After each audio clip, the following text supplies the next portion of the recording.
Welcome back, everybody. How are you doing? Hope you're all having a good weekend. We are doing the bare-fisting of Bloodborne continued with all the content in the game. That is the goal. So yesterday, I did a bit of the run, and then we got to Amelia, and I reset it. Ran all the way back there, realizing I could have literally made a save state at Amelia to save the numbing miss in case she healed. Then I learned how to cancel the heals really well, and then we killed her. So that's where we left off today. We got 2 hours, 10 minutes on this play file. And yeah, one of the hardest things right off the bat is done. So we're going to go and get some stuff for the character and try to kill Shadows or Martyr Logarius, one of the two. I think that's who would be next. So we literally just pick up right here, get the cutscene. How's everybody doing? Also, RJ, thank you for the 44 months, man. Thank you for using your Prime sub. Welcome back. Master Willem, I've come to bid you farewell. Halo, I definitely would if you were in the game. Oh, I know. You think now to betray me.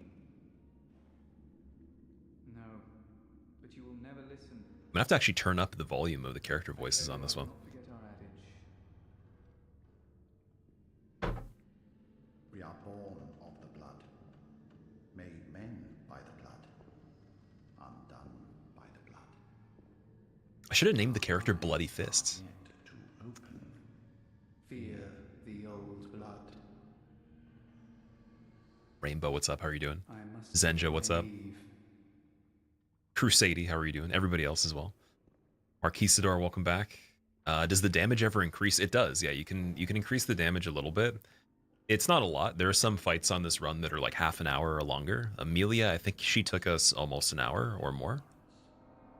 I don't even know. Like, I just get into a flow state. Like, I really like this game, so it doesn't really bother me. Playing a fight for a long time is not a big deal. It's more so how I'm able to do it and how well I can learn it. So I would be a little scared if something that I don't like to play against as much took as long as Amelia. The only fight I'm really worried about on this right now is Ebrietis, because I'm not great at Ebrietis. We'll have to see how that goes. Anyways, I got 15,000, so I'm gonna go back. I'm gonna level a little bit, and then we'll return here and we're gonna run to the forests. Because I got the area for Hemwick open. I got the carriage area set up. Gotta go get the Cainhurst summon so I can go to Logarius and we can see how good it is. Killing him early doesn't matter, but it would be a nice bonus.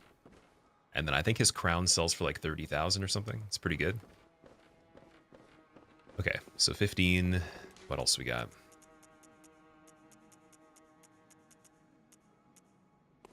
Got the hair ornament. I wonder if that would be for sale as well. Let's see. I don't think you can. You have to give it to the doll, right? I don't want to give anything to her, though. Okay, you know what? I'm going to do it. Welcome.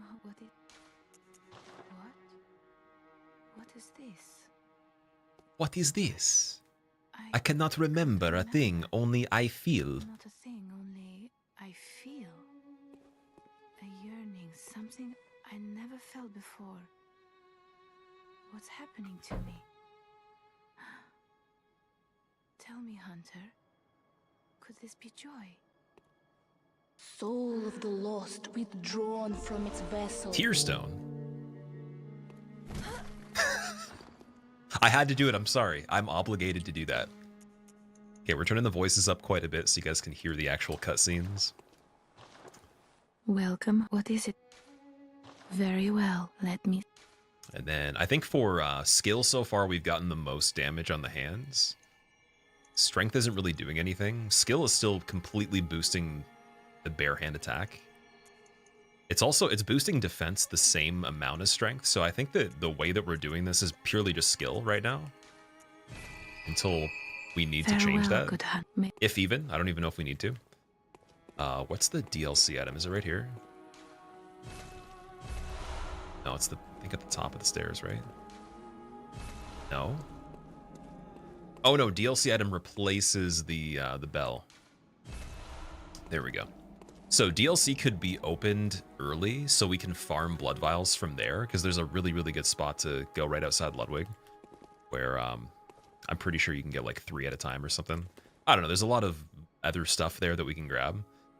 I don't really want to do Ludwig yet, though. So it's an option. And then we'll go back to the cathedral. Oh, yo, Halo, thank you for the brand new sub as well. Welcome. I don't know why the alerts aren't playing audio.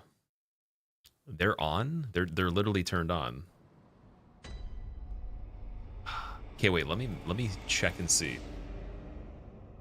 So I have Streamlabs open right here. Let's see if I can make it do an alert.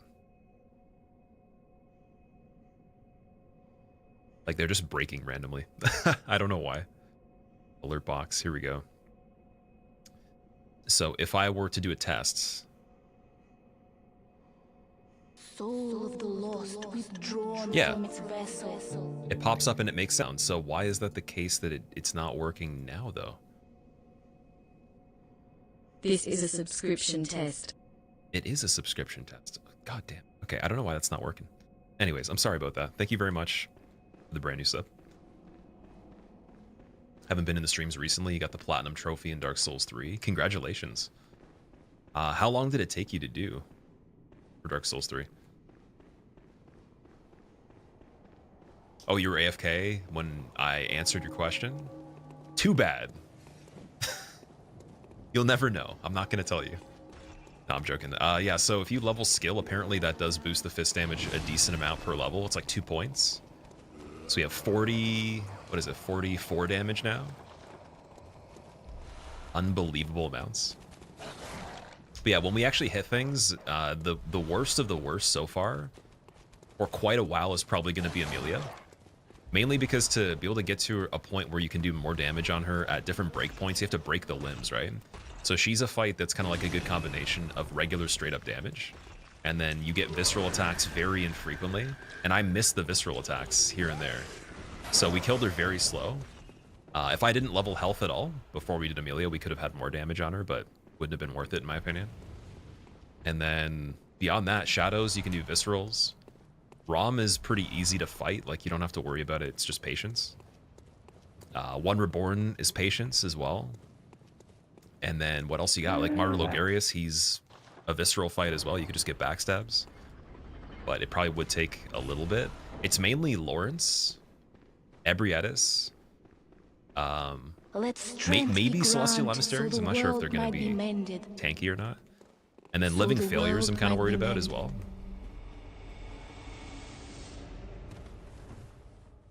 So yeah, I have no idea how it's going to happen. I didn't really plan this out at all. A lot of these kind of runs, I just start doing them and then we see what happens. That's why I did a reset at the beginning, but should have thought of making the save state.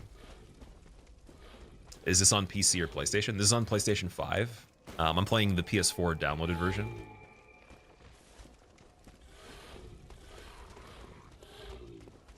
Don't know if you saw your message yesterday. Oh, I shouldn't have been running forward there. I was trying to re-chat, damn it. Well, it's not Deathless anymore. So let's pack it up.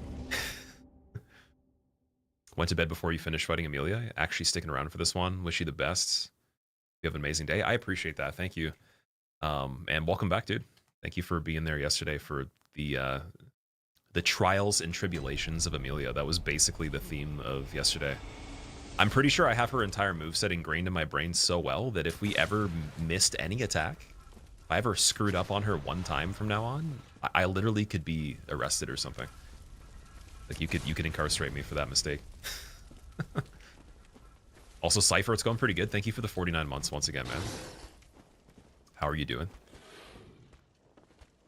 Oral, welcome back as well. Good luck with the Covenants.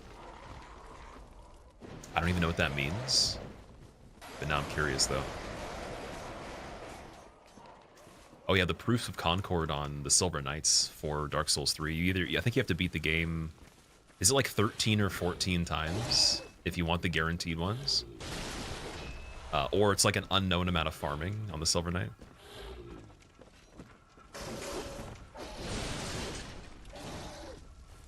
Wasn't too bad.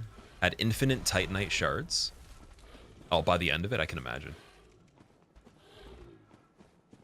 Covenant spells. Oh, sorry, you were talking about the Dark Souls 3, not with this game. I'm like, wait, what do you mean by covenants in this game? I was Like, is there something I forgot about for this run?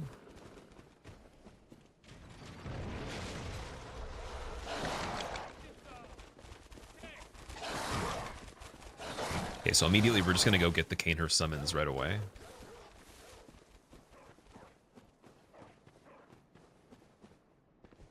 I'm actually curious, has anybody here done the skip to go to the clinic early and then not killed Amelia? Because I kind of want to learn it. I mean, all the skips I've been seeing lately, like that ladder storage thing, or Dark Souls 3, the ladder warp for Dark Souls 1, like it makes me want to do speedruns for all the categories. But I already know that's going to be a lot, so like there will be some speedruns coming up, some pretty good ones, but I don't know which one to do first. I almost want to do Dark Souls 1 glitchless to start off and see how that goes. And then try the all bosses, like the main category for Dark Souls 3.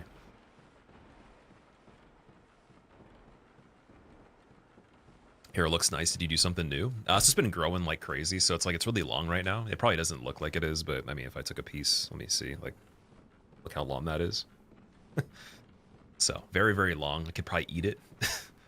And it's yeah, it's just basically doing its own thing. It's kind of just like matting on itself, so it's kind of like free forming a bit.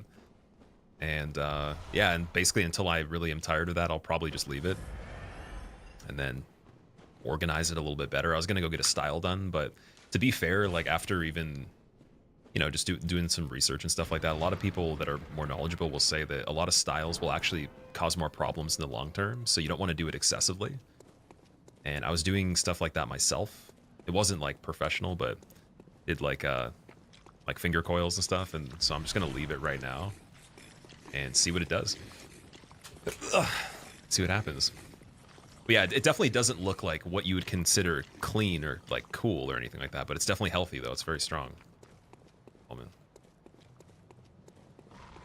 But you had twists going on, so they're not actually, it's just kind of literally dreading itself right now because I did finger coils and then I detangled those and then the hair just went back to the exact same thing again, and then took on the same sections, and then those sections congoed together where they're just like they're basically intertwining together.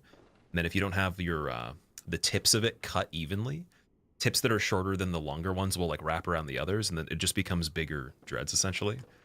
And depending on how you start it off, you could get like really, really cool freeform looking ones that actually are amazing, or they could look terrible. So I really don't know how that would turn out in the long run, but I can always just go and fix it if I need to.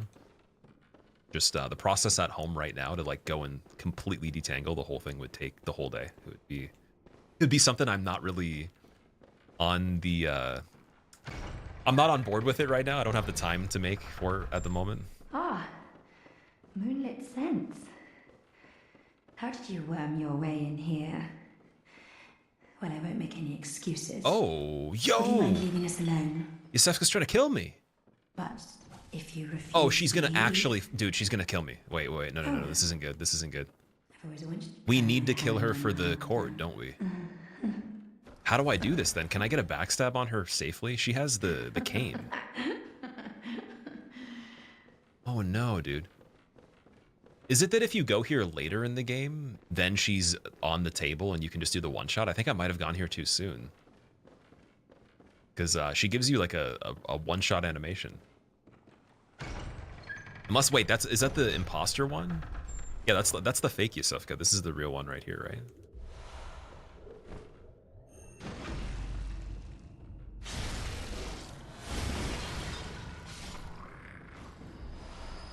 Oh man, I don't know what to do with the other one. Here, let's get the shortcut at least so we can walk back into here. And then I'm pretty sure I'll have to kill her to get Moon Presence active, unless there's a fourth umbilical cord somewhere else that I'm thinking is not there normally. It's like as a backup. Also, I need the game to be brighter. I'm gonna turn up the brightness on my monitor. It's turned down all the way. Let's see, buttons, please. There we go. Okay. Let's turn that up enough for my eyeballs to melt.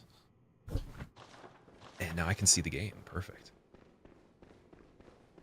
You wish your curls were more like that? You got the loosest curls in the family, Tara. See, I would trade for like maybe instead of I have 4C, so I would trade for 4B definitely. 4B would be pretty cool because like anything looser than that's like kind of like what you're getting into wavy territory. But I would trade 4B for 4C or 4C for 4B definitely because yeah, it's rough, dude. It's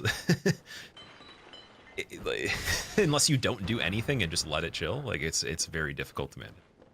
You wanted to you know, run a comb through it, like even cutting it, if it's not combed out decently at different lengths, it'll jam the actual clippers. They'll just stop moving depending on how sharp it is. Like I went to a barber when I was a kid and they got pissed off about that. They started swearing and stuff like that, and that's why I never went back. I just did it at home after that.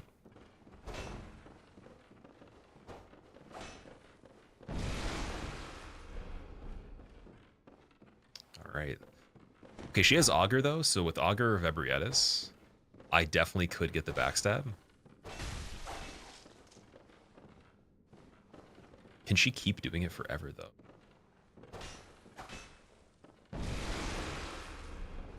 Also, I wonder if her Augur will one-shot me.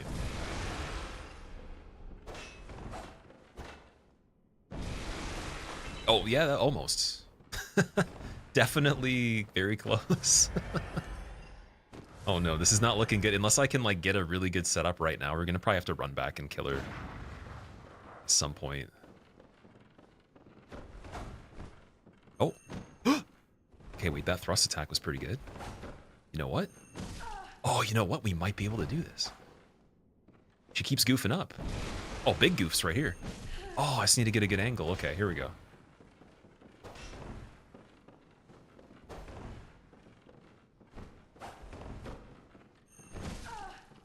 Wait, let me do one hand.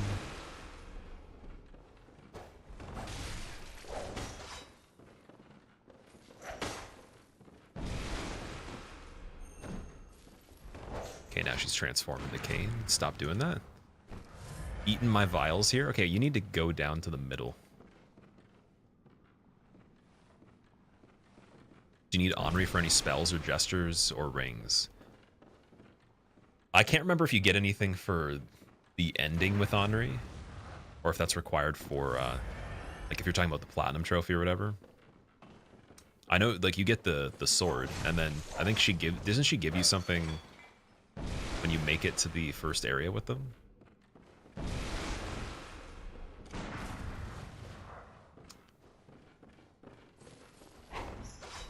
Should be a bear fist only run, grab a rune bear hand and slap the competition. That would actually be a cool weapon, just like the actual hands of a bear. To take the taxidermy to a direction that, you know, would be a bit better than just a head on a mantle, right? Actually use it as a weapon.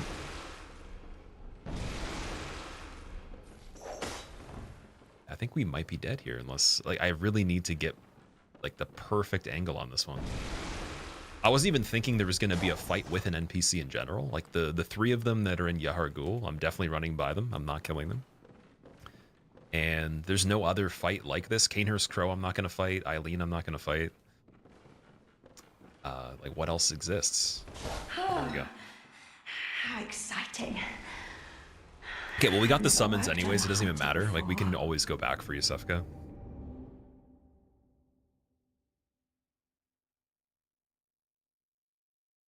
"2B or not 2B? That's a pencil." Oh yeah, the 2Bs, the test pencils for the school. I remember they... It's gotta be a 2B pencil. You can't use your own pencil. Like, oh yeah, that graphite's definitely different. Like, there's not regulation, dude. What is going on there? Choosing not to do Moon Presence, or you'll get the third umbilical cord from DLC instead of Iosefka. Oh yeah, the third one's in the DLC, right? I am gonna do the DLC, so I mean maybe that's the best way to do it. We do DLC first, then Moon Presence. But no, I wanted to do Iosefka. I don't have any heals right now, so I gotta get through this area first. And then there's the regular clockwise metamorphosis, not the the healing related one, or the health increase. That's right up the hill from Shadows too.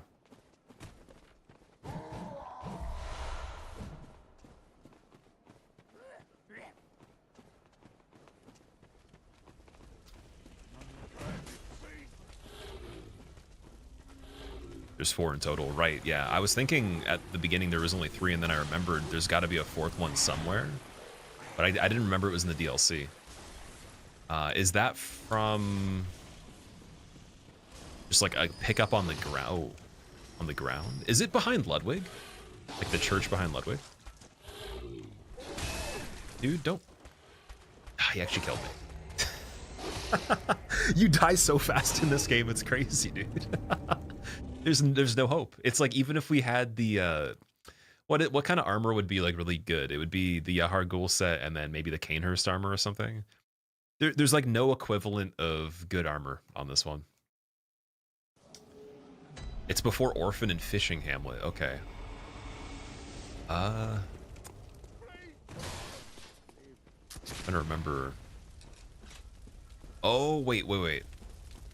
Yeah, I think I might have an idea. Okay. Oh yeah, we could, sorry, dude. You know what's going on, guys? Okay, wait, I'm just holding the roll button, or I'm holding the run button, and I'm not doing anything with rolls. I was just editing like for 5 hours straight, and I was editing a no roll run.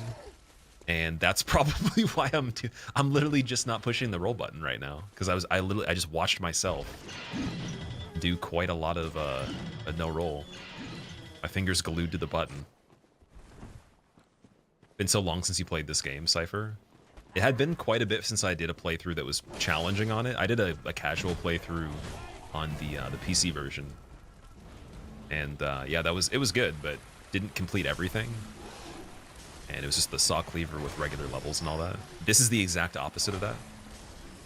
So I'm hoping that this makes it very fresh in my mind, so when we do 0 damage on it, for all the content and the Chalice Dungeons, I'm actually dialed in, other than just, I'll have to go back and do something for Chalice Dungeons as well, to, you know, get caught up to it. I think it'd be fair to go through with a character that has levels, has a weapon, play through all the Chalice Dungeons quickly, and then go back through it again at level 4 before doing the damage list.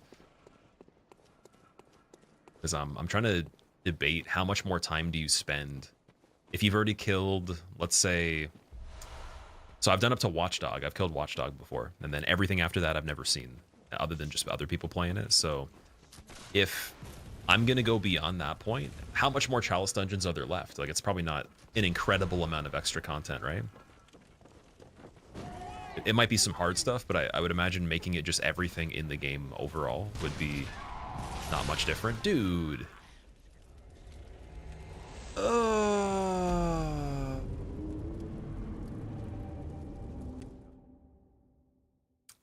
Hope you're winning, Stan.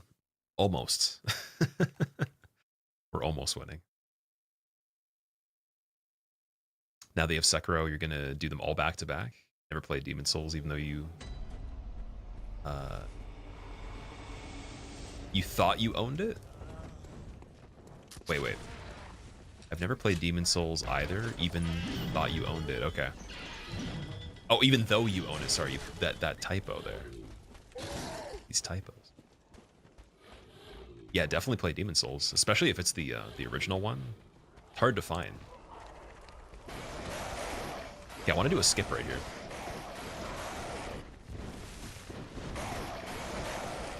Let's see if I can get it. So we picked up all the items now.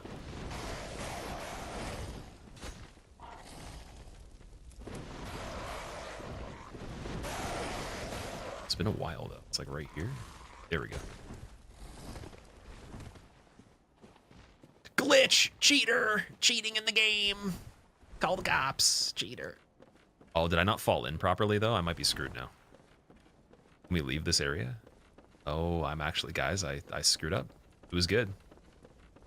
It was cool. I don't think you can fix it now. You have to fall into here a certain way to actually do this properly. All right, yeah, you can shoot me. You can't even hit me, dude. The height of the character is too low. There we go. Oh, it's gonna take forever though.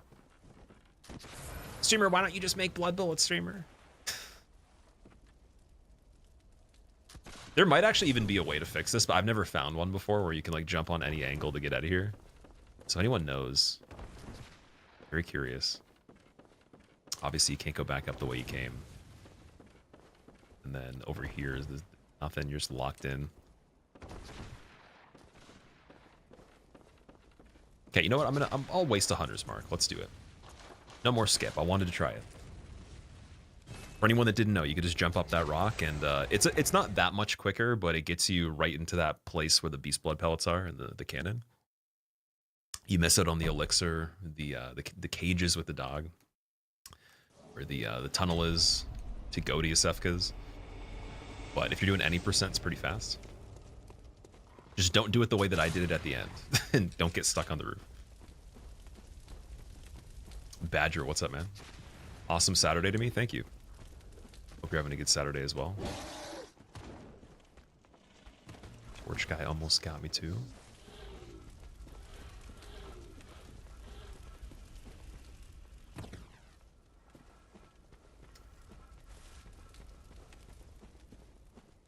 Chainsaw, the Postal guy. I've gotten that comment a lot. Never played Postal. I checked out a video for it. I finally understand like what it sounds like. I don't completely agree, but I'll take it as a compliment though. Like the Postal dude kind of sounds like a horror movie narrator for a trailer. Like it's not actually a person speaking. It's just like, in a world where there's danger, one guy in Bloodborne walks up to the cannon and dies in one hit from a counter. Like, it's like that constantly, though. It's not quite regular speaking.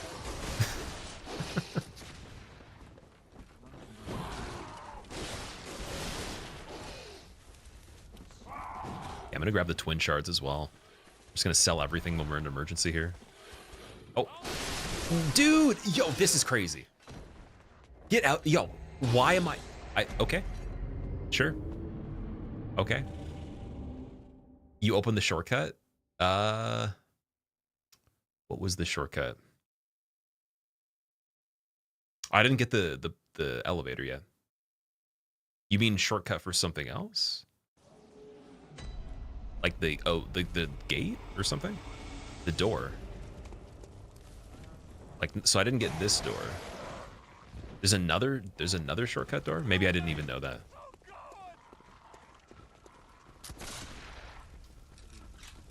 You can skip going through the river. Oh, I went that way just to go that way for fun, because I didn't go that way the first time. So you're saying through here, right? Unless, wait, maybe I'm not sure. There's a door. This door right here?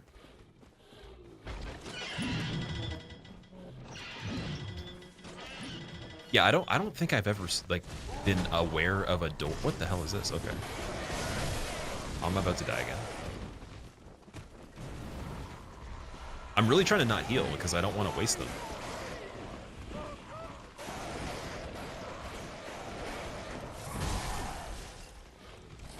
Dead? Yep. There we go. Cool.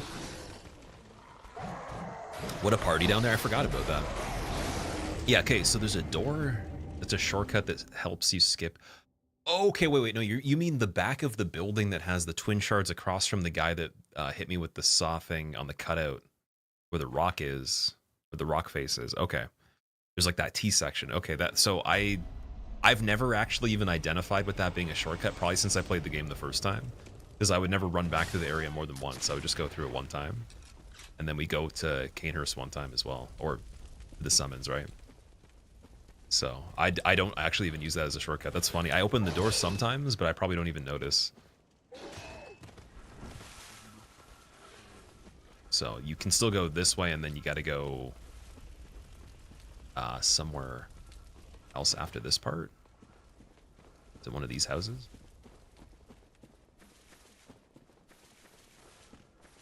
Right here?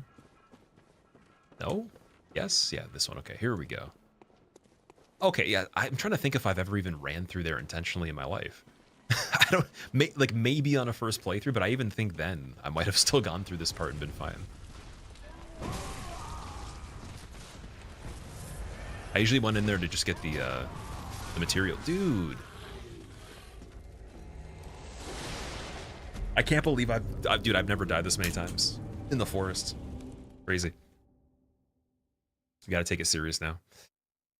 This is the karma for doing so well on Amelia. It's like you don't get to play. You can't go to Shadows. Full of surprises for explorers. I'm not even trying to explore. Oh man, okay. Okay, let's pretend it's a hitless run. Let's just...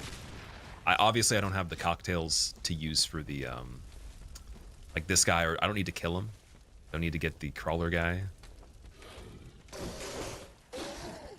But we'll just pretend.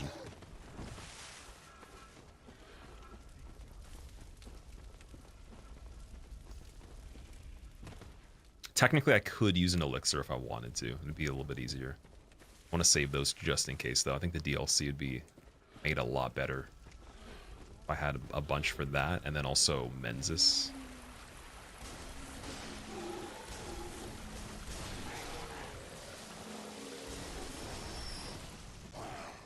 Yeah, that way seems like it's the same amount of time almost to run through there. It's a very short shortcut.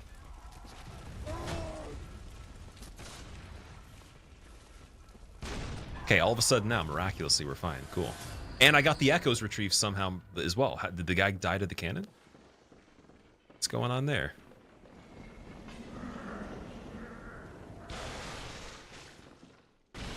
Okay, I doubt I need this shortcut at all, but I'm going to get this one too. Well, apparently you can't. Never mind.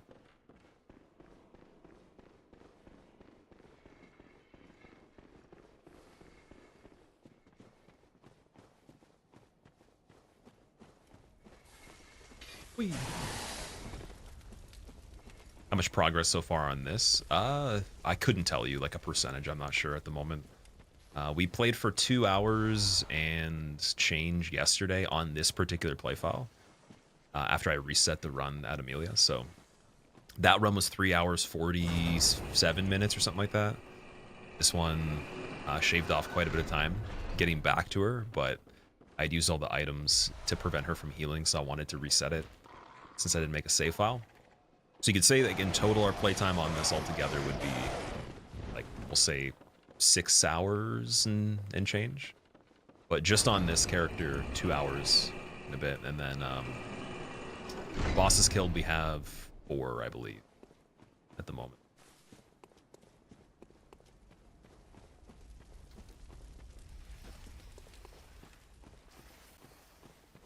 Yeah, I don't think we really need any of the stuff over here at all. Like, the twin shards aren't a big deal. Like, there's nothing to even grab on this run other than, I would say, vials, elixirs, anything to sell that, like, actually sells for a decent amount. And the umbilical cords, pretty much, right? Like, aside from the Carol runes that are going to boost the visceral damage and then just, I guess, communion. Yeah, there's not a lot to grab. How much damage do you realistically do with pellets alone? How much points into strength and dex help? So strength hasn't really done a lot, actually. I leveled strength on the first character we tried with this, and it didn't do too much. And then this is just pure skill. This one is 27 skill, 44 damage on the fist at the moment. Soul of the lost withdrawn from its vessel.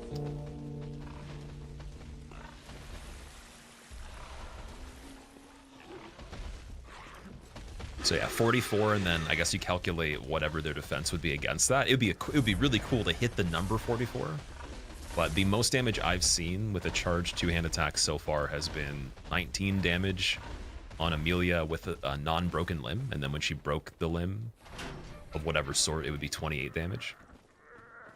And that was before we leveled up to this much skill too. So there's the clockwise metamorphosis. What I want to do is since I sent the shortcut back down for the first area, instead of actually trying to beat them, let's just like see if I can learn how to do the backstab on them, because I haven't actually done it this way before. I want to see if there's a pretty easy flow to this fight. If there's not, then I need the practice. Because like the very final part of it, if it's set up well, will actually be really easy. I don't think you can really go wrong with it. The first 2 parts of it will be the hardest.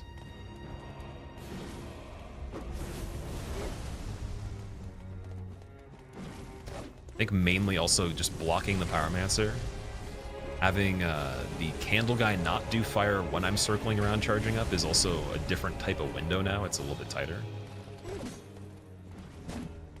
Like that attack, yeah, I can go for that. But then see how he's already there.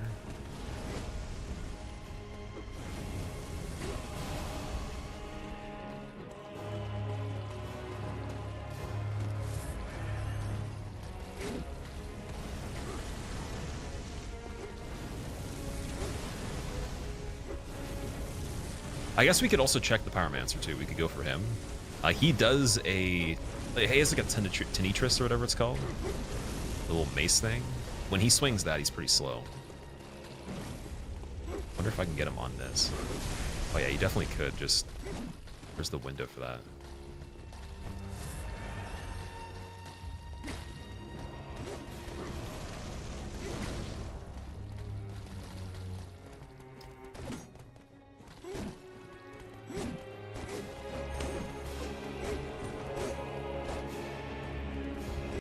Okay, we'll see if we can even just get... We need one attack on this guy, one attack on this dude. Last guy, we don't have to do anything on him at all. We can just hit him normally at the end of the fight. Okay, that hits if we walk around. Can't do that. It's just going to be the double overhead so far. Maybe the jump attack.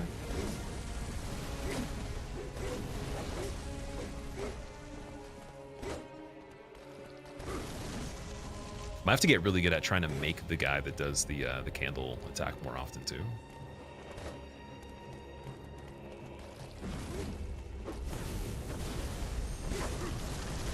$15. I mean, we could just hit them straight up too. That's pretty crazy to think about it, but we could. Just a little silly though.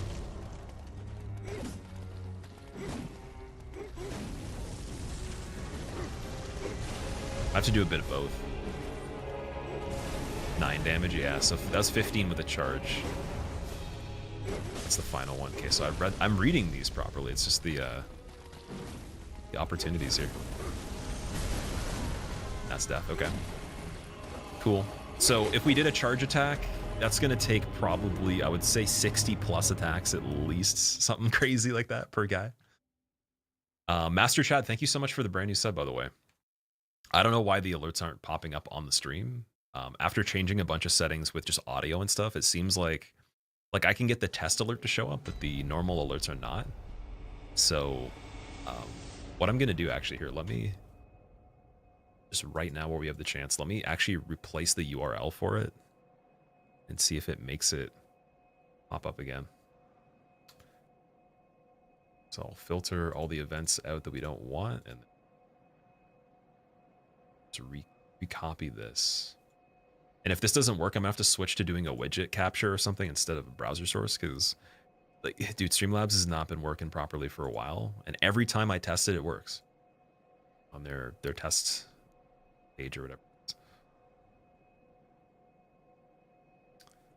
So yeah, and then we fixed it recently too. I had it working for a little bit.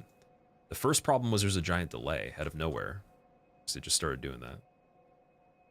Luckily, this is not the first time we've had issues with Streamlabs. It's been like years of problems here and there. Just nice when it works properly. So there we go. We got new link for that.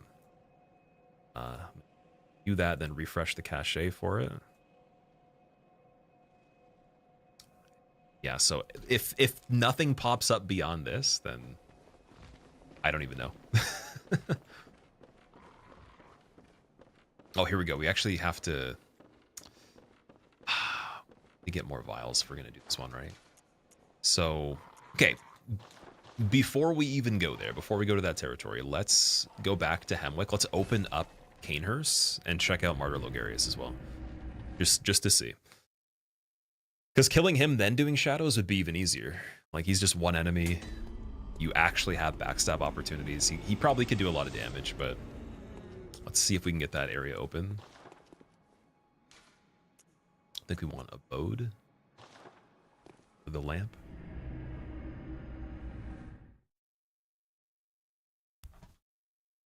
Anything new in the merch store lately rolling? So there is a request for mugs, and so that's like the next thing on the list to get on there.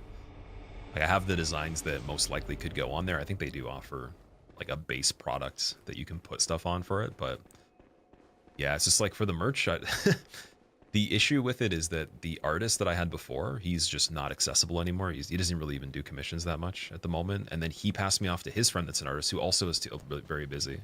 And then I've requested from everyone I know what they recommend or who they would want for an artist, and I can't really find a lot of people that are reliable. So yeah, like, I mean, and I already have a bunch of designs that you guys haven't seen that are ready for stuff. Just they're not necessarily like groundbreaking or anything. I think the coolest thing was the Elden Ring one that I did. That took almost a year to get finished, which is insane. So yeah, if anyone knows any good artists that they recommend, let me know. And not the spam bot GFX people that just are on Twitter, like actual people that have real portfolios. And preferably people that do live sessions as well, with revisions and all that. But yeah, I think for the other merch, it would just be the tests that I did for Skull Sip. So instead of the pocket square one, it'd be the full design. I have one myself that is the full thing. It was a sample they sent, so I could do that. And then any emote that I can get vectored could be one, as well as I could put the Elden Ring design on a mug as well, which probably would look better than a shirt. Because the way they would put it on there would stay. It wouldn't fade that easily.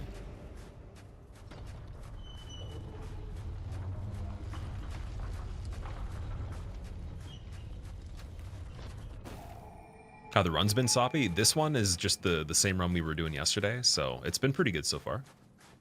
Can't complain. It's going better than I thought it would. And dude, look at that. As soon as we roll up in Cainhurst, 2 numbing mists immediately. Just big slap in the face. It's like, you could have had 2 more. And the badge that's here will give you infinite. Yeah, how are you doing, man? How's your weekend going so far?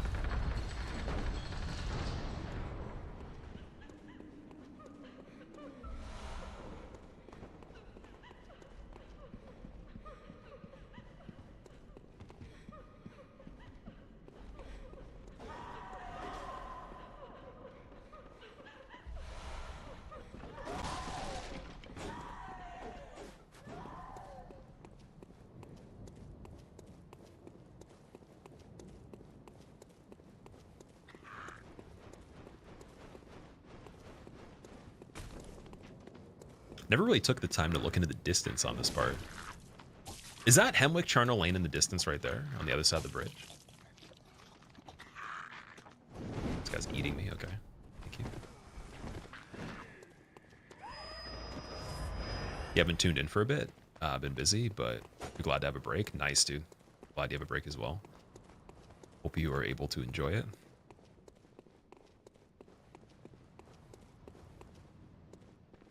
I mean, if you aren't already, with me just getting snacked on by bats that look like people, there could be some fun things happening in this next section right here with the ladder, trying to actually make it out of this part. That's also a question mark.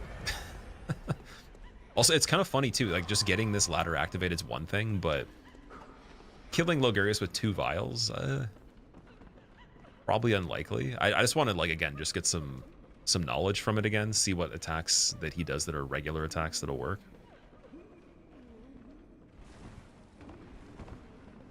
Is there a chest there too? Ooh. Forget what's in there. Does anybody remember every single item position of everything in each game casually? Like, just all of a sudden you just know. I don't think I've been able to do that for pretty much almost any game, even Dark Souls 3 and 1. Well, actually 1 is the one that I did actually use every item on, so still can't even do it with that. You do with Bloodborne? That's impressive, dude. It's one of the things where if I even made the commitment to actually just learning it for no good reason, but literally just did, like, let's say we had to collect everything, I still wouldn't remember like a month later or something like that. You know the DS1 items? I don't know every single thing on the ground in DS1 though, that's the thing. There's points in time where I did in bits, but never all at the same time, even with PvP.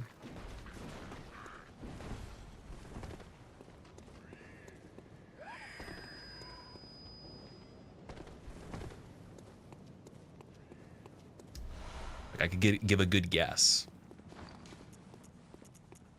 All right. Logarius. First try, imagine. 2 heals. You know where thing is? I know where thing is, now what thing is. Even going as far as more to do looks so like in Cainhurst as Logarius Martyr is even wanting to rooftop.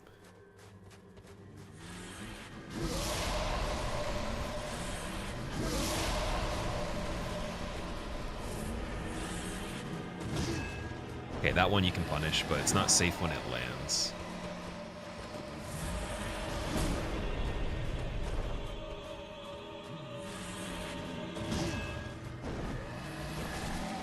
Get a nice 6 damage on him right there.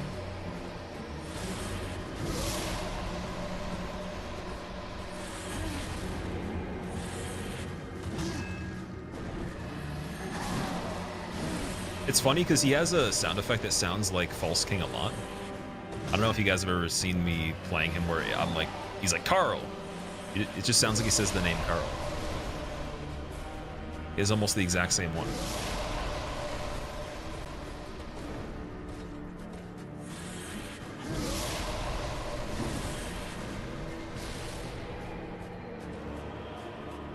One, two, we want an overhead, right? Oh, that would have almost been it. Dude, that's a good one, though. Works.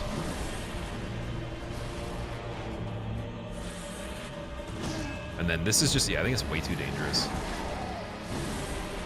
Because even, I don't know if you'd be able to confirm the Visceral and get the iframes in time. You might be able to. I would definitely try going for it if I had more heals, for sure. Just let me see if I can even get... Yeah, you can get that at least. Ah, you might be able to do it. But yeah, let's progress him off of other attacks like that follow-up with the overhead first. Just get conditioned on this, and then we'll go for that in the next attempt, or he does it in the second phase. I think a lot of his neutral sword attacks are going to be the hardest for me. They're usually very spammy.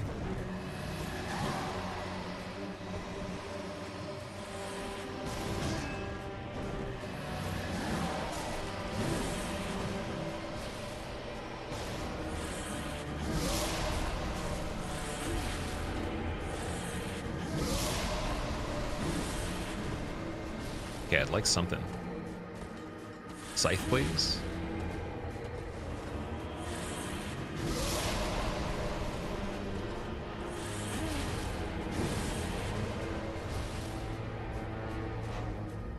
One, two. There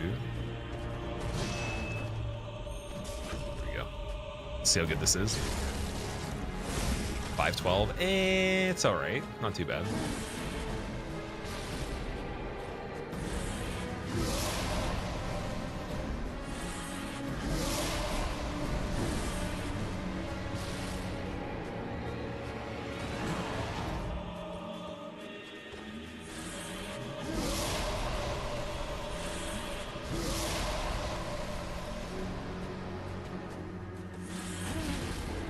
I'm gonna make sure he's not gonna do a sword attack for whatever reason.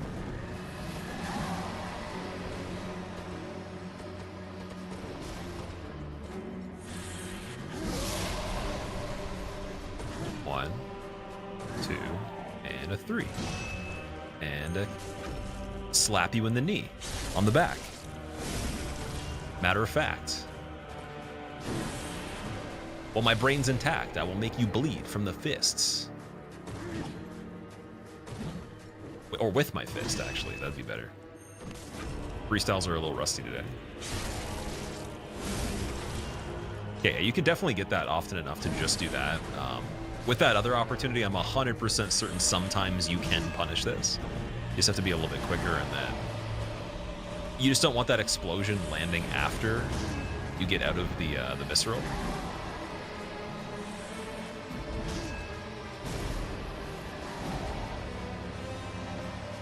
Oh, that can go through the No, it goes through the roof. I didn't. Okay, now I know. Good to know. Yeah, he might be the next fight to do. I think he's gonna be the easier than Shadows right now. So With that being said, might be a good idea to also open up the DLC and get some vials for there. But how many do I get back? I have like nothing right now. There is some stuff we could farm still. I'm trying to think, like, what is the best way to do this? We have the Kin Coldblood as well. Okay, wait, let's go back and level a little bit. And then just see how many vials we can get. But yeah, that would probably be a better fight. This might inspire you to continue your Elden Ring fists only. You don't want to do the Fire Giant and Godskin, Sapi? Oh, I can only imagine. I'm going to be trying that one in the future, so... if you don't get it in the meantime, I'll do it for you. I'll handle it. I didn't even really think about anything on that particularly. I think for me, just for a long time, I was always worried about Elden Beast on low damage fights because I didn't know him as well. And then we did something pretty recently where I did learn the fight decently. A lot of other fights on that are one-on-one, like Godfrey, Horlu, even Margit. Morgott's a little tricky. Morgott would probably be one that would be the trickiest for me right now. Yeah, a lot of the other like humanoid fights, they're not too bad. Millennia wouldn't even be that crazy. Like it would be crazy. It just wouldn't be as crazy as it used to be. Moog probably still wouldn't even be like. He'd be hard, but he'd be easier now than like even just months ago.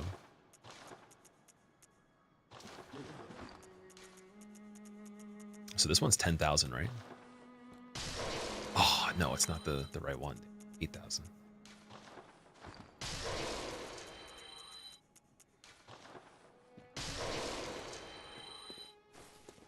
Welcome. What? Very well. So I think it was 525 was our critical. We're only getting one level if we do this. I'd rather turn the cold bloods into levels while we can. It's probably a smart idea, and then we'll just again sell some other stuff. Get the vials, antidotes. Definitely, even for the poison in Nightmare Frontier, I don't think we really need those right now. Numbing Mist at this point, I don't believe we need them, but they don't sell for that much, so keep it for now. 13 twin shards, yes. Oh, Nightwig is 12,000? What? Okay, we could definitely get vials off of that. And then we got to put on these 3 Carol runes too, and then we'll be ready for them. So 40. Okay, if I do, I gotta get it though. We have to actually get the fight within these 40 vials, or I'm gonna cry. Like I'd rather get one shot at this point than lose the opportunity for that. We could turn the insight into echoes as well. Wait, how much did the cocktail sell for? 200. Oh yeah, that's a pretty good idea actually. Not bad at all.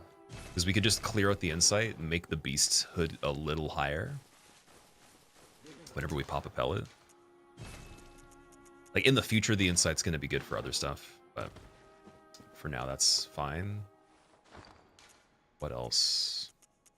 Oh yeah, it's the runes as well. Morgott's nothing compared to Fire Giant or Duo, not going to lie.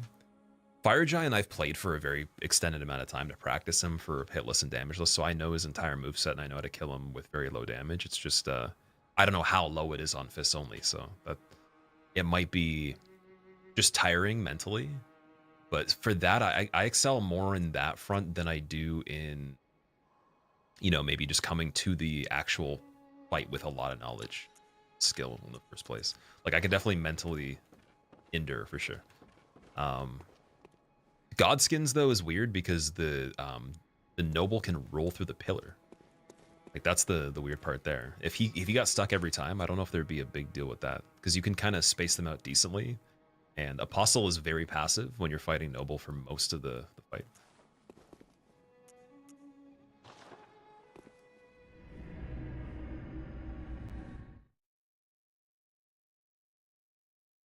No HUD is harder than you thought. No HUD, it challenges the greed. It's like, how greedy are you going to get? Because you can't see a health bar, so you really just have to focus on what's going on. And it's a little bit scary because you don't know how close you are to dying either, unless you like turned it on and off repeatedly to check in between.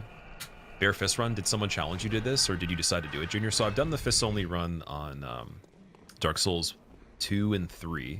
On 3, I speedran it twice and did the base version of it. Did all content on both, and then I did a second Fist Only run with the Vanquisher Seal that was like an easier version on DS2 recently, and then it just got me into the idea of, okay, let's do every single one you possibly can do. And I even want to do DS1, but you have to glitch the game to do it. You can't use base fist damage. It's too little. So for 4 Kings, you do a tumble buff with crystal magic weapon or something like that on a character that has probably red tier stone activated and some other things. And then that might give you like maybe hundreds of points, like the low hundreds, to be able to hit them. But yeah, you guys were saying Lobos tried that one.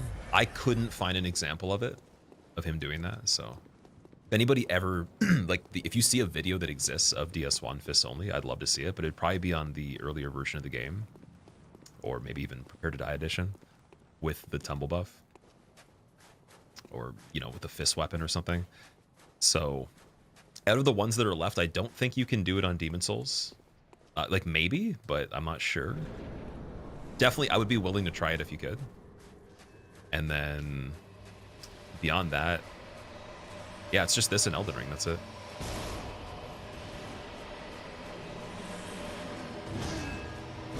This one's the most fun, definitely, so far.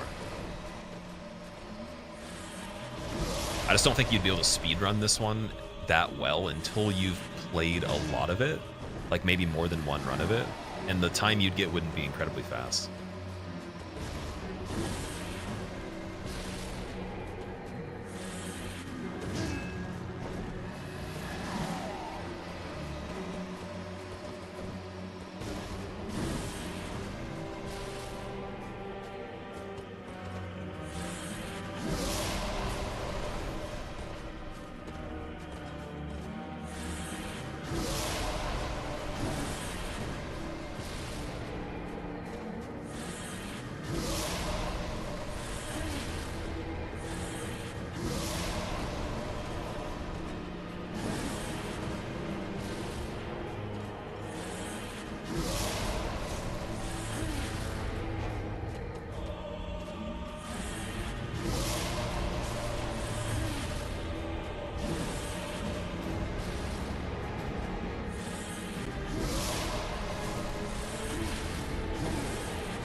I think I canceled the combo there. He gave me what we needed. I want to get used to being able to do like the two-hand punish here, because it's a little bit better damage, but then to switch back to getting the backstab, I gotta push L1 in between this combo that he's doing before the overhead attack. Now he's starting to mix up with the sword too, so we didn't see that before.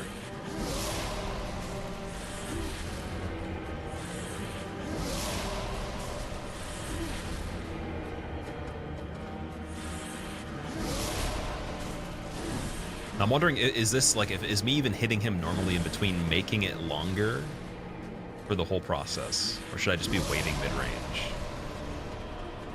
I think, yeah, I think I want to wait here.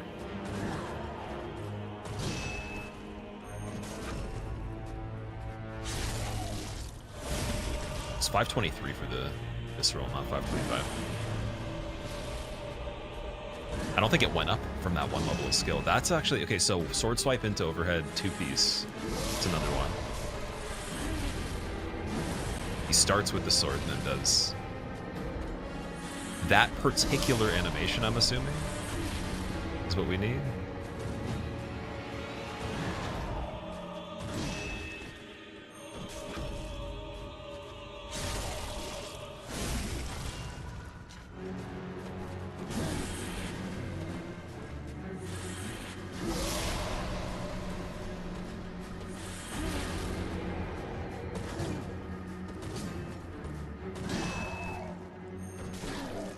Almost it. That was pretty good reaction though. Just gotta go a little bit faster there. Or notice it a little bit quicker.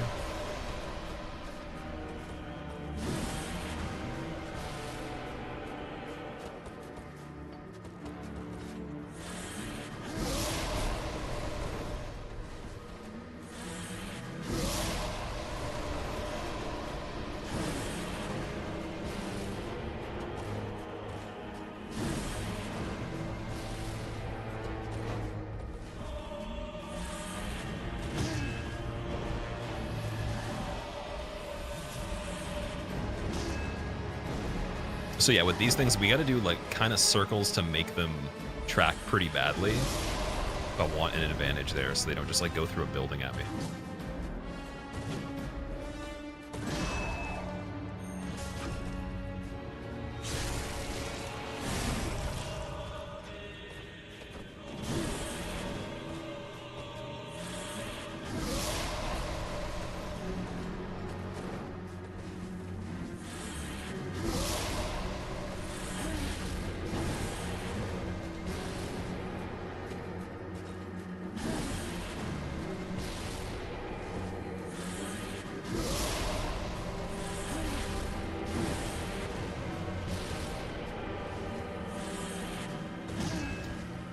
I really want to go for that one and try it.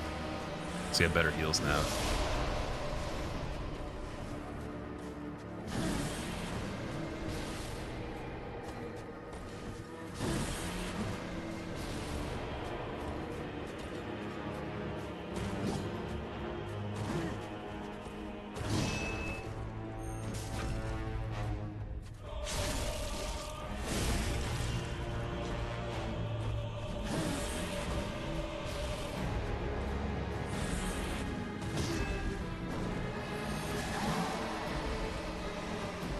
Okay, that's funny because I actually made it go through the ground. Okay.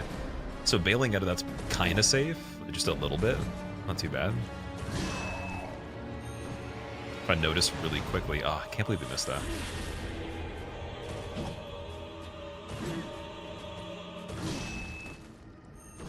Dude. Free damage, and I'm just completely throwing here.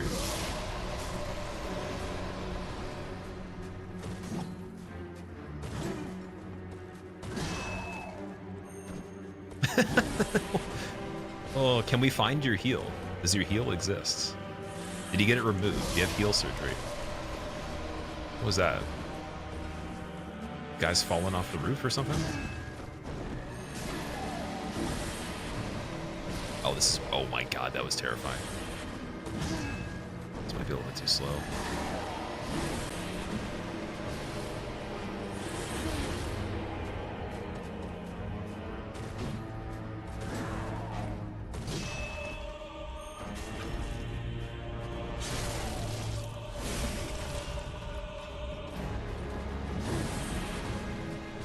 Noob, what's up? Can you kill this boss without parrying? So I'm not parrying right now, unless you're talking about something else. Like you mean backstabs?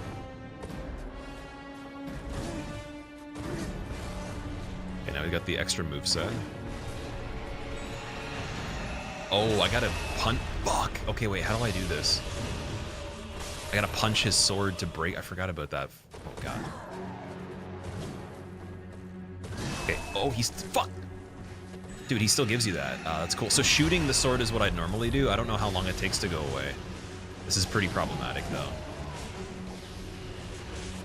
Yeah, this is probably the worst thing for just... It's going to eat my health if I don't get rid of it fairly quickly. Does it go away, though? Because we can't run up to it safely, because we're going to get counter hit on him. There's a chance it does just go away.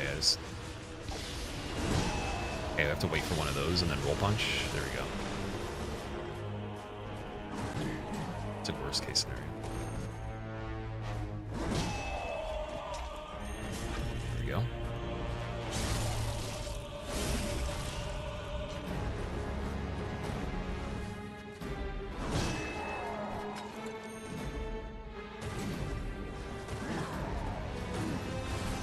So he's not following the sword up now with the two-hand overhead. He does the quick walk up on the first slash, the 3-piece that we were going for before. Okay. Dude, it's so hard to actually hit his back, man. It's like it's not there. It's just you're hitting fabric. And then that would have probably killed me if I missed that. Or gotten close to killing me. The height on... Oh my god, dude. You have to wait if he's higher up. I can't be on the roof there. That.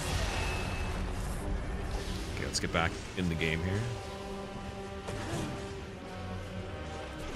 Bad angles. Something airborne, something airborne. Okay, that's good. Q.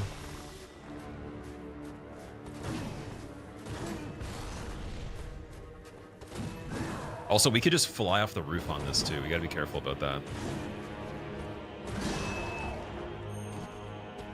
Dude, I'm salty. I'm sodium filled right here. There we go. We probably almost could have killed him, or just about, like, off of all these missed opportunities. Okay, here we go. That one's actually proving to be easier. Off screen. Oh man, okay.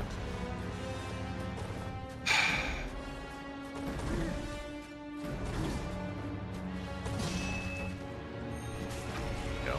Just gotta get that turn in really good.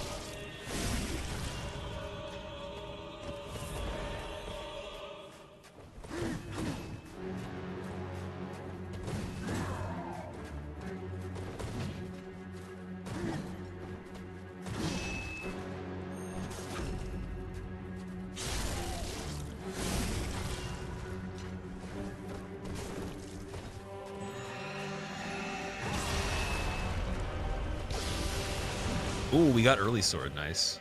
I wanted to go for it. I'm like, we have some heals left, we might as well. Okay, here we go, walk up. Perfect, there we go, spacing. But again, the angle, oh. Why is that one so challenging? Okay, I'm not going early sword on this. We're gonna wait. Definitely waiting. Where's he at? So he can hit through the roof, that's the scary part. So we need him to come around here.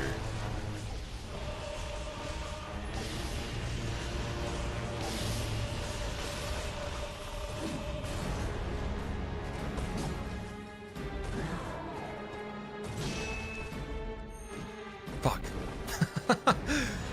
Oh, okay.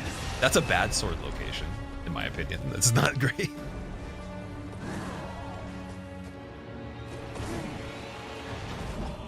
Oh, actually, fuck. You know what? That would have been fine. Oh, he got rid of it. Dude, I don't even have to go. Okay, chilling. Get the attack. Chill. Just be chill. There we go.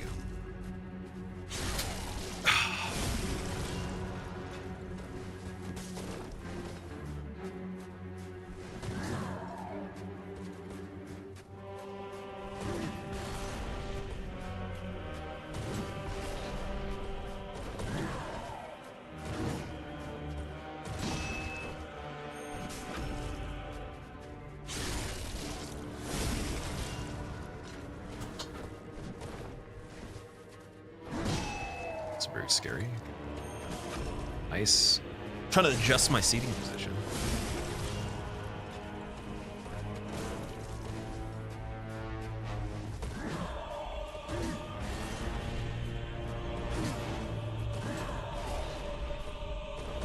I'll go. Okay. Don't die. No, you're good. Okay, walk up. Turn. Beautiful.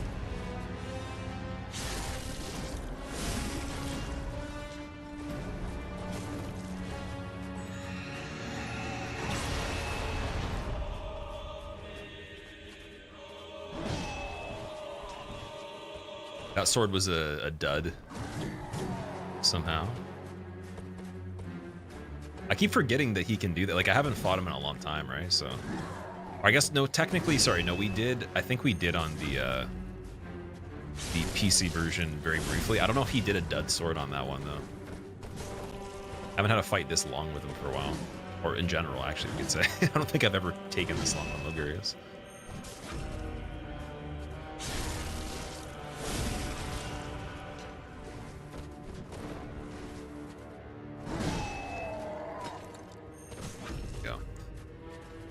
Finish him. Yeah! That was good, actually. That was really good. I learned quite a few things from there about all the angles to safely punish the sword without actually getting hit on the way to the sword and not have him hit me through the rooftop parts as much, because that used to be a big problem. So that was good. All right, so we got Logarius early, and then now that that's completely done, can invest the crown's amount of echoes and what we got there into a little bit of vials and quite a bit of skill. Maybe even some more health too. Imagine these fights from the boss's perspective. Some random hunter rolls up with no weapon. He just starts punching the shit out of you. The thing that would be more annoying though is that like he gets the perfect punch with like such precision one time and then it cripples you.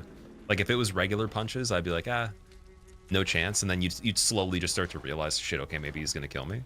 But when it comes to the perfect punch and the visceral, it would be like just bad manners right off the bat.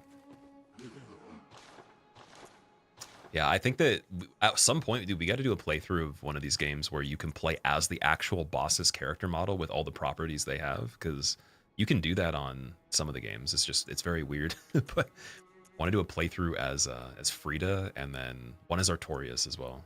Funny. Okay. So let's sell the crown now. Oh, 35,000. It's even more. We still have quite a lot of vials. I think we're good for shadows if I don't overuse them at all. Welcome. Very well. Let me...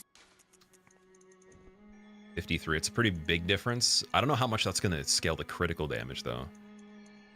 So now we're getting to the point where you see, like, it goes up by 2 points per level with skill, and then it's going to stop, go to 1 on 31, and this is, I think, where strength might help. Oh, never mind. It's not. Wait, is it changing physical defense faster, though? 333. Okay, so physical defense still scales equally. Yeah, it's still not kicking in where strength is even relevant at all. But now that we're getting single numbers, I'm going to go to 30 even, and then we're going to put in a little bit more vitality. Just a tiny bit. 23, and we'll spend the rest on vials as well, just to have backups. Like, this probably isn't optimal. I'm sure a lot of people that have done this, like, they probably didn't put any points in the vials at all. They probably just leveled. But I'd rather, like, make the playthrough more fluid for the stuff that I know wouldn't take forever, so that when we get on the stuff that takes a long time, it's a little bit different. You know, we can at least make it there sooner. So we want Forbidden Woods regular lamp. Oh boy. The million visceral hunter, yeah. It'd be so bad if it was the other way around, where like straight damage on enemies was better and then the viscerals were worse, but there were enemies where you didn't have windows to punch them normally. So like you could go for the visceral and then get a little bit more, but it was so slow. I think shadows might be one of the ones where it's like, for me, I've never gotten like a walk around backstab on them from anything other than when they transition to phase 2. Which is them standing still. So yeah, I gotta learn the sword moveset a bit more.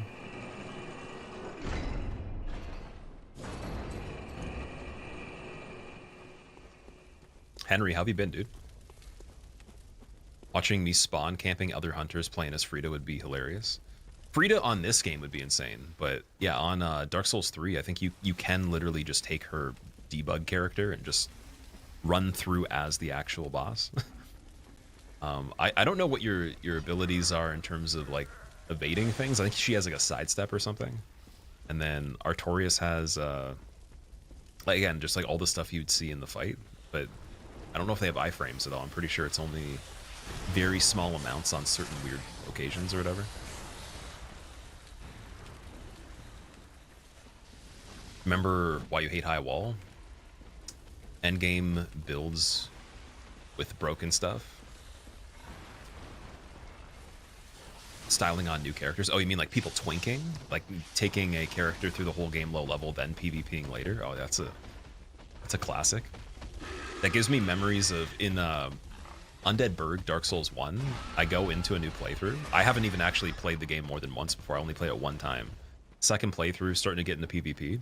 Some dude shows up full Ornstein armor, and then he has I think it was either Great Combustion or a combination of that, and then it might have been the Great Chaos Fireball, something like that. Pyromancy, obviously, you don't really need requirements for it the same way as regular magic. It's much more flexible. And then, dude, he just kills me in one hit. And then just sends hate mail, and I'm just like... I was like, how's that even possible? I thought he was cheating, and then I realized you could just be good enough to play the game low level and do that.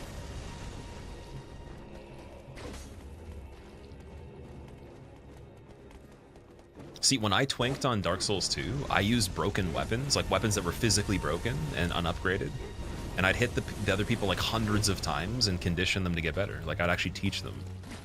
And, you know, even if they were with another player, I'd still do like a 1v2, and I would try to make it fun for them, like where I can't really kill them that easily, but, you know, they just have to do maybe like 5 to 10 things right, and they'll win. And then it would still be fun for me because I got practice too, right?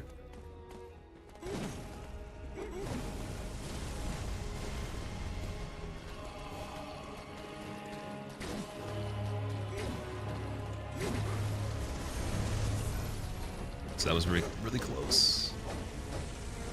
Ah, man.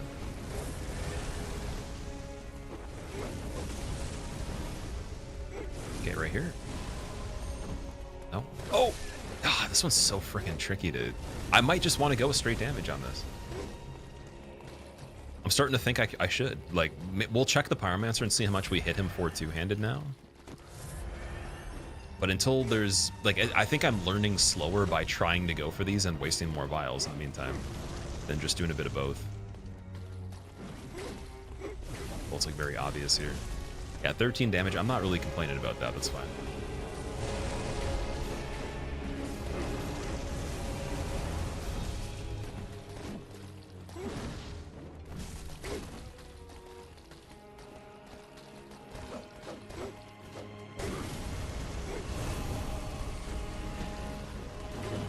How much is the R2 by itself?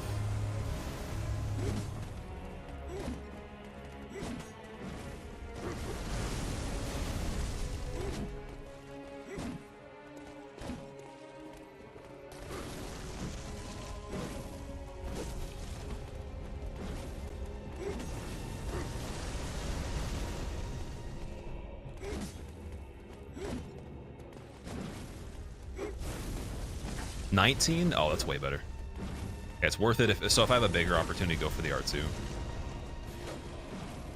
And then we get the visceral on the face transition like I was talking about before, the one that's really easy. Go from there, but yeah, like from that point, that's where it's a little tricky if I don't already know the punishes that you can go for with backstabs. That other dude, his flame breath is good, but then you still have the same problem no matter what with this guy. They play the same role in terms of interrupting. The exact same moveset outside of Candle Guy is stalling a little bit more when he does the flames. Like, you already want him doing this, and then you need something that's very short, like where it ends very quickly on the main sword guy, it seems like.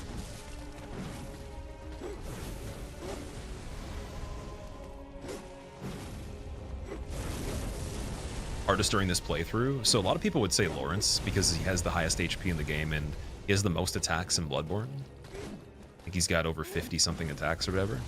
The thing is, you can cut down most of the attacks he does just by, in the beginning of the fight, running into the corner of the room after he does the overhead attack with enough distance and then turning, and he'll just do the overhead attack until phase 2. So my phase 2 Lawrence I'm very comfortable with. I think I could kill him first try phase 2. When it comes to the first part, though, if I screw up anything at any point and I break that loop, I have zero confidence on being able to kill him on the spot with the regular moveset, because I've never been good at Lawrence. I did the speedrun for him level 4 and succeeded a little bit towards the end of my time trying to do it, but it wasn't impressive or anything. It was just like a little quicker than normal, and it's been a long time since then, so I don't even remember all of his attacks.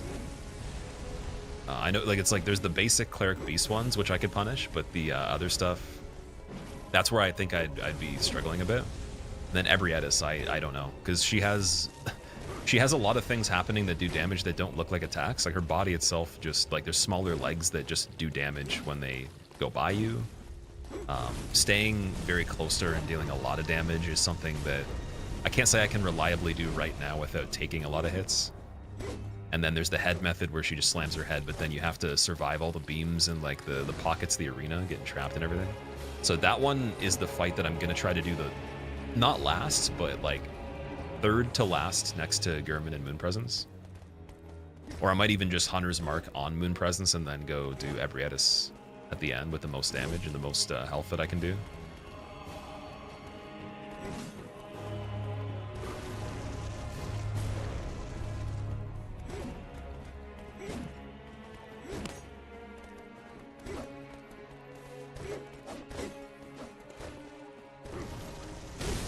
Oh wow, okay. Ooh, look at the spam in the corner. The 2-shot. Because we can get Rally. I keep forgetting that technically Rally will heal us up a little bit.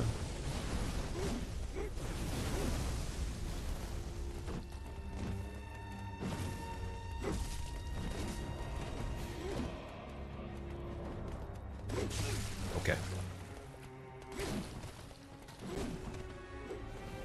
Well, Rally doesn't matter when that happens. That certainly doesn't matter at all.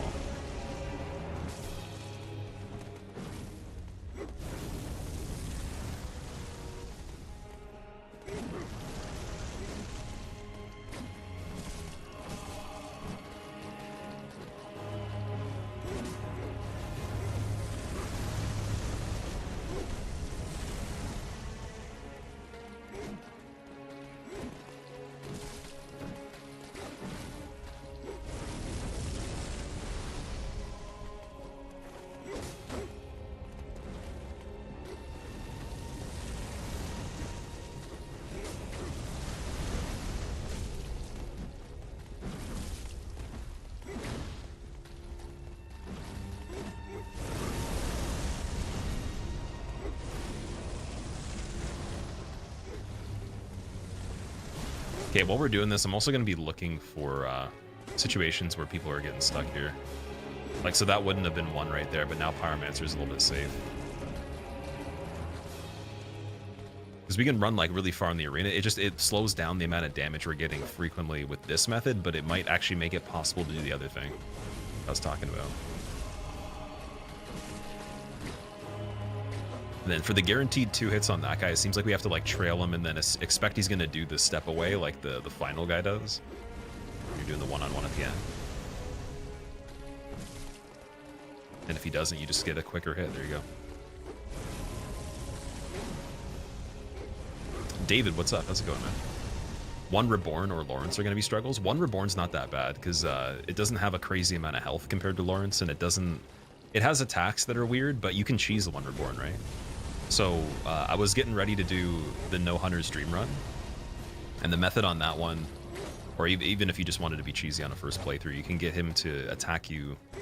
Like, you'll see it on all the runs that I do, where he attacks and he misses on the upper part, and you can just punish him on the upper part of the area and wait forever. Just keep repeating that. So that's one method. We could go in there pretty aggressively and try to just somehow not trade too much with the arms and the legs, and then eventually get limb stagger, kind of like Amelia, but it still wouldn't take as long as Amelia, though. So I don't think Wonderborn could be harder than some of the DLC stuff. I guess it depends on what you're good at, too. Like, I've never cheesed Wonderborn like this, right? It's just been the scripted, not scripted, but like the stagger kill.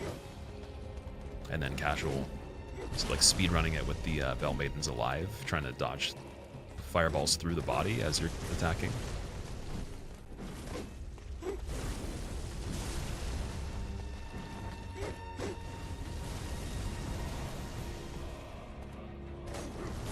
Shaman Boneblade would have been good for this part. I just realized, could we have gotten a Shaman Boneblade on regular new game before this part? Oh, this is, I'm about to just apparently die. Watch out.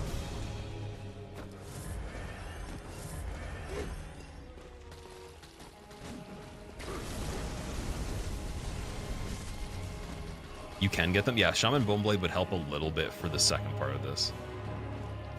And that's not a weapon, that's technically just like an effect you can use for a consumable.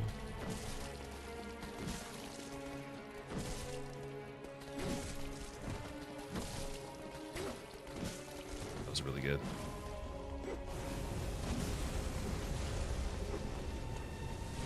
Now, I wonder with the pellet, if we had a pellet on this used, how good would that be? Because we have a lot of them now. I just don't want to waste one on the very first fight, that's the thing. Or even on the Pyromancer, because he's weaker, right?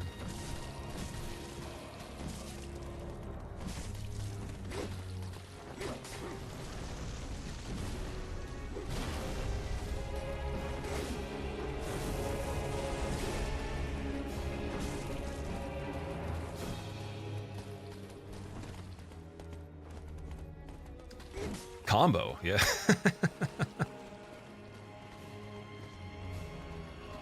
DS3 input reads throw you off. You barely tapped roll, and you rolled when you didn't want to. Oh, you mean like the way that it picks up the controller specifically?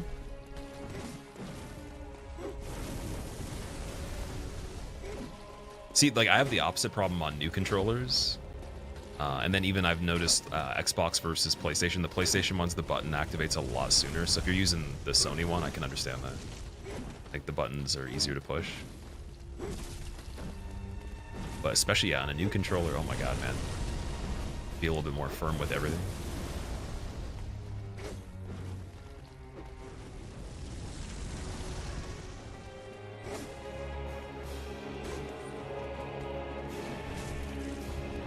Wow. Okay, that was a little scary.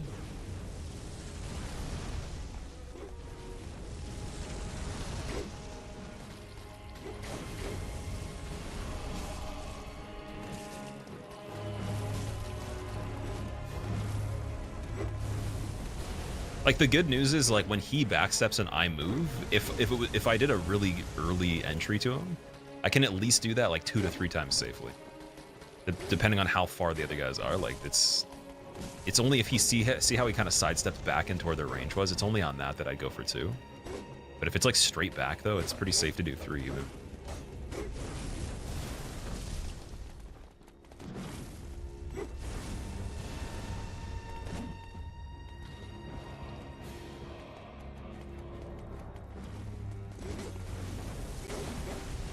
And if anybody has done Shadow's Fist only, or you know how to confirm backstabs on their regular attacks, if you have any advice, definitely let me know, because I was trying to go for them.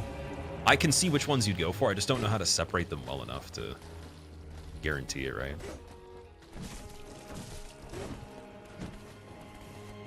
Oh, you could also do the dodge attack too, I forgot about that.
Been trying to play the new Mortal Kombat 1 with the PS controllers. Been regretting it. Do you usually play with gamepad when you do it?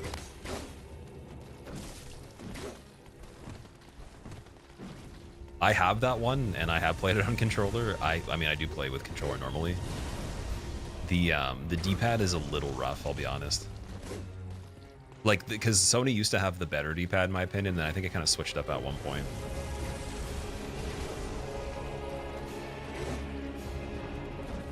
At least for my preference, like the way that it's actually set inside of it with like the way the pin activates and stuff. Like I think the Xbox One's more like a single point in the middle, and then it like kind of moves in different directions, whereas the DualShock one seems like contacts that are in 4 spots on a board, kind of like a Game Boy or something. Like it's really, really...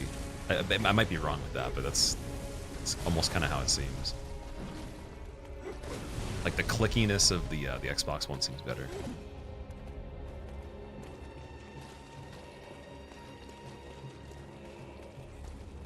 Usually play with Xbox controllers, but updated combat system in MK1 has kind of ruined how you use the D-pad. Or are you doing like modern controls? Is it like kind of like Street Fighter where you have 2 different control types? Or do you just mean like the general? Because I'm trying to remember, I haven't played it for a while. It was fun though, actually. That game was really cool.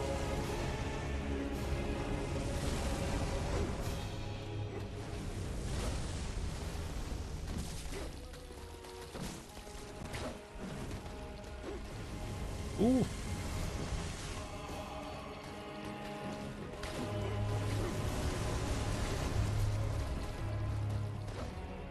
Yoselicious, welcome back. What's up? Wait, how's that a... Dude, I'm so confused.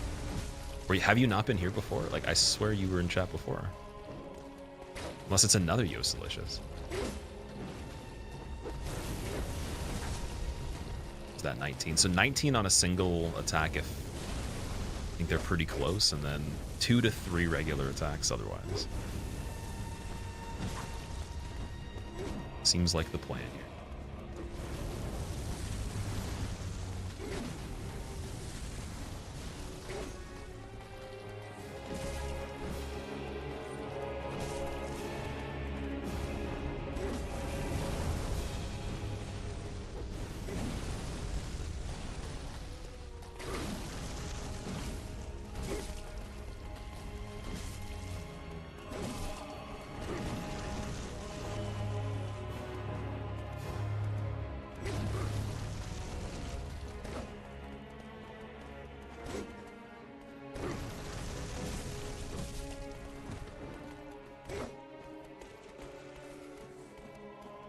The thing that's interesting is the Saw Cleaver's regular light attack is almost the same speed as Two-Handed Fists. I would say they're probably equal. So this is actually kind of helping me with seeing double attack opportunities. Since on Shadows, like typically, like if you're doing hitless 1 at a time would be pretty smart. In my opinion, you can go really aggressive on these guys if you're amazing, but you just increase the risk a lot, right? So starting to kind of like learn a couple more things from this already.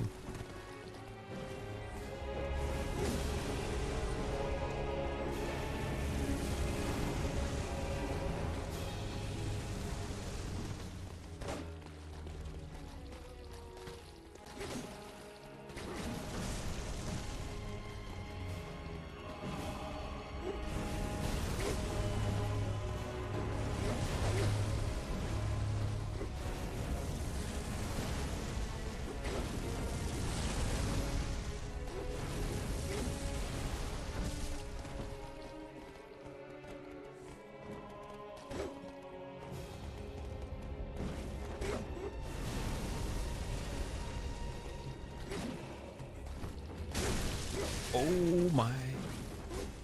Ooh, that was spicy. That was super spicy. I went for the R2. I don't know if it was because it was the R2 that I had like a little bit of lag there at the end. Oh man. Very spicy.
Giving that shadow a new red coat. Yeah, they're getting pretty bloody. We're all getting bloody. Definitely. Okay, I'm gonna go for one more now on Pyro, and then we'll start the next step.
The blood game? No way.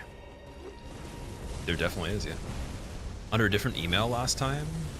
Just built a new PC, feeling pretty good. What are the specs on that? Which doesn't think so. Yeah, no, but the thing is, Yoselicious' name also is usually yellow. I don't know if you selected that by default or it just shows me that every time, but it was pretty consistent before. So under a different email.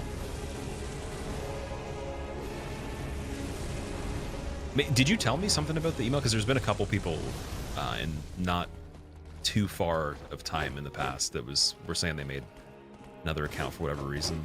Someone saying they were locked out of their other one.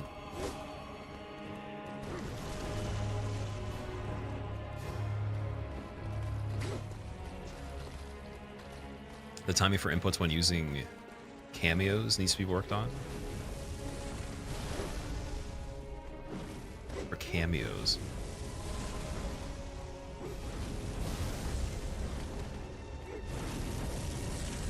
Attack button and RB input. Oh, sorry, cameos for Mortal Kombat. Yes, okay, sorry. I was like, wait. And then I immediately thought of like Elden Ring. Like I think it was like one of the talismans or whatever.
Brex, how are you doing? Welcome back. Ryzen RX 7600 XT and a 7800X 3D. Are those the newest gen for Ryzen? I think the last time I heard about stuff with them, I was looking at it was like 5000 series or something. I don't know what the equivalents are for it, but it sounds pretty cool. Definitely only really slightly in the loop with NVIDIA and Intel at the moment.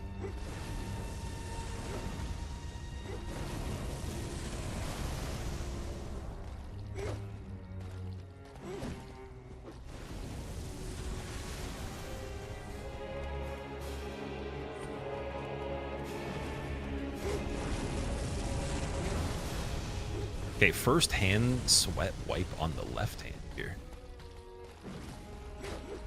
I actually have the pants for it this time too. Wait. Look in here.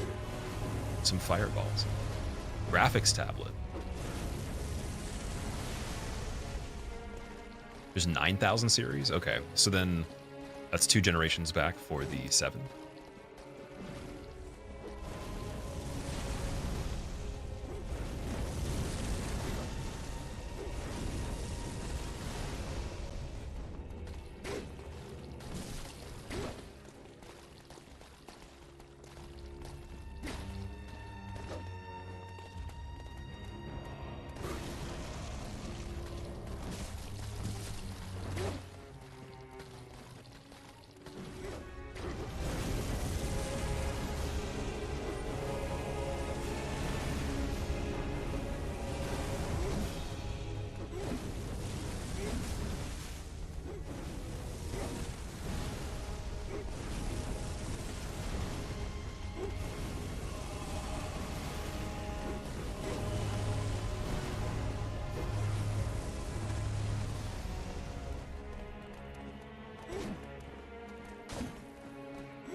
They skipped the 8,000 gen, really. Interesting. Lito, what's up? Lito, sorry.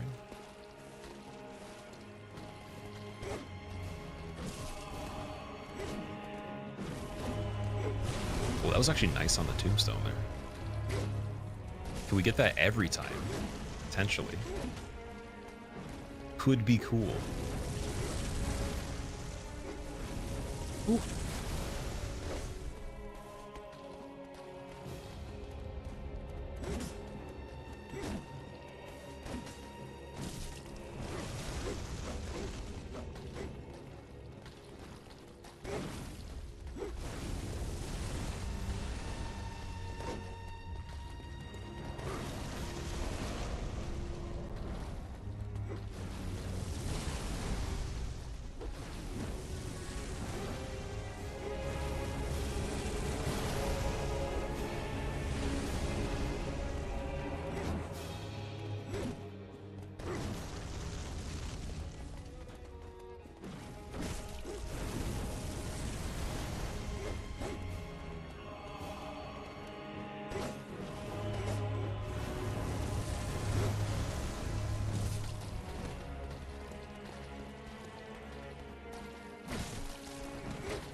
It looked like he was trying to run away for a second.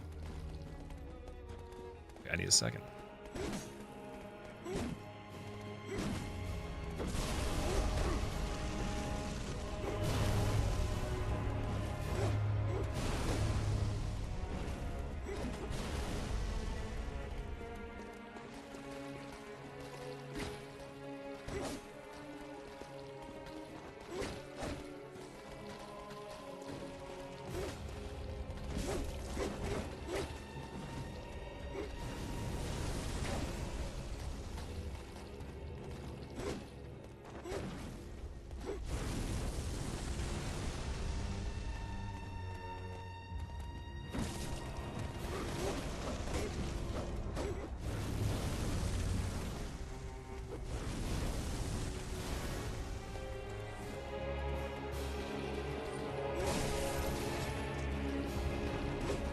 I want that extra rally. The rock, though.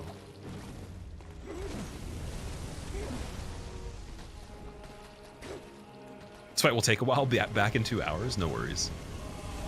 Yeah, I don't think it would take 2 hours. If we got it on this one. If we died, yeah, definitely. Unless I change the method, which I was thinking of doing like a bit of both on this fight, but I mean, we don't technically need to. It's just a matter of if this one is good.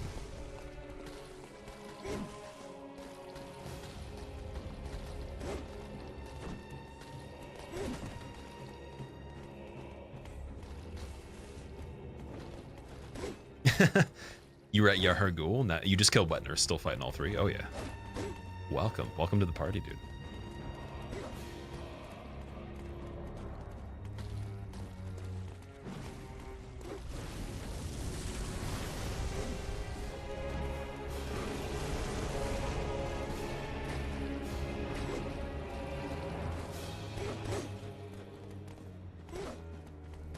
Okay, we need some more flamethrower. There we go. Flamethrower and then run away from the flames and the first guy is beautiful. Or even this, actually getting stuck on the tombstone, not overstepping it, that's the only problem with that. That's good if it wasn't fireballs at the same time. Okay, power's stuck for a little bit.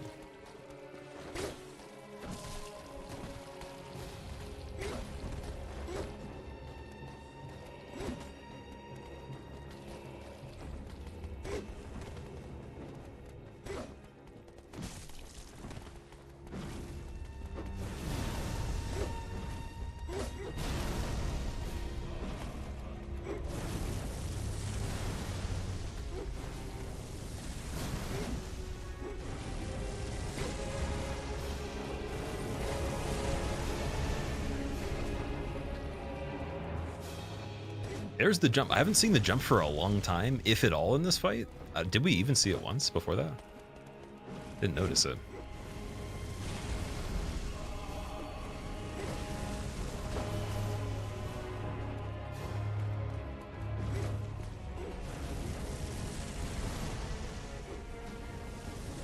Ooh, okay. Changing position a little bit. Here we go.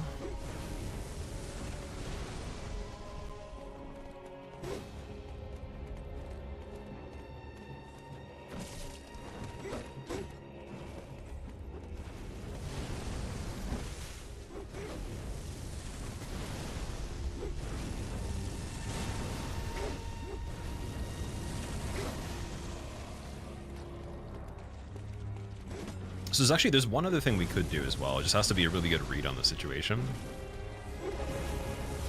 It's a little better, but let's go for that. That's 45. That's pretty insane. It's worth the opportunity there. Just the counter on it if I'm getting hit by this guy would be bad, and then I wouldn't want to get comboed after that, which I don't think I would from the main dude.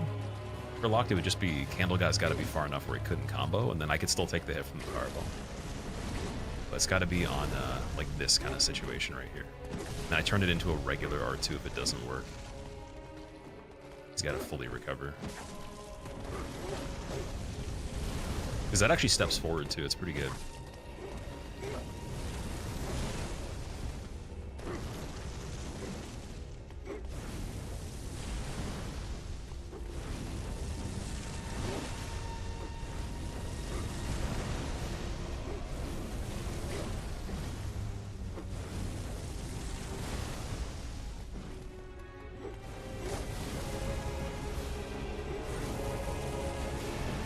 Bloodborne. It's been pretty good so far. This is the first actual attempt. We did one just with me testing the fight with like almost no vials. I think I had like 7 or something like that. Let's run into them, but got Logarius to get some more levels and some vials, and now this is like the actual attempt.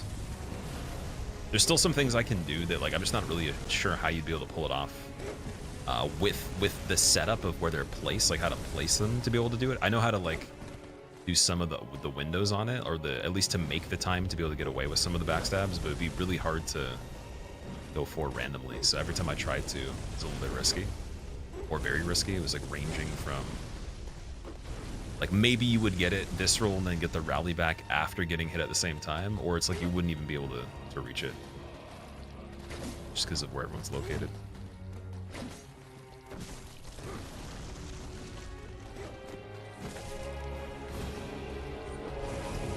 Whee.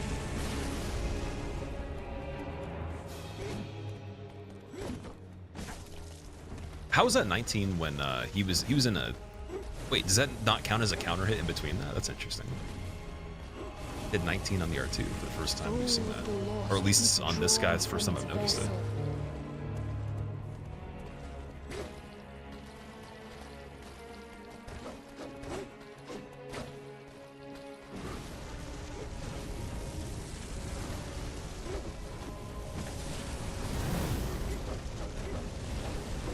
Now we can finally get a good heal. There we go.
Running. No running. Candle get stuck. Yeah, there we go. Dodge. So it dodges the fireball curving the left side of the tombstone in that position. That's good. Because like it'll always do that. If I'm over there, it'll always try to go that way. I think if we were standing still, it would still just miss by a bit. But that was cool though. It's an extra little detail.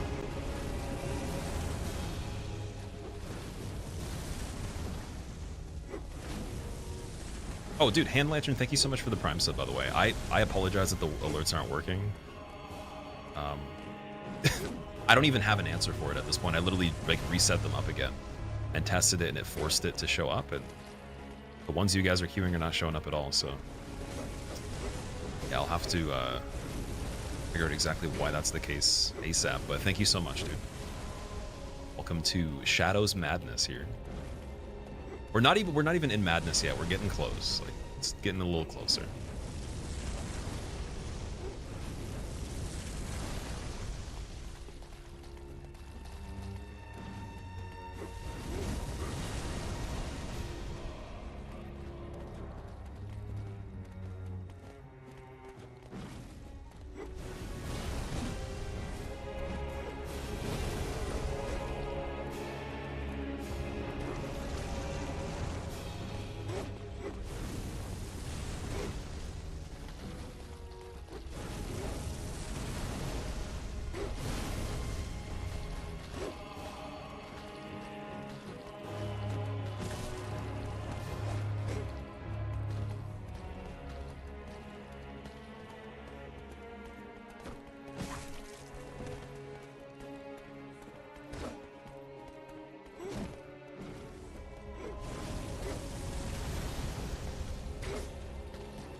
Okay, there's the 23. So yeah, it must be a counter hit that I'm getting for some things. I would have assumed that I'd get that almost every time.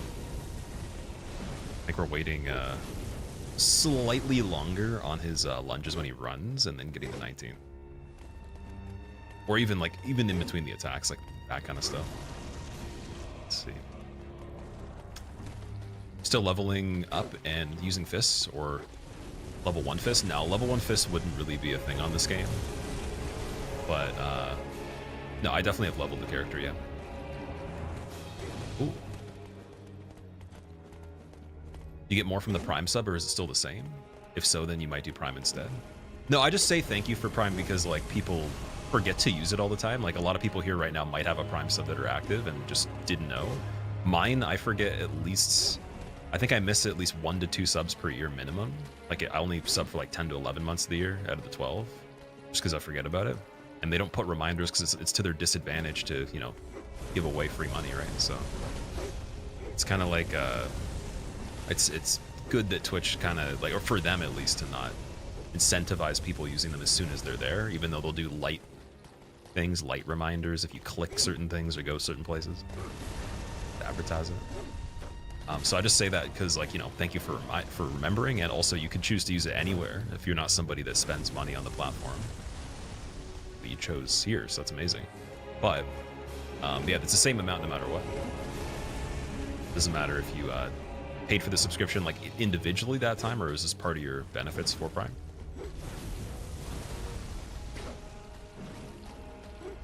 I appreciate that you'd want to to change it to the better one, though. That's cool.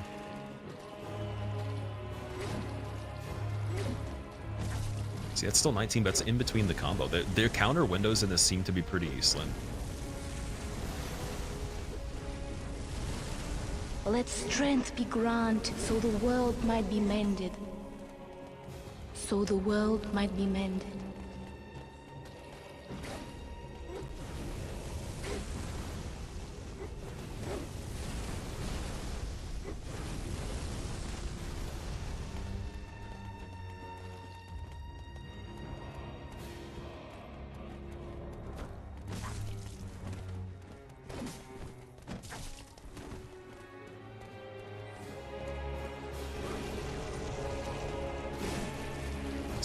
And that attack's way better for some reason, like at a distance especially, than just the R1.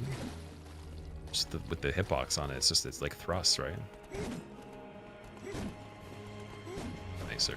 Oh, lock on screwed me there. Okay. Nice job, camera.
One more running? Oh, I thought he was gonna go again. I guess it would have been like 50-50 on the charge one there, but it was looking pretty decent.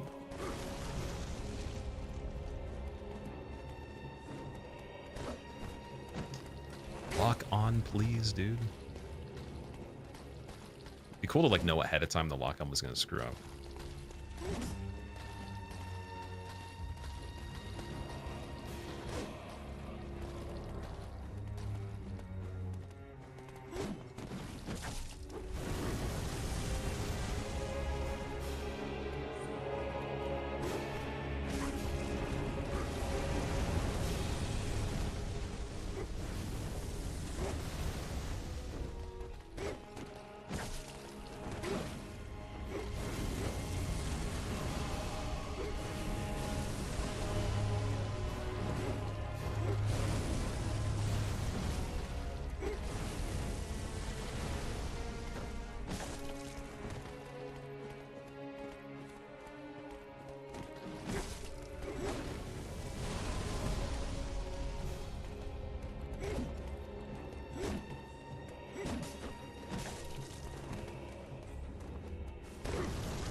Excuse me.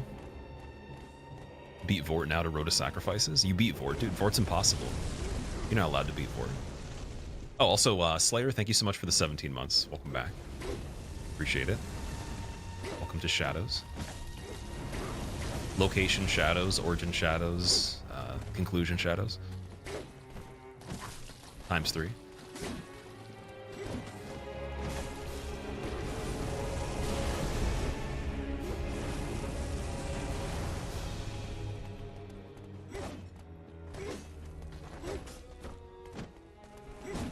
That's good.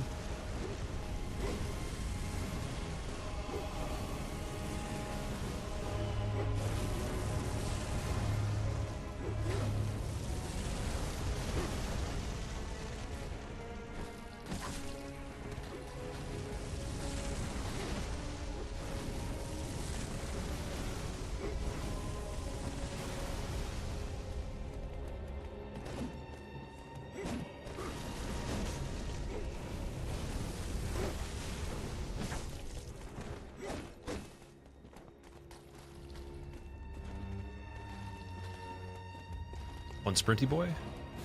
Sprinty Boy? Damn it. See, that would have been a really good one for Sprint.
Okay, change the seating position again.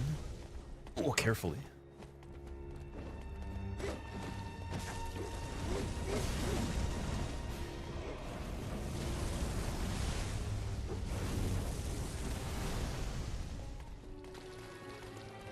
Actually, this would have been a good one to start standing up. I might start doing that for some of the fights on this, because I have a hoodie that I can just put on the desk to rest my hands. Sometimes I do that for practice off stream, so yeah, I should probably do a standing up start to some of the fights, and then see if there's opportunities to like sit down in the middle of it while it's still going. That might be really good. You kind of like freshen up the situation a little bit. Create some delayed reward there too. Be a little bit nicer. Aramoto, what's up, dude? How are you? I'm doing pretty good. How are you?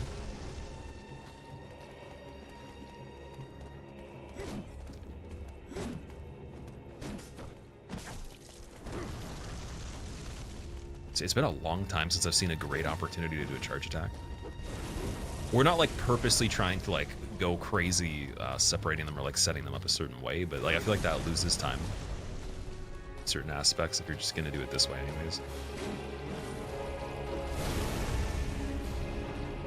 Flame candle guy, please.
Master knows what's up. I have no idea what you're asking me.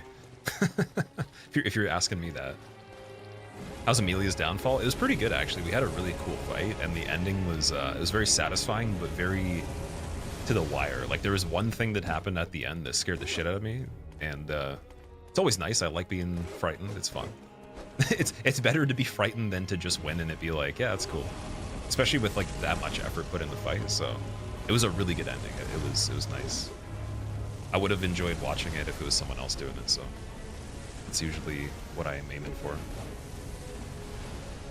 But yeah, we probably could have done a bit better still. Even I was trying to preserve the heals as long as possible. But yeah, I think I traded a little bit of the damage on her for the survivability, and just ended up being a crazy fight.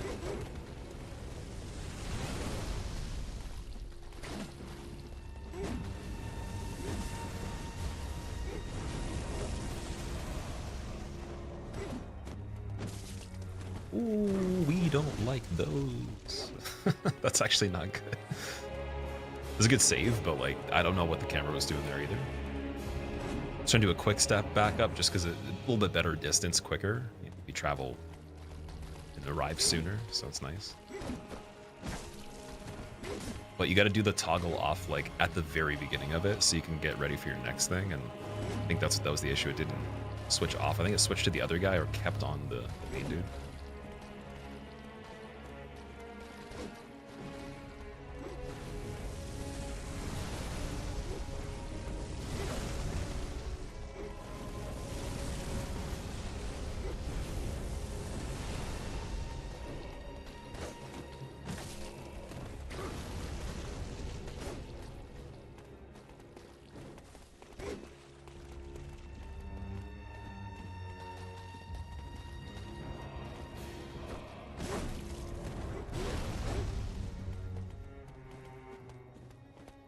Runny boy?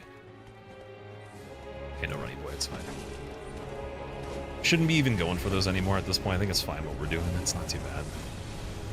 Just gotta get ready for the stretchy long arms and occasional snake if the other guy goes really far away. And the thing is, so we have an option between if we go for the visceral on Pyromancer or this guy. Pyromancer being dead's kind of nice because then we don't have to worry as much about like just as big of an area of you know, the fireballs affecting the arena with the other attacks long range. And then there's also the case that I don't know if it would be quick enough to kill the main dude just even with the pellet and the visceral alone. So we'll have to, I think we'll have to go for Pyromancer first, which is usually the thing you do. It's just like, I think it's going to take slightly longer because obviously the damage, right? So we'll have to see how that goes.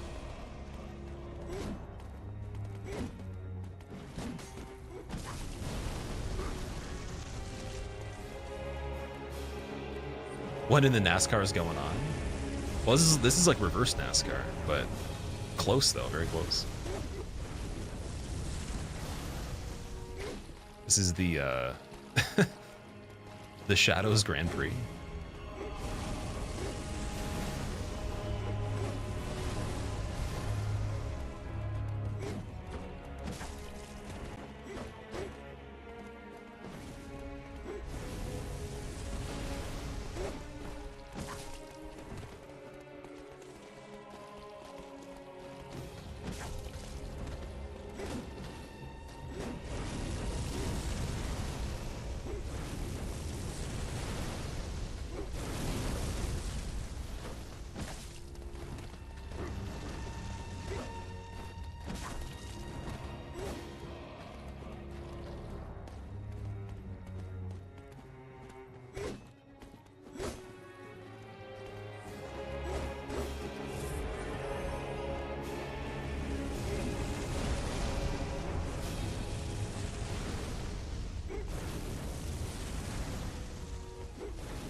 Just want to check the Target Hunter's Garb 110. Same, pretty much same stuff. It's top hat set. I was just making sure we didn't have anything a little beefier, but I think we're good. So we need one more regular attack here, and then I think it's going to be like possibly another 3 on each, or maybe at least 3 on the Pyromancer. I'm just going to assume it's obviously less because you don't want to assume more on that. We'll make the reaction pretty bad, but we'll go from there.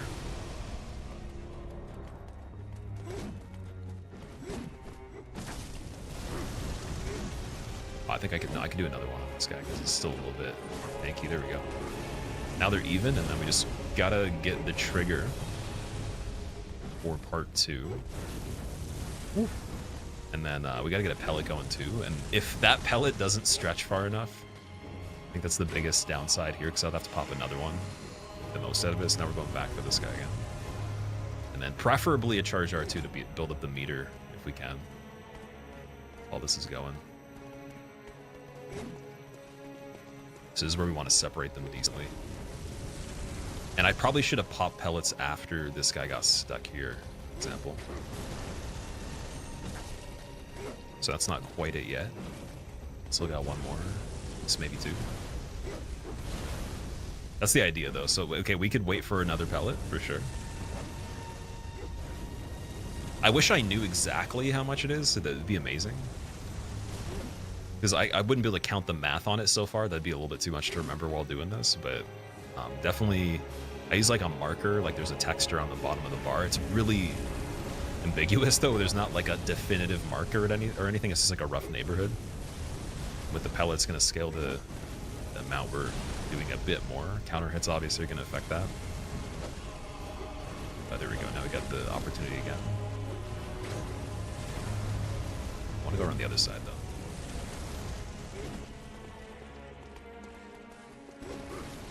Up here.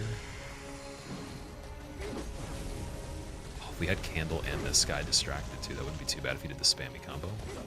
And then he does, dude, he does just like a move too late there. That's funny. Okay. Oh, stuck. Yep, that's pretty good. Like that. Still not transition yet. I have to go for another pellet.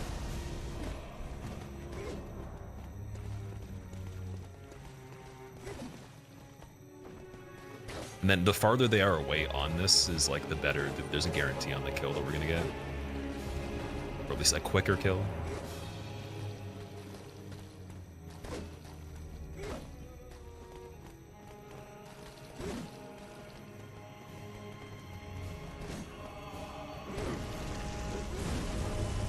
So that's a fairly good position until he did that. I think we're gonna want the shadows that are normal on gravestones over here. I think ultimately that's the smartest thing. Because they seem to get screwed up by the one that's over in the corner here.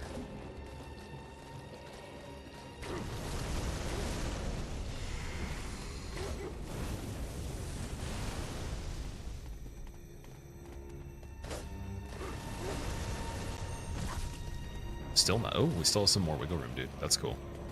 Okay, then I might as well get main one down a bit more.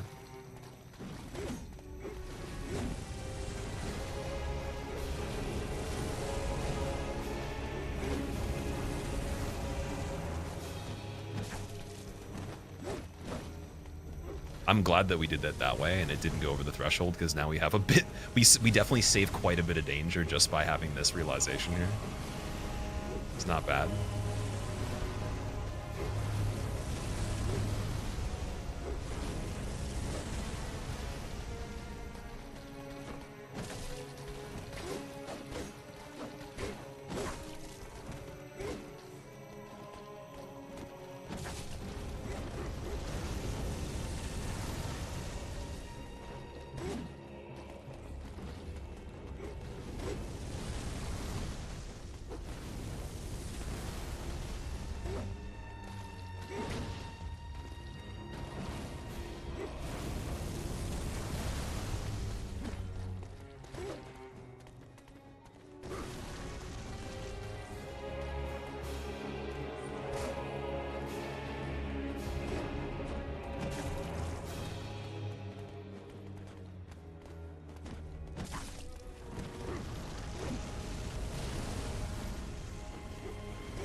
See, I want another 13 on him. Oh, it's tempting. I guess one-handed.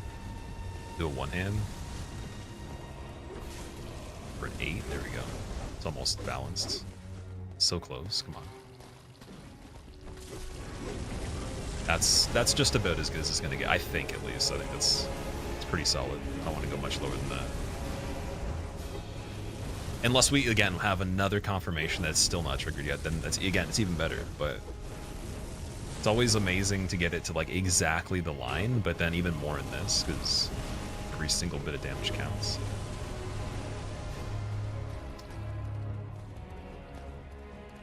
Right. So we need a really, really good time to do the pellet again.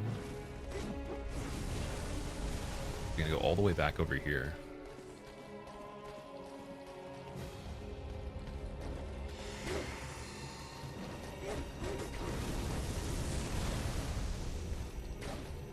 Fire. Candle guy's not cooperating. Side steps, come on. What are these side steps?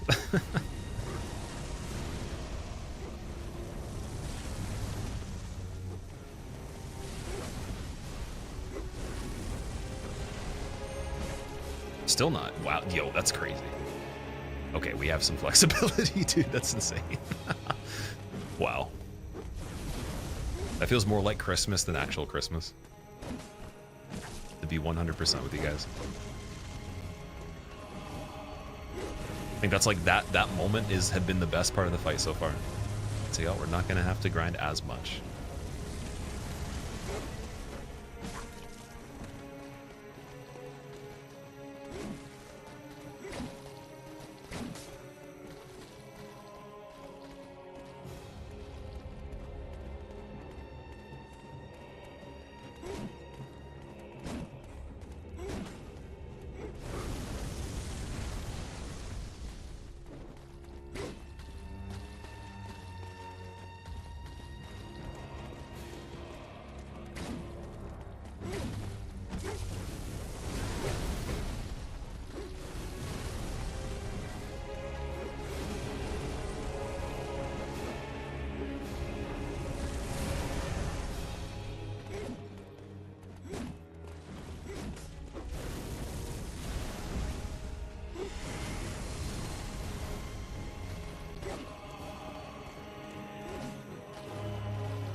Oh, see, he backstepped right there. That would have been good. Decent, at least. See, you can make the Pyromancer guy input read sidestep bullets, so I could like actually make him move sideways a little bit if we could use the gun, but obviously that's not part of the playthrough, so gun only is going to be nice for that. Actually, gun only will feel like a pay-to-win loot box after this one. It really will feel like Activision or Ubisoft or something.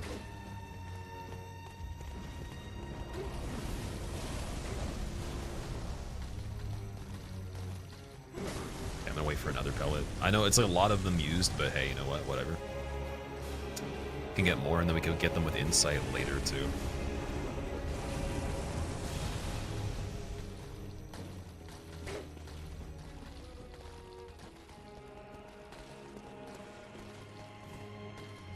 Okay, I'm not a fan of the spot with the rock. We're just gonna have to be like very, very particular now, like very picky with where I decide to go for this.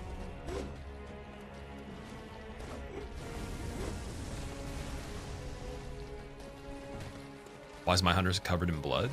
Is it my own, or are they not real shadows? They're not real shadows, dude. They're just snake people. They're just dressing up for Halloween. They're not actually real shadow people. They're not real Nazgul. Still living. Bunch of scams. Oh god. Okay, that's not that bad actually. It's fine. I think not really. It's not ideal. Truly not ideal here.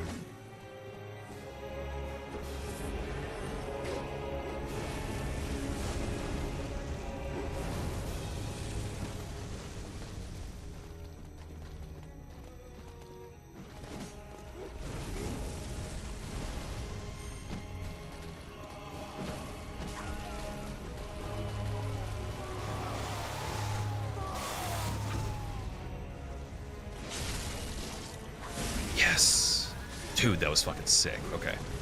Nice, nice, nice, nice. Now we're just chilling. Just gotta watch out for Stretchy Armstrong. Stretch long, Armstrong long Bob. And Bob long Armstrong. Strong arm as well.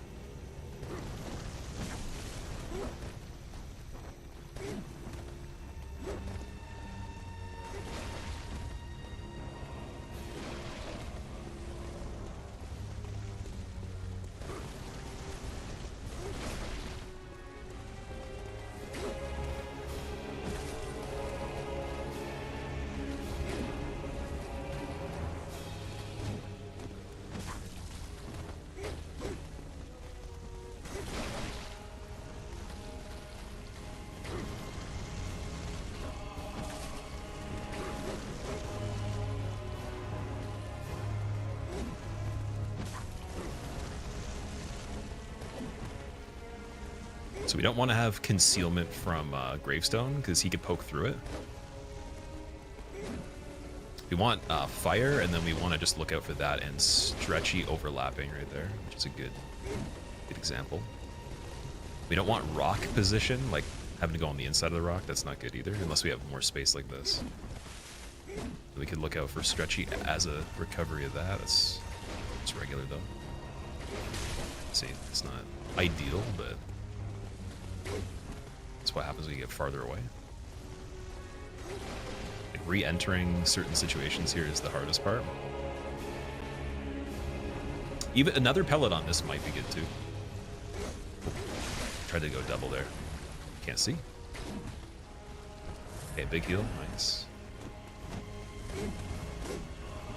Wait, what was that? Do you guys see the red there? Do you see the flash of red, guys? For a moment? Anybody see flash of red? What was the flash of red?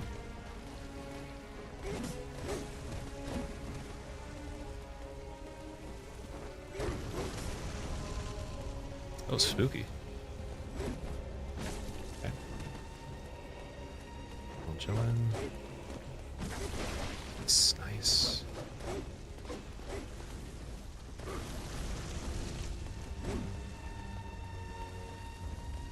Got to pay attention also to like where I was previously and see like were they likely to queue up something next that would be long range, not just reading it real time either.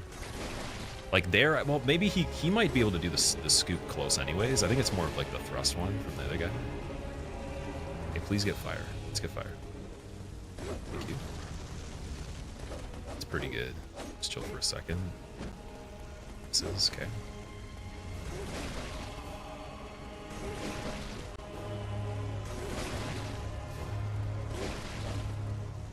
I don't know if locked off is better here. It's hard to say.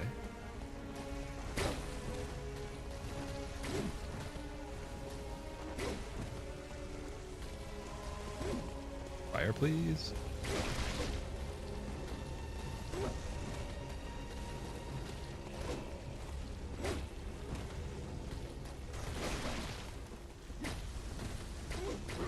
Fire.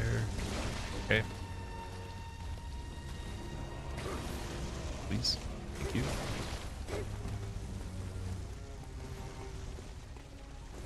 Fire from far.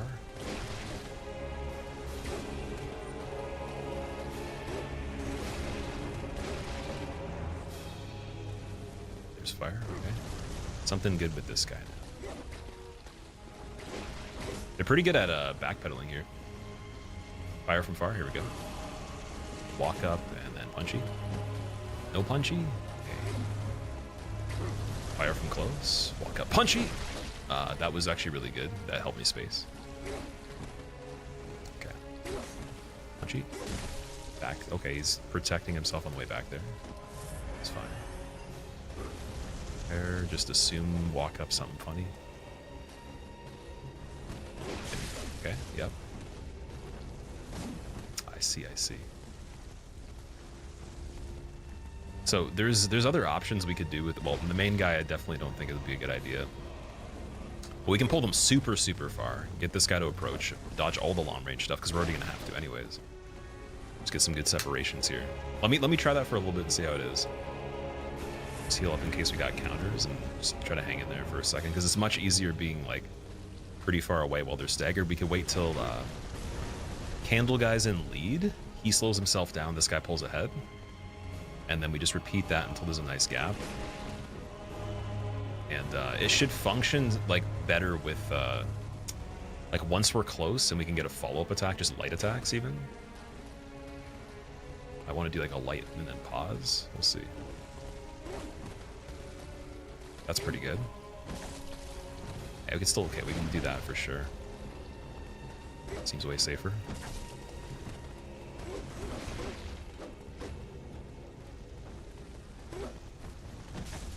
Beautiful. There's obscuring attacks, let's see. Go for the rock.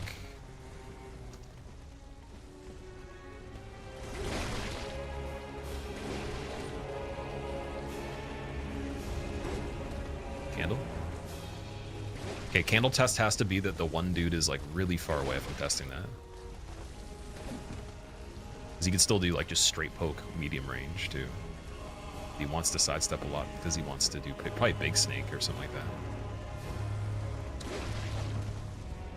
Although maybe, no, is Pyro the guy that does big? No, Pyro's big snake. My bad, guys. Okay, now I get it.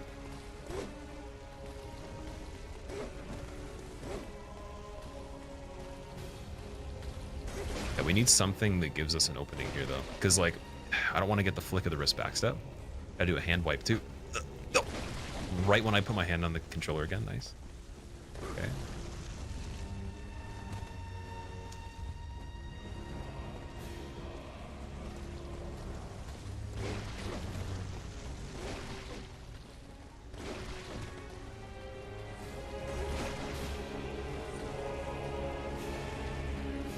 Handle tests. Yep. Okay, just waiting. Yep, that's good. Get a punch, get away. Sweet.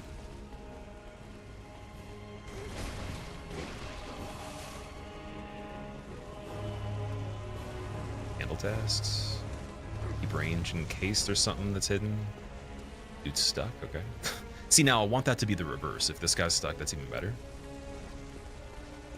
Because the other guy's more mobile. He'll want to run. Yep. Good. Good entry. Sweet, dude. Roll and then do R2 there.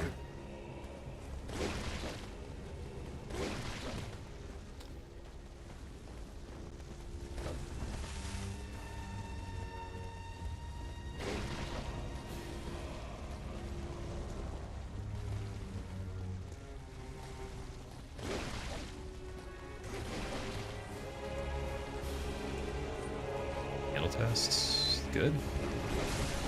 So I knew he was doing that, but the rock kind of screwed me up. Okay, no more even trying to initiate anything if the rock's in the middle of the area in general. Maybe doing that. Would have been good if we were on the other side of it, because I knew he was doing that. I think the frames continue longer than you can dodge if you don't clear it, though.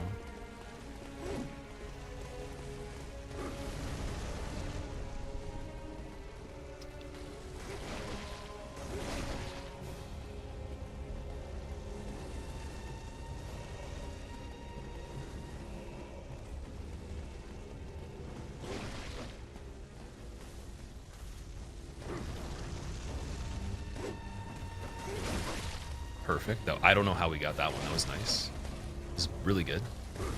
Okay, reversal. Let's watch out for stuff. Thank you. Yeah, sometimes I guess you could be in the middle of it and it'll just be like right beside her. It'll just give you iframes.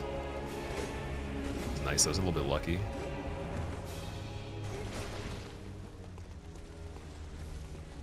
Okay, so pivot around here, but just check for candle. Didn't candle, that's fine. That would have been really good too.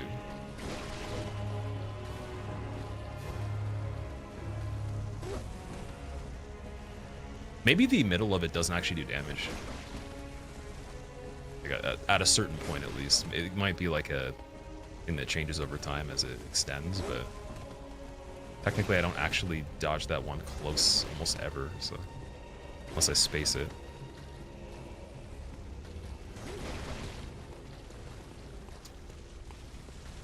Okay, candle, here we go.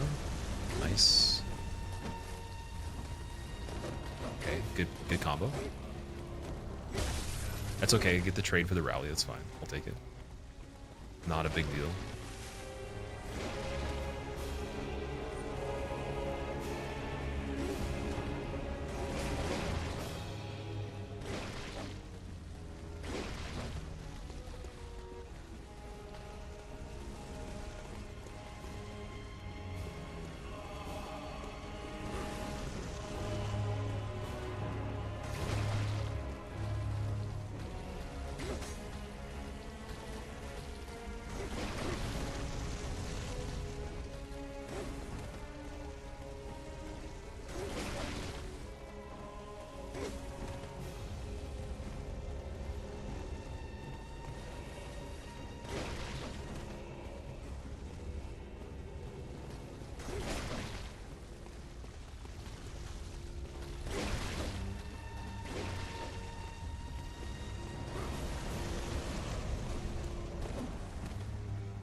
Do not hesitate when going away. Just keep moving.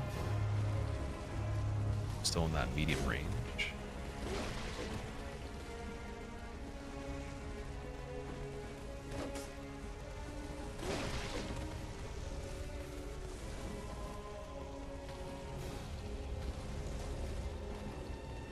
Yeah, I think what I'll do, like, so maybe we don't do the candle check anywhere but here.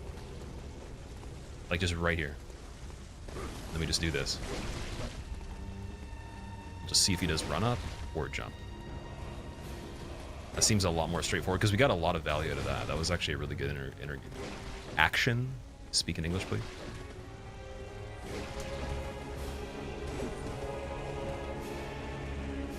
Yeah, I think that like checking where the rock is, just that whole area is not a great situation there. Right here, though, is fine. So we're gonna have to move left anyways, more dominant for both those attacks. And then again, the other guy that's doing candle seems to just kind of linger this part a lot more often. So let's see, run up. No potential for that yet. Okay.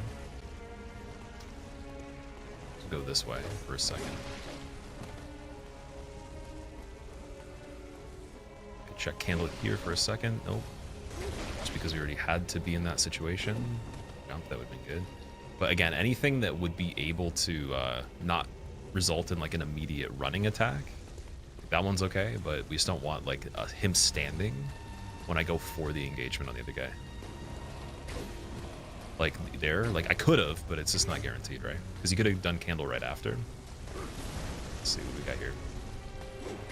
It's just because of these backstep attacks. These are the tough ones here.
This is a really good separation. It's kind of funny, actually, how far away he is. He's going to have to run in and do something, though. She's not going to want to. She's already medium.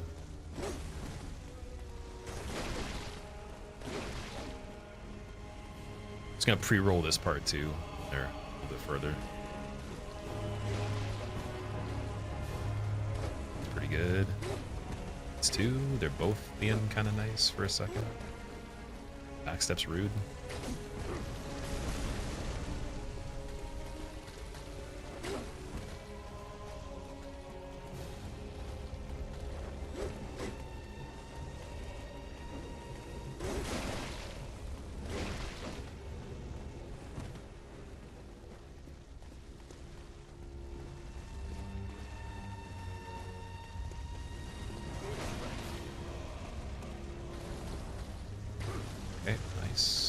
Cool.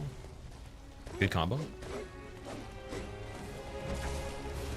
Got it right before the end, so I read that decently now. Anytime we got that, I think I understand it a bit better. Because he'll on his actual true recovery, he'll just do the flick of the wrist back step, which is bullshit. So we have to go one attack sooner on it, which is not what I'd normally do on purpose.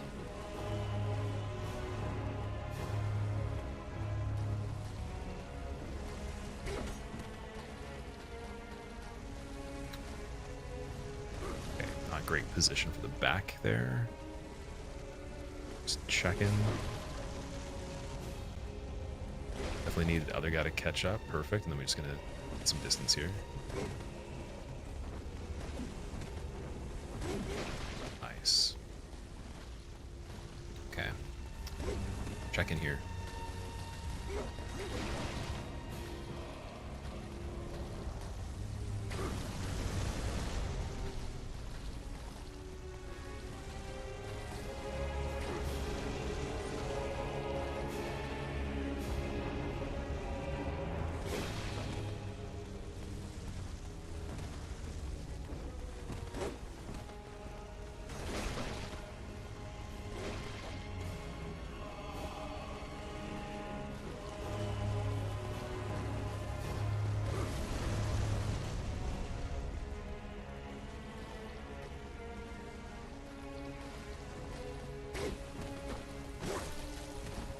He tried to flick of the wrist and we canceled it. Nice. That was pretty satisfying.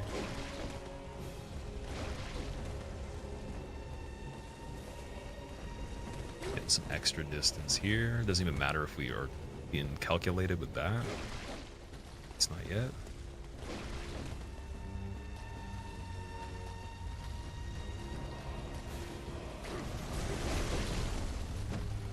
See that? Okay, so that's really good. Just, oh, gotta be a little closer on that one. That was a really good idea, though. Like using long range to get back in very, very fast. So I probably could have done that already. Just trying to figure out exactly what the limitations are here.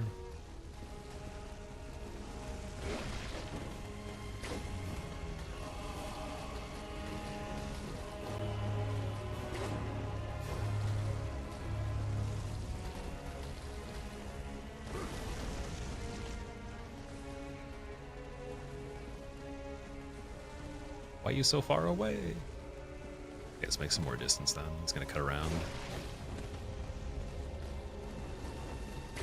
Ooh, the double up, I like that. Nice look there as an action moment. Smile for the camera moment.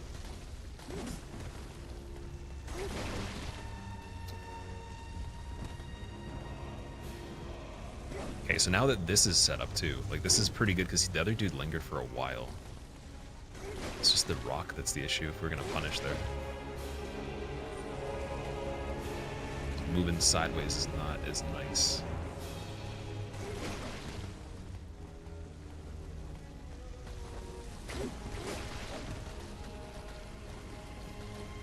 Okay, there we go.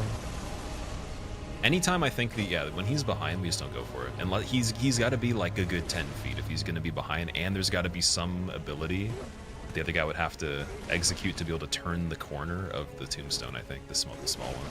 Can't be like a straight line that he's got.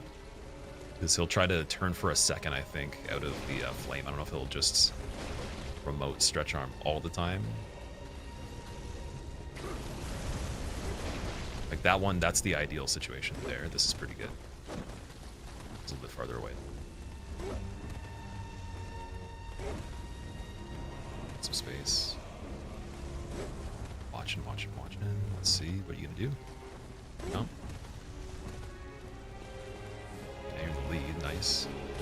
Oh, fuck. Yeah, him in the lead there. I gotta watch a little bit more.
Yeah, it's another option too. Actually, we go close range to bait another attack from main guy, and then check handle overlapping his recovery and just plan to exit anyways.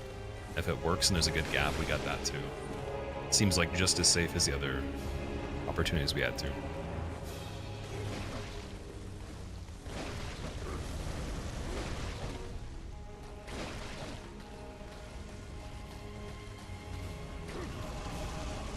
Yeah, it's obscured. I can't see anything.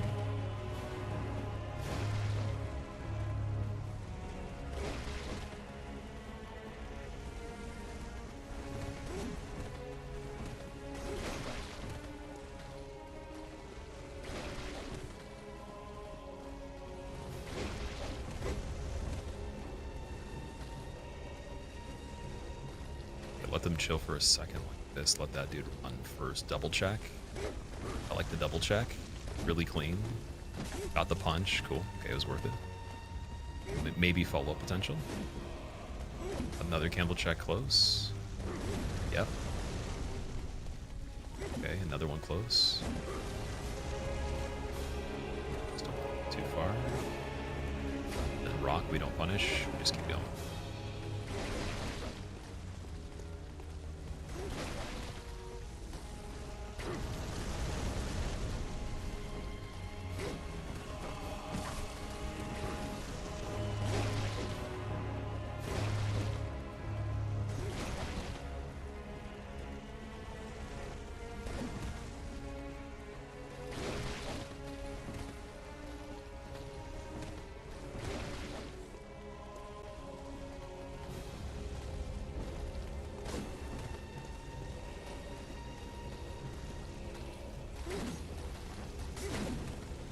Third. Some space. Let's make some space for ourselves. Yeah, we don't want blinding on that. Just never even like wait there for a little bit. We just have our areas set up now. Stick to those areas. Unless there's like something really juicy happening. It's just obvious.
takes in the position of seating.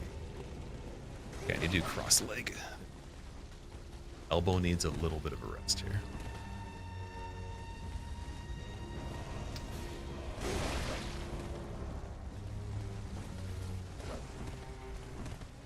See, anytime that happens right there, I kind of like... I like that situation, but I don't like the area, man. Like, we're getting a lot of really cool things, just... Then, like, to enter into a situation that continues to give good ones, like, you gotta be really particular on it.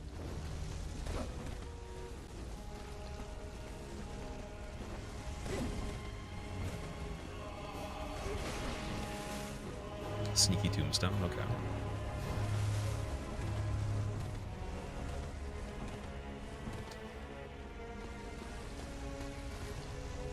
This could be good.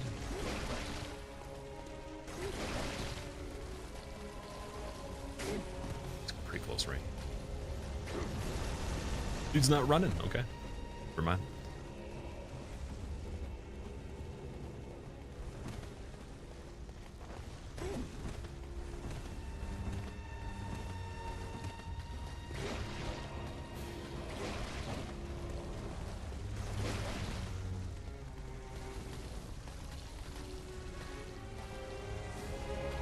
Bit, let him stay.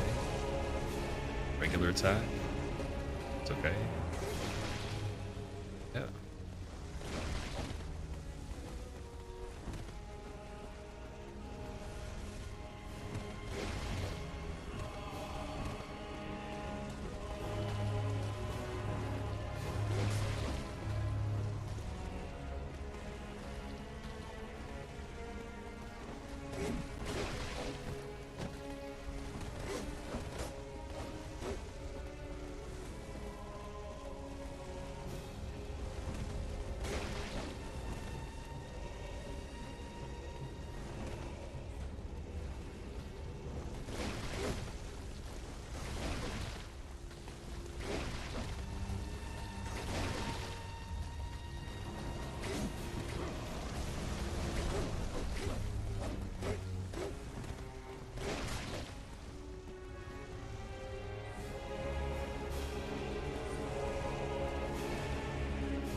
Ooh, okay. Yeah, so that is a little bit safe for close range. You have to strafe though, and it's like a really weird strafe. It's not worth it. You still get medium poke, or it's not even medium poke, straight poke from Pyromancer once in a while. And look at it. And hey, look at that, right on time, as I said it. You ask and you shall be served. Oh boy. Okay, wait, let's calm down. Calm down a little bit.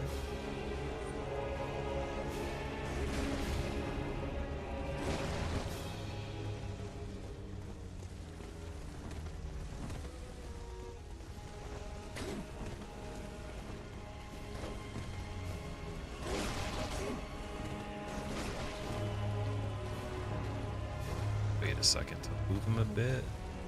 It's hard. The one thing that sucks is you always want motion. Like, you don't want to stop moving, but you actually do want to slow down to almost a tiptoe to actually wait for the dude to run so they have a better setup. That scared the shit out of me for a second. Lightning one.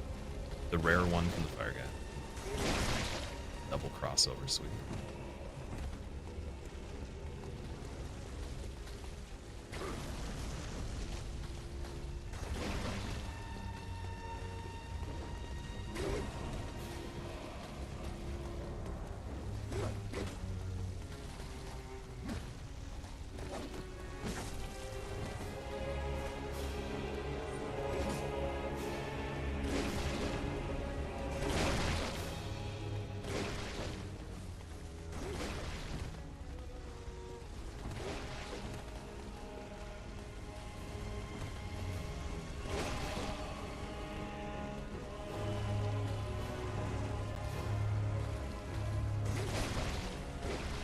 think I can't do the tiptoe. It's gotta be a circle.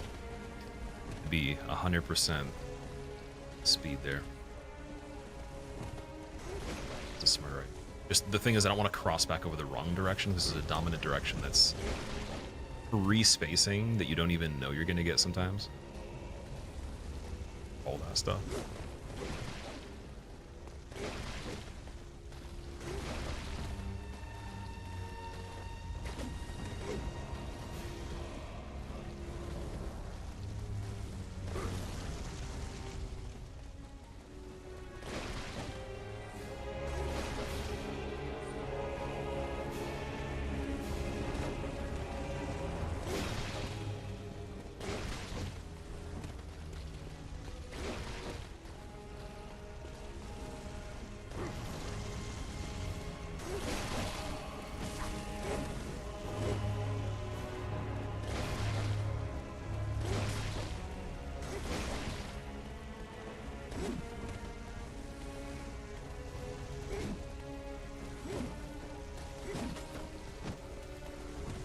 That'd been so cool. Would have loved to see it. That was a really safe one too.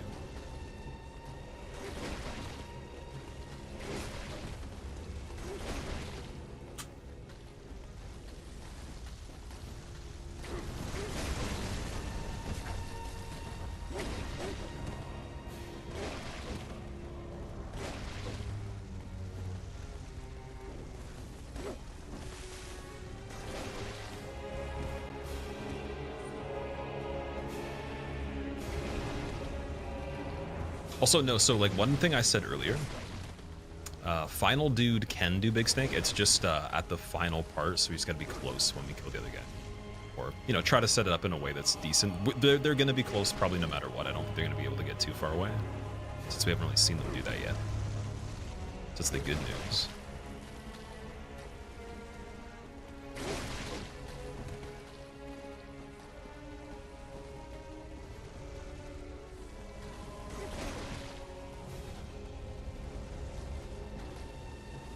Nice, okay.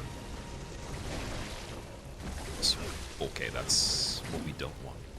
It's a little bit frightening. It's a reversal here. Chillin'. Big chillin', big chillin', big chillin'. Didn't happen. Okay, so yeah, that one was... I'm trying to think of what happened there. What was the issue? Oh, I went forward. I went straight forward. Offset the direction of the other guy. Didn't have a nice natural view on him. It's a dead zone, so yeah. Don't do that ever again. Lesson learned. That's the first time we went straight forward for that one. It seems like a good punish, but again, because he can always do stretch poke, you can't quite get away with it unless his cooldown on the flame is decent. Then he has to kind of like, you know, figure out where you are.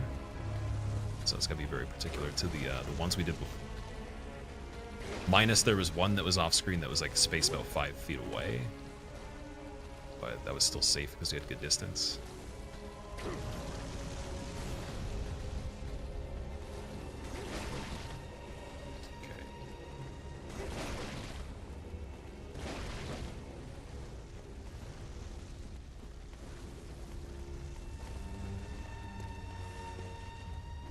Because the issue there was like as soon as I went for it, it was at the exact same time as I confirmed the attack, so that means I didn't have a good heads up.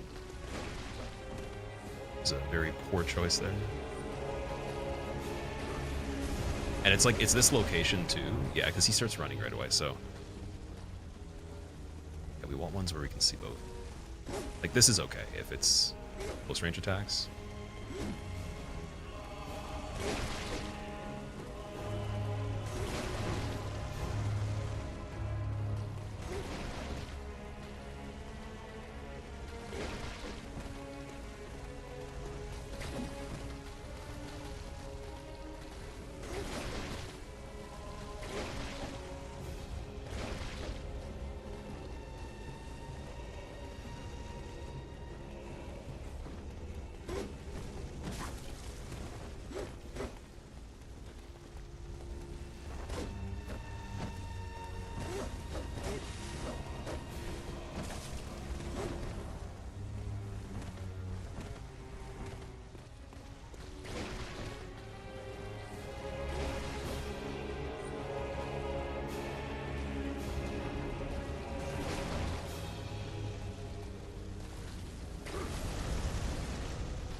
It's interesting. Turned. Nice. Like this. I would have liked that if I knew he was gonna do. I should have expected it, but that was really clean. Actually, that would have been a good double. No need though. Need.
Yeah, so I think on the one before that, the pivot was a little too slow.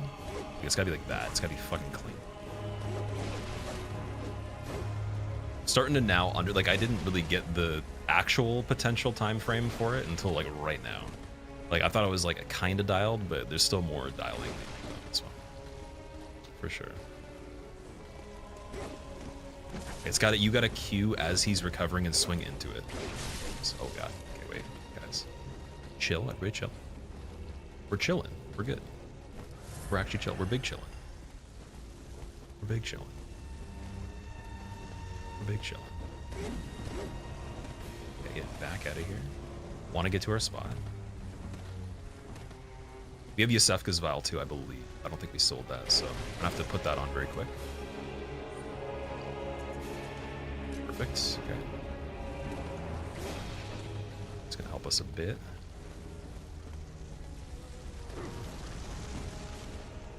He's running. Okay, but that's still not good because the other guy's running, so oh. Just simple interactions here, man. No greed, man. No doubles unless it's like so obvious. Like back-to-back flames. You guys just like taking a gander in the background here. Interesting situation. It's not a good position for him, so. See, again, if he, I think I slowed down right at the perfect time. I just don't like to fight on that corner.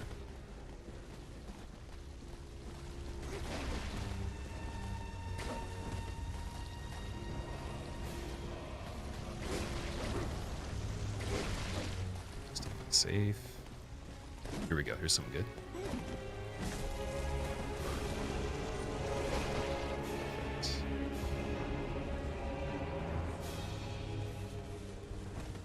Oh, we're having a lot of idle from the main dude here. Excuse me.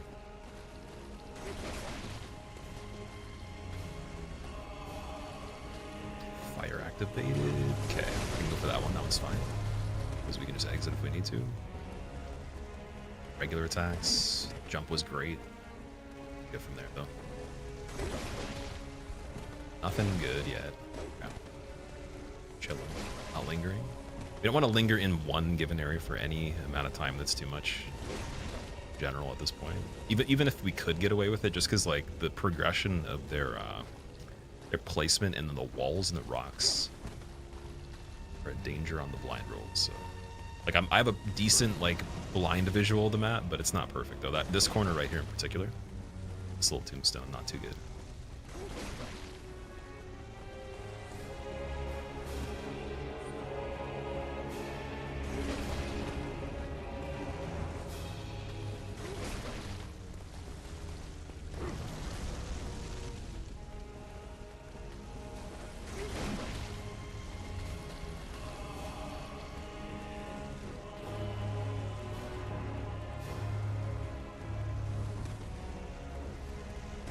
Sprinting there was pretty cool. One. Yeah, sprinting, so we tested that. That's good. Back to normal. Got a neck scratch, quick neck scratch. Check if he's doing strategies now.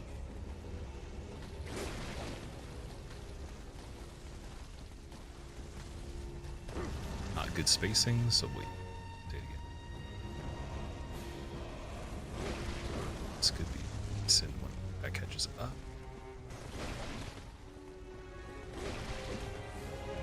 Failing at that.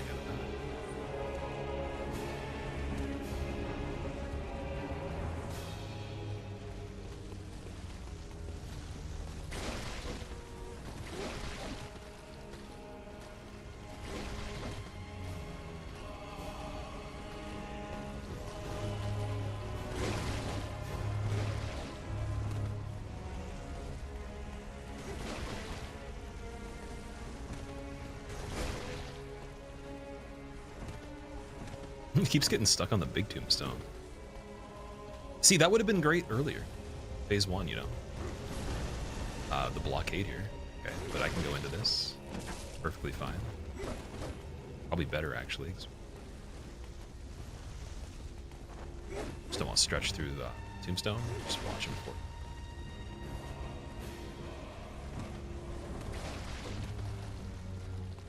it. Neck scratch.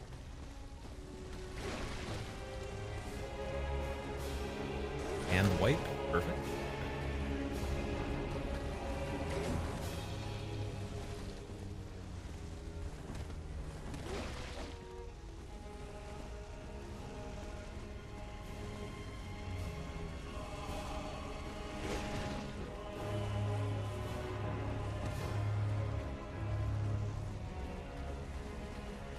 Okay, so I think that Pyro approaching here a little closer is really good. That's what we always do. And so he didn't do fire there. That would have been... That is fine. It's 100% fine.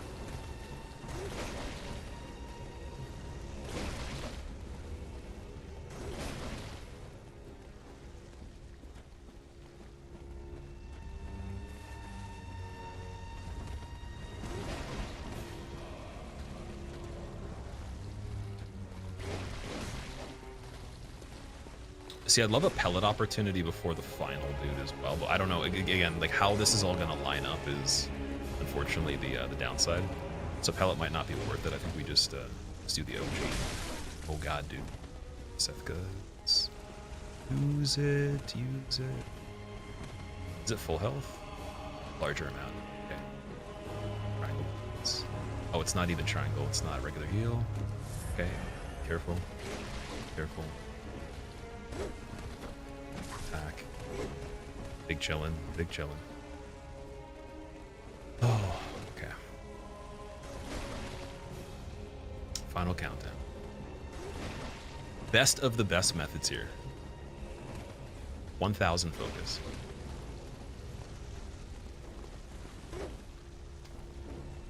See, that would have been amazing if didn't get blocked there.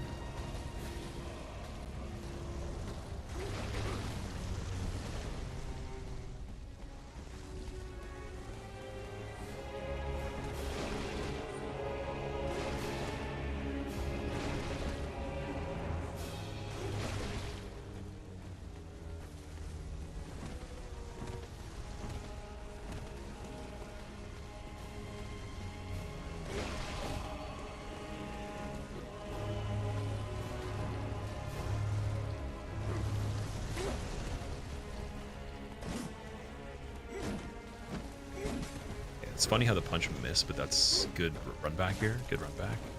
Could have been 2, but it's all good. Could have been too safe.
That was actually a really good sequence. We could have finished off that. That was probably the cleanest one so far.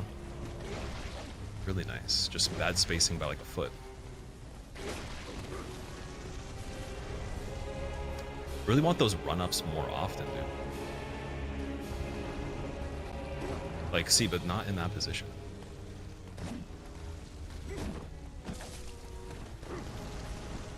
Yep. Expect that.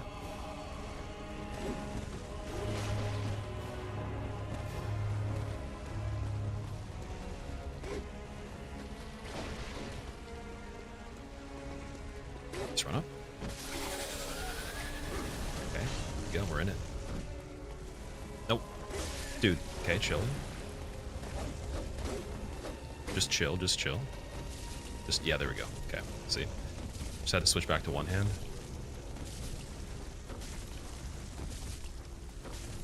I like the spot too. Stamina is. I guess the spot doesn't matter. Just gotta stay close.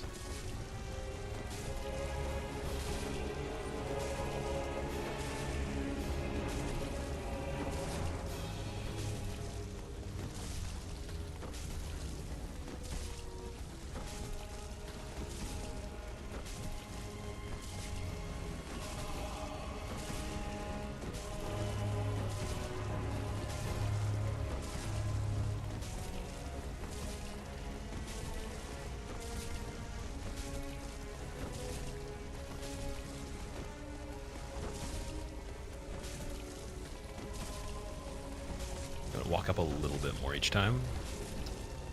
Distance on this isn't great. We're definitely not doing an R2 on this.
Their shadows. It was, dude, whoever said 2 hours, I think it was Lito. Lito was like, I'll be back in 2 hours. I was wrong, dude. It was probably longer than Amelia, man. There's just no way I was doing that aggressive at that point. That was, but I gotta stretch after that. I gotta stand up for a second. Oh, my legs. I crossed my leg many times during that fight. Boy. That was absurd. That was absolutely off the chain, dude. Character is so bloody, too. I gotta shake my left leg. Yeah, the muscles getting a little bit tight because I kept crossing that one. I can't cross my right leg as well as my left one. I don't know if anybody can relate. Like, I can do it, just doesn't work as well. Okay. Okay. Definitely going to take a break after that regardless anyways in a second. Just got to take that in. That was crazy. How long was that one? Because we've been live for 3 hours, 33 minutes, 7:24. I can't remember what time it was when we went in there. Oh, boy, dude. It's insane. Longest boss fight so far? Can you do that again? You missed the first shadow? Yeah, no. No, I'm never doing that again. If I do shadows again, fists only, we're doing it very fast. Jeez, that was fun, though. It was really fun. Just, like, there's a couple major mistakes that were so easy to avoid that were freaking me out a little bit at the end, but yeah, that was good. Took over 2 hours? Was it over 2 hours for that fight? Oh my god. We were on there since 5:30? 2.5 hours? No, it wasn't. Are you serious? That felt like it was an hour. Okay, crazy. Oh man, wow. Time travel. Well, we got blood rapture from them, which I believe increases your health upon getting viscerals, so you can put that on. Can go back. And then after I do that, I don't know if I want to do Rom right now after doing that, because Rom's pretty long too. I don't know if Rom's as long as that. So we're gonna go and check and see. For Rom, I think I'm not leveling any health. I'm just going with skill again for more damage, because she's not gonna have any viscerals. It'll just literally be straight damage like Shadows was. Welcome home. What is... And then just not getting destroyed by the spiders. So what do we got here? 1 level, 51. Gotta do it. So we got the vials. And then let's put on Blood Rapture. Rom's going to be even longer with all the spiders. So the method that I want to use for Rom is not going to include killing the spiders, because what I believe happens is, like, there's the group of spiders in the beginning, and then there's the other phases. And I don't think all of them join together necessarily. I think you can keep her away from some of them. And the idea would be running in, getting a running attack, running out. So I've killed her like that with a weapon before, but not with fists, obviously. Okay. So Beast we could trade for Blood Rapture for sure. These 3 are the best right now. Don't know how you stay so calm. I'm really good at, like, I've done things that, like, are life, like, I've endangered my life before. I've done things where I could die. So this playing games is, like, not a big deal. That's why when people talk about, like, just like how do you not break a controller, it's like attaching emotion to a game you want to play is one of the worst things you can do in the negative side of things. If it's the positive side, it's good, and I've done it. I've been emotionally negative about stuff on games, but that was more of a personal issue. So it's kind of like, especially because I've done competition on stuff before, I don't think that you can really go back to that after you've been forced to have to think a certain way. But more so on that fight, I was more worried about, like, fumbling the buttons, because we were pushing so many buttons. Like, that was thousands of buttons in that fight, right? So I was more worried about the mechanics of it. Like, I knew the idea in my head, and I was chill about the idea. It was like every time I'd make a mistake, depending on how severe the mistake was when I'd get tilted. But I can fix tilt really quickly. That's the thing. So you just got to practice it. It's more so like, yeah, I don't. It's not like that big of a deal if you've done certain things before. Like, I've done some very stupid things before. Not like stuff that's like, you know, terrible for other people, but just really like, you know, I could, like, literally fall off a cliff and break my neck. You know, I could gone down, like, some of the hardest runs on a snowboard that you could possibly do, double black diamonds that are insane in the glades and stuff like that. I used to skateboard. I went back to skateboarding. I wasn't doing vert, but I was doing some street skating where, you know, you do, like, staircases and you can, like, fall without a helmet. So it's like, that's way scarier than this. It's just, like, in smaller doses. Went into a cave, did spelunking in a cave that had, like, crevasses that were, like, very, very tiny, without any telephone reception when I was a teenager. I showed you guys some of you guys see the photos from that. I like doing, like, really silly stuff. So, like, this is just silly in video game sense, but it's more so just like, being consistent is hard to do if you never did the fight already or you didn't practice. So I was trying to practice in real time. That's the hard part. Anyways,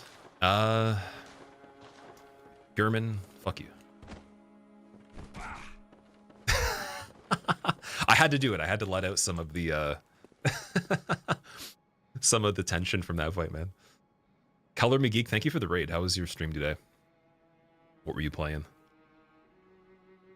You get that? You're similar on how you, now that you think about it, getting hurt while skating has taken the edge off of games. Oh, it takes the edge off of life. Like, one of the best life lessons you can do is put yourself in physical like danger and do things that increase that danger, that require more skill over time with physics and stuff like that, and like your body, and you won't be able to go wrong. Like, that's why even like some of the smartest people have said, if you see children doing dangerous things on skateboards, don't stop them. Let them do it, because it's a really important life lesson. So I learned a lot about stuff just from skating, doing stuff like that. And then, you know, I still try to keep that kind of activity in my life sometimes when I can, because it's important to me. Obviously, you got to be smarter as you get older, because I don't want to like break, you know, my hands and not be able to play. But like, you still want to put yourself in danger responsibly if you can, my opinion. If you're that type of person, at least. Also, Space Cat, thank you for the raid as well. How was your stream? What's going on? Am I playing on Shad PS4? This is the PS5 version, or not even PS5 version, just the downloadable version for PS4 on a PS5. So 30 FPS, unfortunately. I really wish I could have done this in 60. I tried to set it up for the emulator, and it was running, but there was so many micro stutters, and just I was kind of worried about dropping frames on it, or like the game actually fully crashing in the middle of a fight that long. That'd be way more aggravating than losing at the very end. Because then it's like, you know, I didn't even do that myself. Beat Orphan of Kos, Wheelchair, Terror, Gurman, and the Moon Presence. Then he played some Demon Souls. Nice, nice. Congratulations on finishing up the game. Moon Presence is pretty interesting. What did you think about the end of Bloodborne? If you've already played it before, then don't answer that. How much would someone have to pay you to do this run in Elden Ring plus DLC? So I probably wouldn't do it with DLC in Elden Ring right away, but I would do it any percent at least for Elden Ring for sure. I already plan to in the future. But yeah, like definitely not with DLC right off the bat. Right now, the next thing for Elden Ring is going to be damageless all remembrances with the DLC is the goal. And then just some fun runs surrounding that here and there. Dangerous Hunter spends 3 hours fighting shadows, then punches old man and goes to attack local school in the woods. Oh man, that's true. Actually, you're right. Okay, so from here, we're just going to take a break, guys. Everyone that raided Space Cat, Keller Me Geek, thank you so much for the raids. I will be going for another, at least, I would say, an hour and change. But yeah, I'm going to get more water and stuff like that, and then just stretch for a second. Been in a bunch of life-threatening situations, but you still emotionally put yourself into the game a little bit too much. So like you can practice that. It depends on what the task at hand is and the yield from it. So like for me, I can't afford to be too emotional about the games in a bad way, because it's part of what I do. So it's like it's just not a good thing, right? It depends. Like, it's really weird because there's people that are like the best performers in esports that are extremely toxic and very, very rowdy and stuff like that, and like it works for them because they get more attention from it. But like, it doesn't help them play better though. Like, I would actually argue that they could still play even better if they weren't like that. But there's association where it's like not looked at as, oh, you know, like this could be the case, but it always could be better. It's like someone living to 120 and smoking cigarettes. They could have lived to 130 if they didn't, 100%. If every single life event unfolded the same and their cell structure was looked at, they literally would have lived longer if they didn't smoke, because they have amazing genetics. That's just how it is. Or they got lucky with how they regulated their emotions, their stress. And we could say like, yeah, maybe some of it helped alleviate that, but you could still create systems to alleviate that anyways. So it's not like the exception's not the rule. So there is people that rage that are really good at stuff, and you could rage and be fine and do all this. But I can't handle it, man. It's too much energy to waste right there. I'd rather just spend it doing the thing. So, you know, I get pissed off sometimes, but it's like just not at games these days, not as much, because they're elective. You know, we're just trying to do things that are designed by choice. It's not like I'm forced to do this. I will say though, like early bail from prison, doing Shadows Fists only, like that might be a really cool condition if you had like you know, you had good behavior in prison or something. That, and then maybe the Amelia fight back to back flawlessly, no hits, could be a really good early entrance or dismissal or whatever it would be. The one guy that smokes cigars since the age of 6 and lived to 110. Yeah, of course. There's like people that I know, their grandparents smoke and drank every single day, like to a point where it was like a decent amount, and it's mainly their mental state. Like their thought forms change their physical structure enough to offset the regression from the other stuff. But then you can have someone that like doesn't do any of that, that's healthy, that's really stressed, and they just die early. So, but you can't argue that like with again playing a game, doing anything. If you're getting really mad, it's not going to help do better. Like there's going to be that extra 10% you're going to get at least, and then beyond that too, the way you remember the experience will actually be probably more fulfilling in the end. So that's how I look at it. I spent way too much time being grumpy over like speedruns and stuff. All right. So yeah, back to Forbidden Grave, and then do we have any? Oh, we don't get music. I was gonna say, okay, you know what? Maybe I should go back to Hunter's Dream and just blast the music. There's no sound over here. You're a Souls challenge runner, you would definitely change your mindset for sure. It's like if you have the reason to, if you're just casually playing games, no big deal. It's like do whatever you want to enjoy it if you're paying for the game. For me though, it's just, oh, why'd I go back again? Oh, I go back again, dude. See, now my brain's not working. Now I gotta calm down. Okay, we're going back. Oh man, streamer beats Shadows after 3 hours, but then can't decide which lamp to warp to and warps back to Hunter's Dream twice, not even realizing he could have just turned up the volume the first time and gone on a break. Best short clip of the week. All right, I'll be right back, guys. Here, I'll even... Can we sit beside here?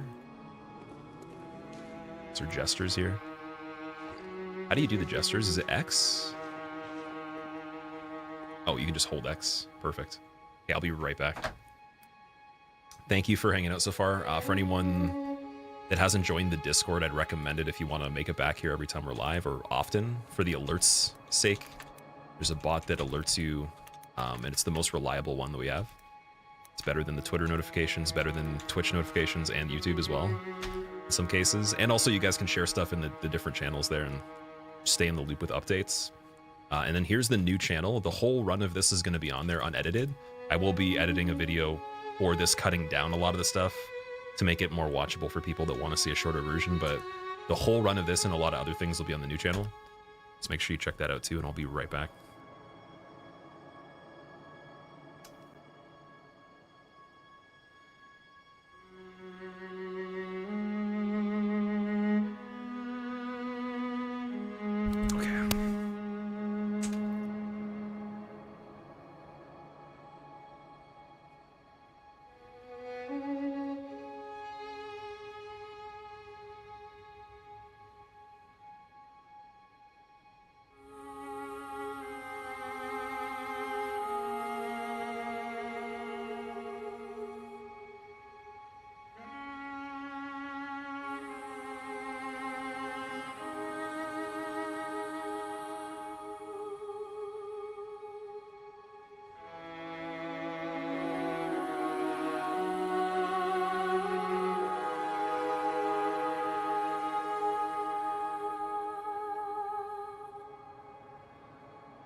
Oh man. Okay, we're back, guys. Thank you for being patient. Ugh, let's see if maybe we can get Rom. I don't even know what else there even would be available right now, other than Rom and then One Reborn. Oh boy. All right, music back down. And then I'm trying to think if we should buy some vials. Might as well, just in case Rom eats them. We're 540 now. Oh boy. What'd you miss, Roller Monkey? We got today Martyr, Logarius, and Shadows so far. Since the beginning of the stream, Logarius was very simple, and Shadows took a long time. I did a test attempt on them just to see if I could get like a very aggressive method that I could not figure out right away, and then I just went for like a regular fight on them, and it took forever. So now we're going to Rom, seeing how long that takes. How's your day going so far? How's everybody's weekend? Is there anything going on in particular that is exciting, or is it like just a regular weekend? Are you guys working? What's the situation?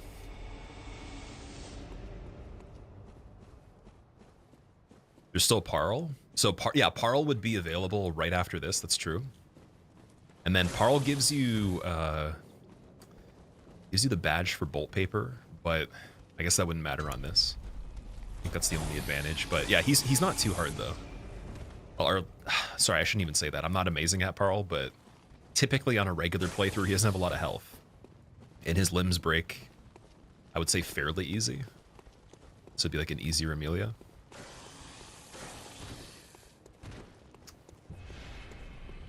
Okay, I want to use an elixir here to get in here first try.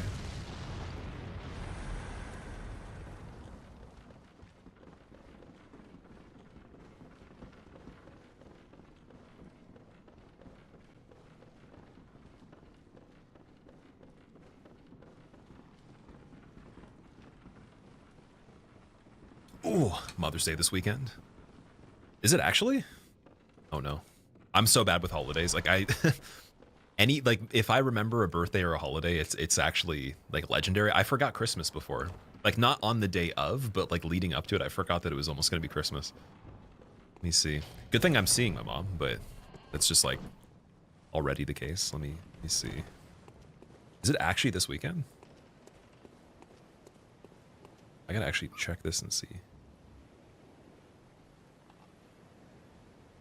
This is the day this year.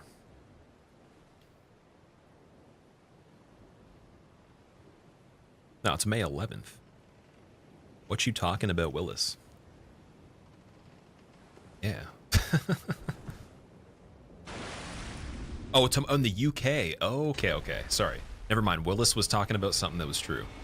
If anybody gets the reference, then even better. But if you don't, then don't even wonder who Willis is in the first place. Okay, so I think our option here is like we just do as much damage right off the bat. I think as soon as we hit Rom, it's going to be spiders. So let's hit her and then check the spider damage. Very curious here, because I'm not planning on killing the spiders, but I'm curious. Oh, they're not too bad. They're actually okay. So we could go for them. Maybe for the very first round we do.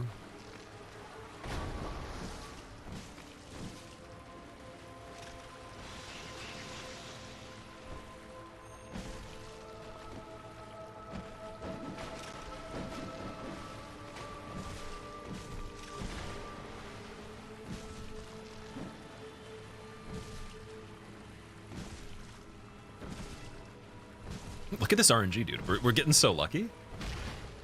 Oh my god. Yeah, no, the spiders are really not a problem. We could do this fight potentially even quicker if I just... Like, it could be a first try guaranteed if I get the spiders. That's, for sure. You wonder why it's different? Well, there's different Thanksgiving for the US and Canada. So I'm in Canada and we have it the completely different months. Praise UK moms. Yeah, anyone seeing their mom in the UK? Hope you guys have a good time. Tell your mom that Shadows has been beaten in just under 3 hours. Piss only. What does Canada have to be thankful about? Getting to take a moose to school as a kindergartner in the first year for show and tell. Penguins that wear tuxedos that give you hand towels at restaurants that are completely made of ice. Bobsledding as transportation mainly. And big scarves that you can't breathe through, but that make you kind of look like you're buried in fabric. And, you know, all seasons of the year. It's also like mitts without fingers. Like it's actually illegal to wear gloves that have fingers here. Having to purely drink maple syrup instead of water. Even though people make it look like it's water, it's all just like boiled down. Like you can dilute it with 30% water. Now it's like legal to do that, but yeah, toeless socks are also a thing. Toed socks are allowed in the Yukon though. They just passed that recently. Yeah, the spiders are actually fine to be aggressive on too, as long as 2 of them don't hit me at the same time, because we get the rally back. So in terms of vials, I think we're all right.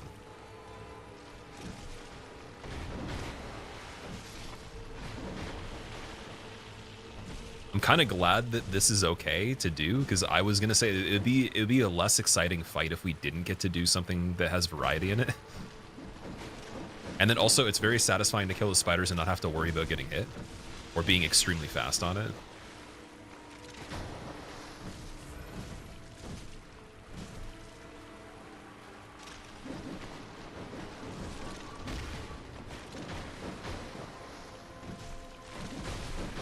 Also, we can build Beast Meter for the first part of the fight too, so we'll get a little bit of better damage.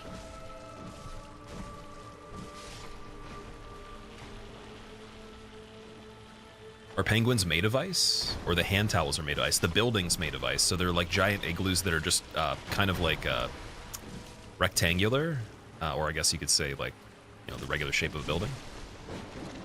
Not to be confused with round igloos that are more of like what the homes look like. At least for like the average person. And then igloo mansions are a little bit different. They could have any shape, even like pyramids and triangles and all that. But yeah, the restaurants are made of ice. And the penguins are usually there working in the bathroom, giving away lemon-scented hand towels. And maple syrup vouchers, so you can save money on maple syrup because they make us pay for hydration. But then we don't get hydrated because it's just maple syrup, so it's kind of like a scam.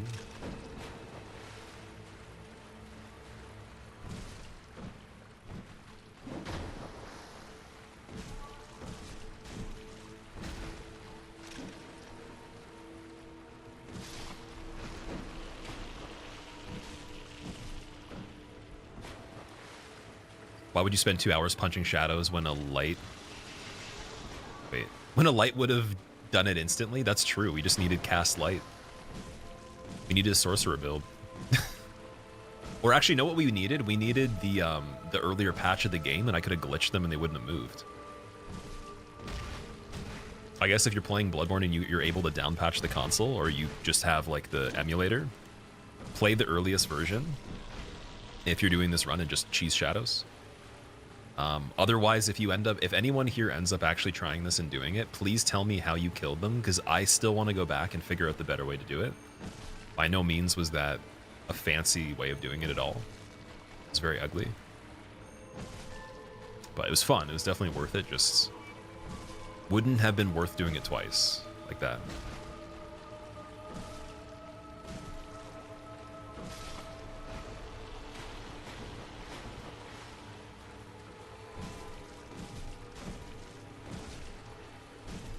I say Bloodborne is a hard game to start on. Casually, I would say that it's not the hardest to start on. Hardest would be Sekiro, if you're counting that as a, you know, a game in the list of stuff that FromSoft does. But, you know, for the ones that are action RPGs, it is... So the world might be it's a little trickier because the amount of defense that you have, you don't actually have the ability to put on a shield and block things, and then your actual armor doesn't do a whole lot. It's more so, like, if you looked at every armor set across the board, you might notice, like, there's not a big difference between these two, but then, like, look at these sets right here. just alternate fashion, but almost exactly the same stats. Even the best armor, it might have a better physical value, but then there's going to be trade-offs for the resistances. And so there is like a best armor in the game for like most scenarios, I think, but just it's not like you have like Havel set or stone armor, or whatever the equivalent would be in you know, Elden Ring or whatever. And there's not as many items you can use to give yourself an advantage. Once you get decent with it, though, I think it's one of the most fun. I think this was the most excited I've ever been for a game in my entire life. Like, I've never gotten more hyped for anything, and then I told myself I'd never get excited for a game again until I played it, because if this turned out to be anything but what I expected, I would have been very disappointed. And I remember I literally stayed up. I think I only slept like 2 hours before it came out, and then I played it for 15 hours and almost fell asleep on stream. It was one of the coolest things ever. I think I have like almost the most nostalgia for it, even though my favorite first playthrough is definitely Elden Ring. This is easily the most nostalgic. Okay, so we gotta do regular R2 to build the meter here. We can probably go almost full with it. Might even be able to repeat this too. Oh, Budbones, thank you for the 54 months, man. Rom didn't pay rent for 2 years. And Rom also isn't a person, so I feel like you're in like this like celestial ocean, and your dad turned you into a potato, like a potato alien, basically. That's called a spider. That's kind of, and dude, the vacuous means stupid, so you're called a stupid spider. You didn't choose to be turned into this entity, and yeah, like I feel bad.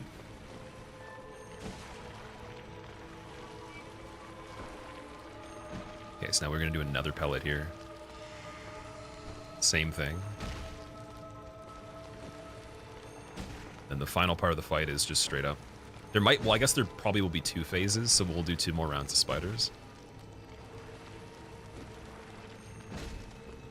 Elden Ring first playthrough is a magical experience. Yeah, it's such a diverse and large game that even still, like, I still have the feeling that I'm on the first playthrough because there's things I haven't seen in it before.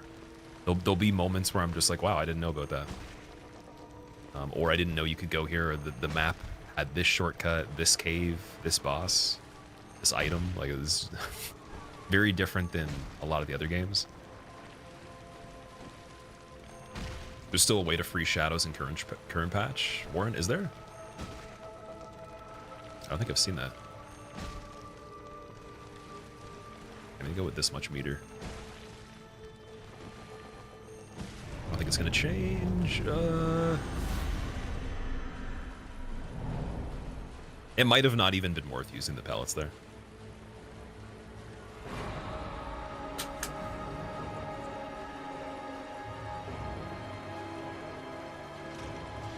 Okay, now the debate is, do we go in for regular attacks?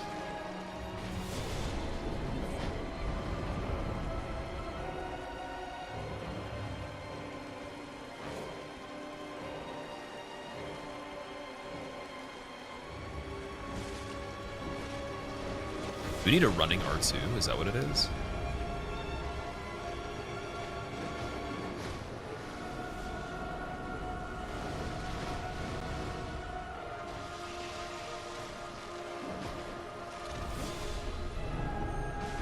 That's still safe, 27. That's not too bad.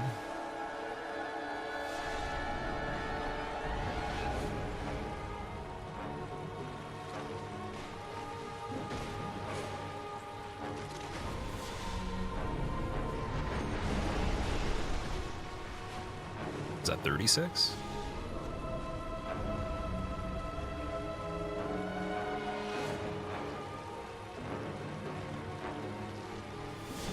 No, don't die, don't die. Oh, dude, did I die? No way. Okay. Wow. I actually died. Maybe that's not a good method. Maybe just killing all the spiders would have been bad. Damn, I didn't think that was going to do that much damage.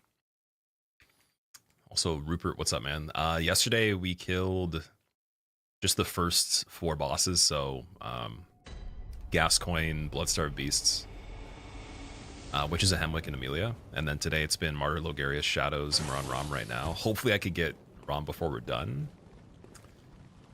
But yeah, definitely got to be more careful. How many pellets do I have in storage? So 7 in total. Outsmarted by the stupid spider, yeah. No, that was just a bad decision. I should have just continued to play the same way I was going to play it the whole time. Problem is, like, I forgot she does attacks in phase 2 and in phase 3. So in the second group of spiders and the third one, we have to be a lot more careful. Which isn't a big deal. It just slows it down. I was kind of getting impatient there. Will I do the Mikolash voice? I don't know if I could. I could try to. How long did Amelia take on the successful attempt? So I haven't gone back and checked the exact amount of minutes that it took for anything. Even Shadows, it did not feel like how long you guys said it was. So that would be up to chat to explain, because I actually don't know. I heard that it took an hour, but I'm not sure if that's true, though.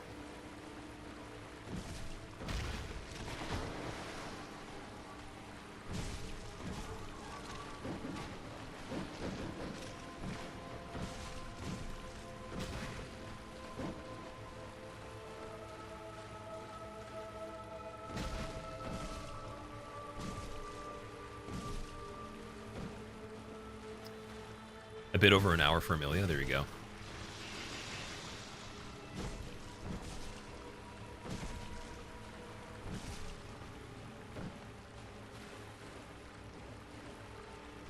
Yeah, for me, like, while I'm doing it, Amelia did feel kind of close to an hour. I would say 45 minutes, to 30 to 45 minutes, if I had to guess after doing it. But it's always going to be longer than whatever it feels like if you're really focused and you're having a good time doing it too. Like, there's got to be some level of flow that it would be really hard to pay attention at the time, right? Or overestimate it.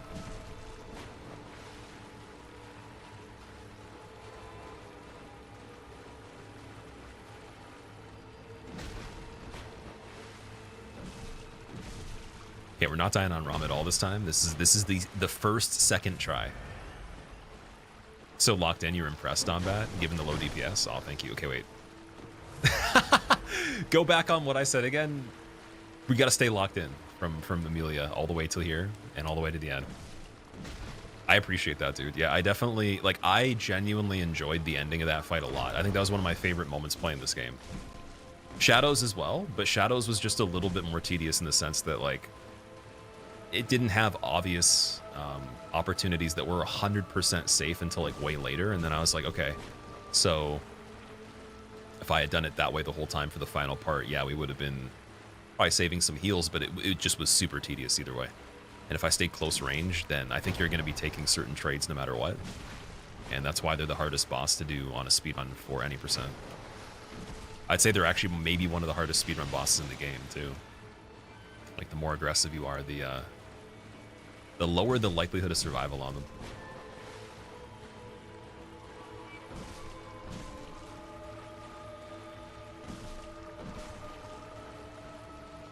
But I'm really glad that the critical or the visceral on the pyromancer guy actually finished him off. I didn't think that was going to happen. I was planning for him to still have, like, maybe 1/10 of his HP left, and we'd have to spam him down with regular attacks for a little bit. So it was a better outcome for that part. And then I tried to think through what the last part would be like ahead of time in the middle of the fight, just to, like, kind of get it visualized in my mind, and it still was a little bit different. Because we've survived in that situation in hitless with a weapon before, but not for that long. It was, like, probably 100 times less time than that, right?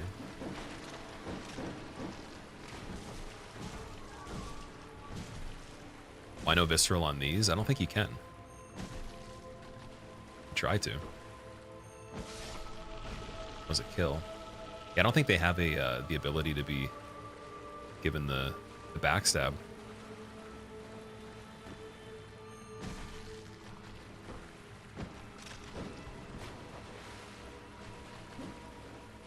And also, like, when I'm hitting them, I'm trying to look for the ones in the background. Because if I'm locked in an animation, they'll jump and they'll try to kill me. But yeah, you can't do a backstab as far as I know. R2 is going to be really good. Like, the heavy charge attack will be great for the next part.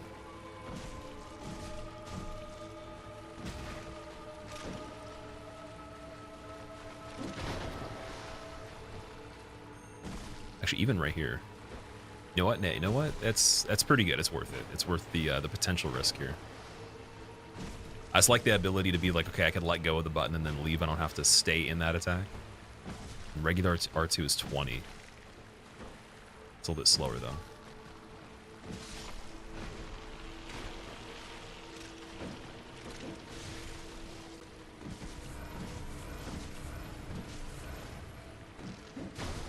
Trying to dodge, okay. Fine. Be like that. Oh my god, they have crazy attacks. I don't think I've seen that one.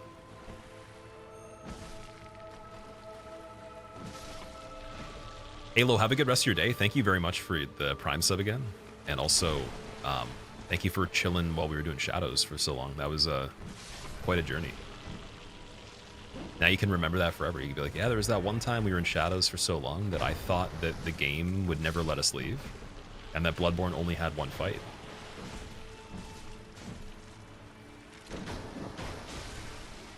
It's very dangerous.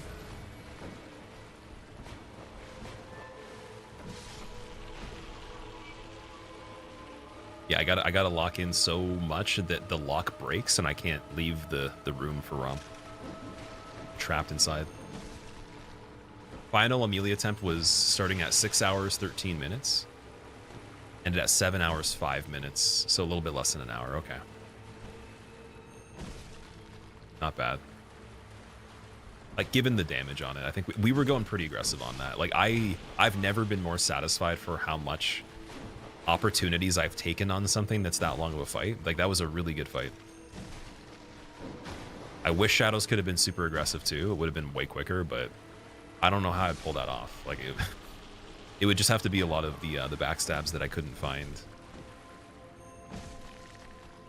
Because you can totally use the viscerals to save yourself. You can use them as iframes.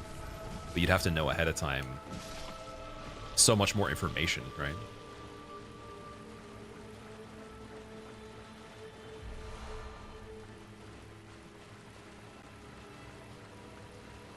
All right, so on this part, I don't know if we're losing too much if we just do regular attacks here. Because by the time she does warp, it should be around the same point. At least I think it is. If it's not, then I'm going to be really upset.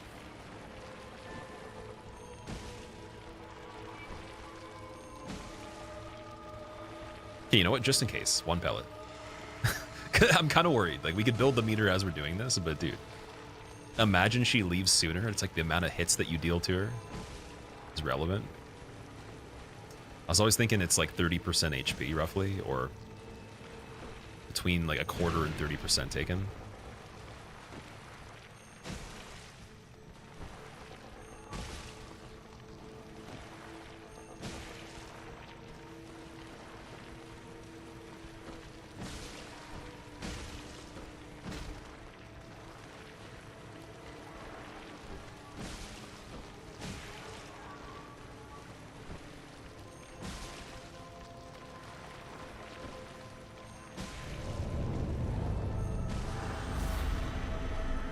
There we go. Oh man, round 2. See if this pellet carries over, I can kill a couple spiders. It's amazing. Please let me know. Oh wait. No!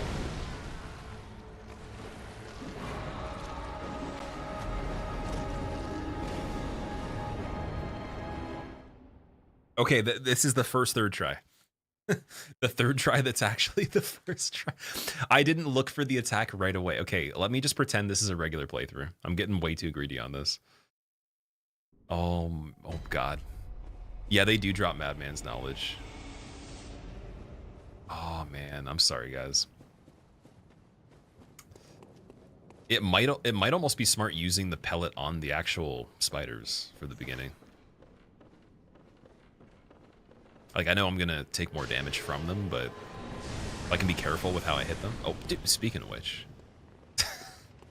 What was that?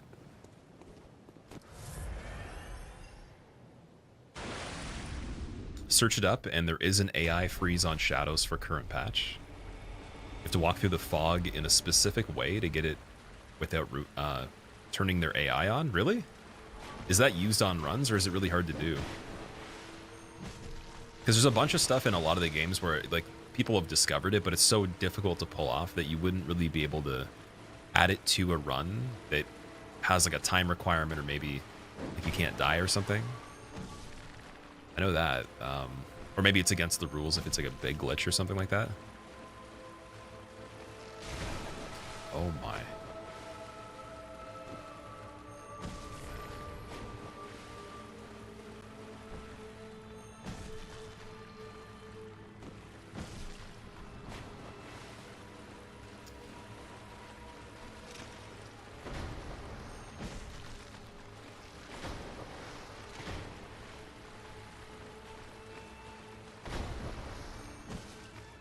$64.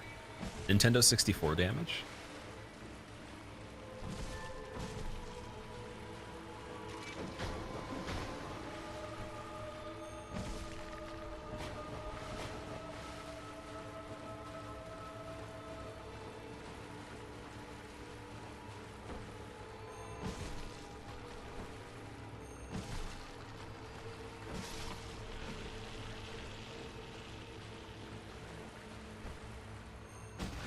Out of curiosity, who in chat has not actually played Bloodborne before? Ever? Because I keep forgetting, like, the exclusivity of it does kind of gatekeep. Like, you can't just... unless you get the emulator on PC or something.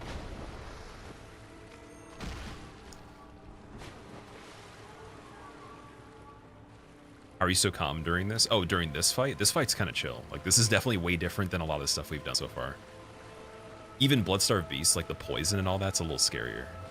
Until you get to the point of maybe being near the end of this and going for all the spiders on the third part. At least the beginning of it is pretty chill. 30 FPS kills you well. Oh yeah, is that why you don't have the experience on it yet? You didn't want to play it because of the frame rate?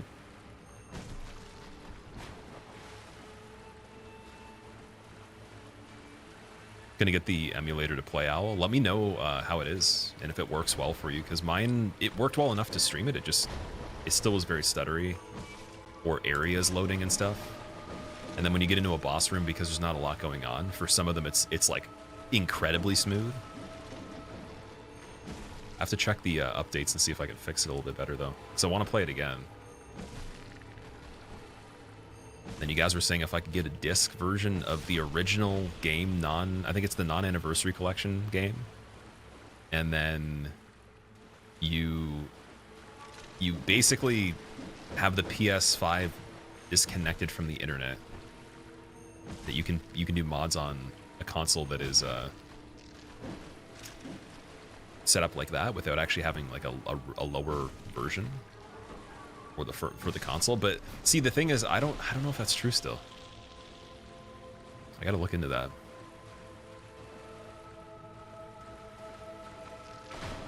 Oh my god. Haven't looked into PlayStation emulators in a while. You refuse to buy a console ever again. Not a bad decision if you already have a PC that can run stuff. I mean, you save a little bit more money, given that the PC has a little bit of future proofing. Like, you could make it last the next like 5-6 years or whatever. Some Steam games are a lot cheaper. There's a lot of deals.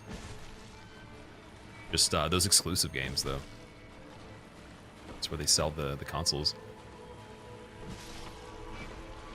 Green Ghost, welcome back, man. How's your weekend going? Played Bloodborne on the Steam Deck with Shad PS4? Really? And does it run well?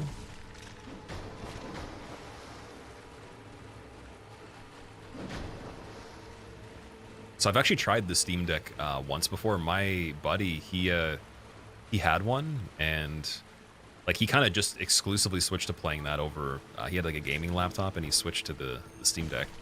It's so bulky, like, dude, the thing is like a tablet, but it's even longer than a tablet, or like a small tablet at least. It was running the stuff pretty nicely, just yeah, it's very big.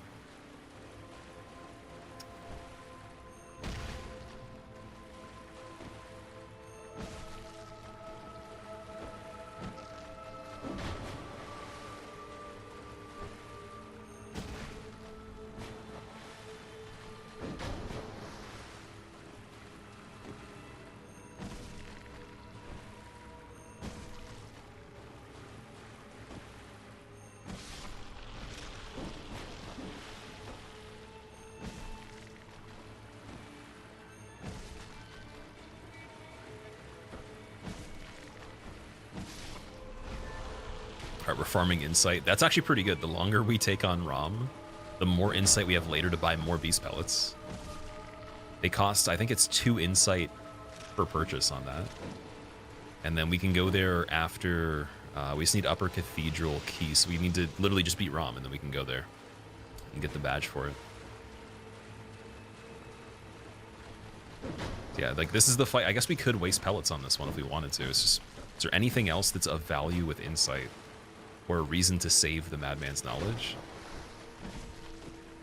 Because I know that later, like maybe I pick up all the ones in the game and then I just run low on them. I know for the DLC, the pellets will be important.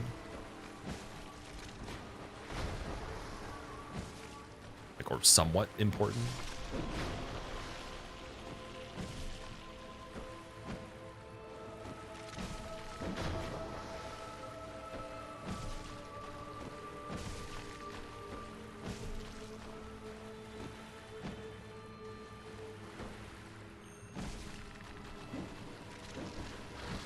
Oh, come on. Don't do that. That's rude.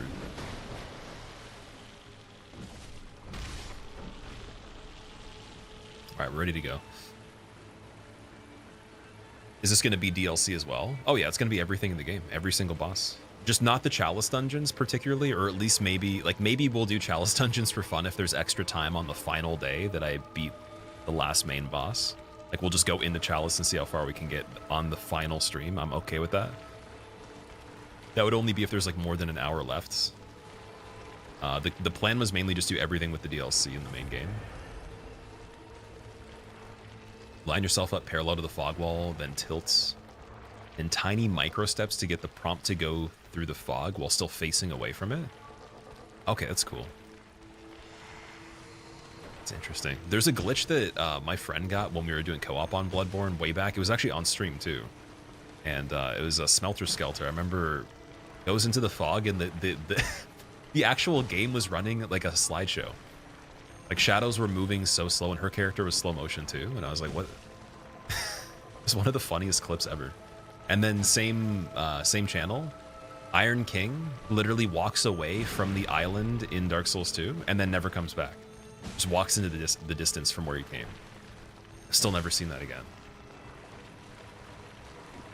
How rough was Shadows Purple? It was definitely MLG, man. Like there was high level systems at play there towards the end. It was one of those ones where like you get to a point where you basically have to give it like 110%, or you know you're not going back and doing it a second time the same way. So the way I thought of it the whole time was I'm not doing the same strategy if we're replaying it. We might have had to have taken a break, came back tomorrow. Because it was definitely a lot.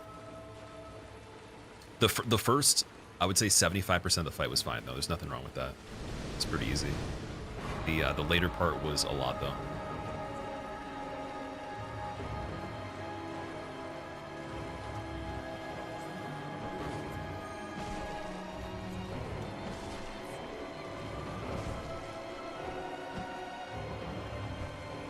Okay, I want to keep some stamina.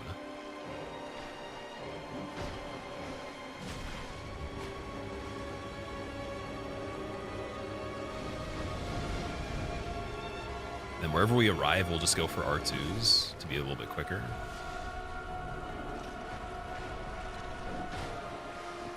Okay, like on an occasion like that, I could do the R2 charged. But yeah, if we're near the crowd, I have to be very quick. Would I like a hug? Sure. Not from Rom or the spiders, but if chat wants to give a hug altogether, we can do a group hug. Do a pile up where like whoever's on the bottom might suffocate for a second, but... And then, yeah, everybody like quickly gets off of each other. It's got to have a smooth jump in so no one's getting elbowed or anything like that.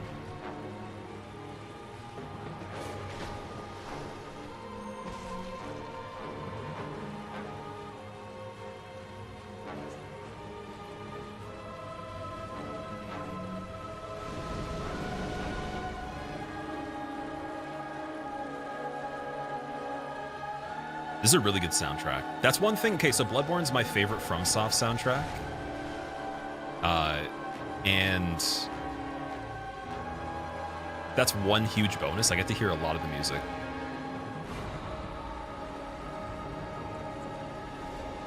Like, especially on Amelia, that track literally is my favorite for the boss fights.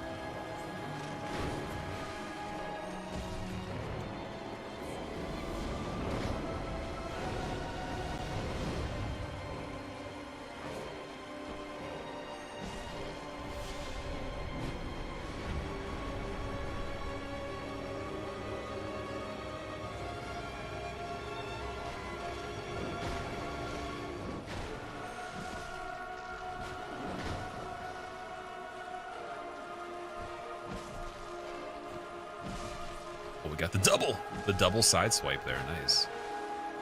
I didn't know you could punch through the body of another spider with that attack and actually hit the one in the middle. That's a little bit silly. I don't know why that works. Must have a very good hitbox on the fist there.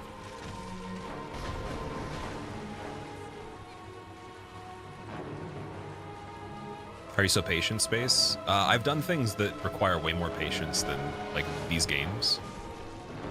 Like, if you put, like, okay, so this is why I said, if you have anybody that does this kind of stuff and they've put minimum thousands of hours into any skill that's not a game, that takes a crazy amount of patience, and brought it to a level that's maybe top 5% of the world or less, you automatically, like, you're already going to be set up to be able to mentally do this kind of stuff. It's just them pushing the buttons and being good at playing, and that requires desire to do it. So then you have to enjoy the game. And then there's emotional control and investment in like positive ways and not negative ways that's important to consider, which that's usually the thing that like even some of the best people still get screwed up on a little bit. And even me, like I was really bad with being negative about playing speedruns specifically, sometimes for the other challenges, but very much so on the speedruns. And then going for the world record attempts on level 1 particularly, or Dark Souls 3 all bosses, that's where I kind of like I hit the wall on negativity and then had to stop. I had to stop being like that. And then when I look back on it, I'm like, man, like I don't regret being like that, but it was a good lesson. Because I was basically going up against someone that, you know, like I was basically competing with Nems. Nems is the best Dark Souls 3 speedrunner in my opinion.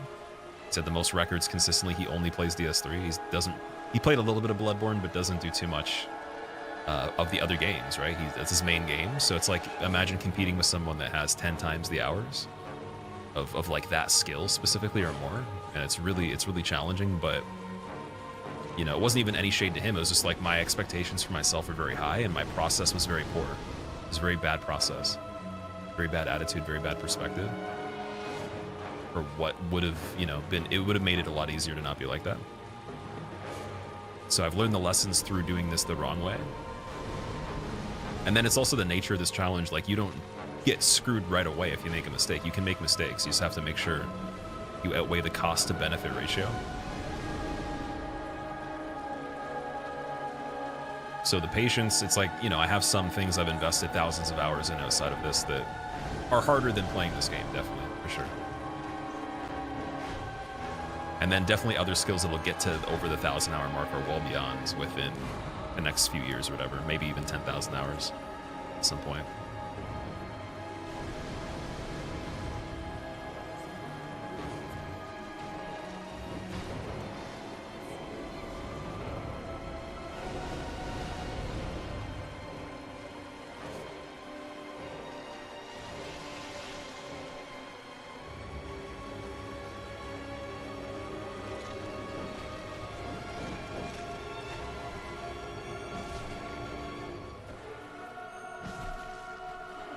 Some fortunate RNG here.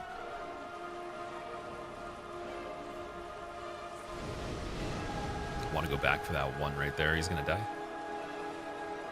Hit him with the regular R2 and keep him in sight so we can go back. Another one. Oh, not yet. Okay, not too much greed. No greed. We don't want to lose any health on this part if we don't have to, because we have a incentive to actually play carefully anyways, with Rom doing the meteors. Just don't want to hit an invisible wall. That's probably the only thing that could take some of the health right there.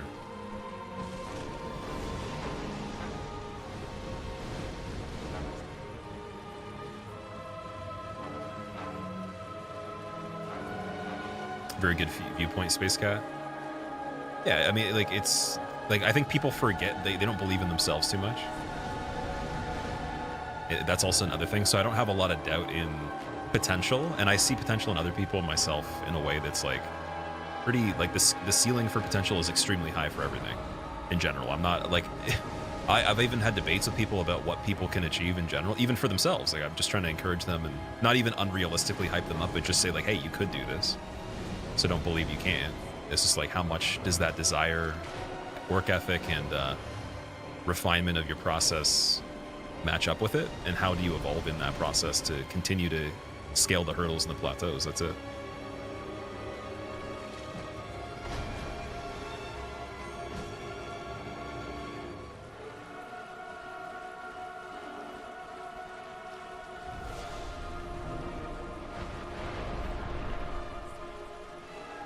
Yeah, I think the likelihood is that most individuals are more likely to believe in someone else more than themselves for a lot of things. Just because we tend to do that. Like, unless you have some sort of disorder or something like that, or maybe it's like a weird case. Like, for the mass majority, the average person probably believes, or like, is a little bit more kind to other people than themselves, right? In terms of a lot of stuff.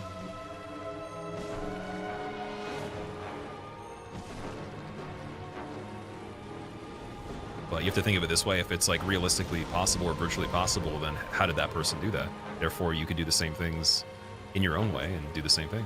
Get the same, very similar outcomes, if not the exact same. So everything's on the table all the time.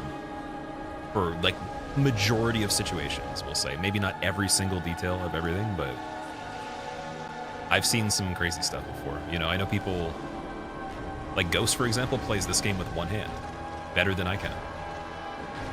That's insane.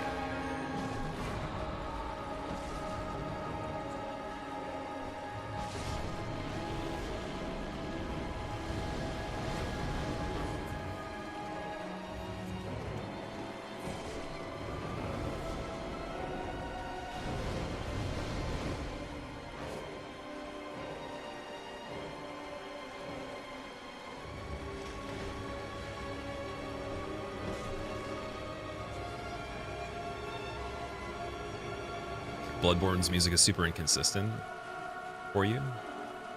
Lawrence is your favorite, but most of the music is kind of meh in this one for you. It does have like a lot of the horror theme in it, so I can understand it being like the all over the place part. Definitely, I agree. And I think that's why I like it. It's like there's a lot of individual character to each soundtrack for each fight. With the exception of, obviously, there's some repeated stuff like Cleric Beast and Amelia, which I'm glad they did that. You know, you could learn hitless, damageless, and get good, but you quite literally don't have the time. Yeah, like that's the thing. So like everyone's gonna make the time or be aligned with certain things based on a lot of circumstances anyways, but regardless, disbelief is gonna be a huge limiting factor in a lot of stuff, and it's why I think even the levels of what you get to in what you actually even want to do is still not as high in some cases, because that's the initial driving force, and then there's the process after that, right?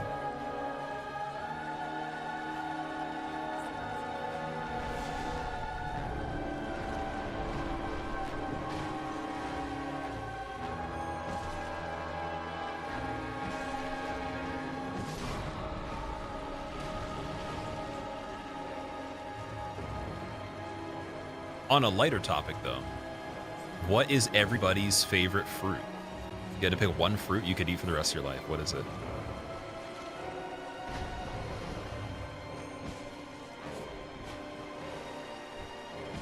Grapes? Oh, that's a really good decision.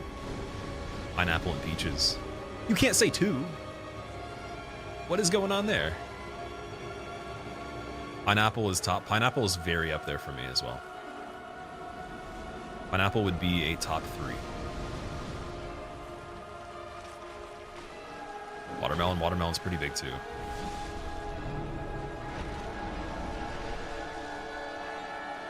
Tomatoes, you could continue having pizza and pasta. True. Oh, tomatoes. Okay, wait. Let's just say that in this case scenario, tomato still counts as a culinary vegetable though, and you can't pick tomato. Like, let's just assume you could eat tomato anyways. Like, what would be the second one? Cantaloupe. So Cantaloupe is a really close one for me. The Honeydew Melon for me, I think, would be, if I had to pick one, that's what I'm doing for the rest of my life. Like a decent Honeydew Melon is not even a fruit. It's just like an experience, man. It's just euphoria.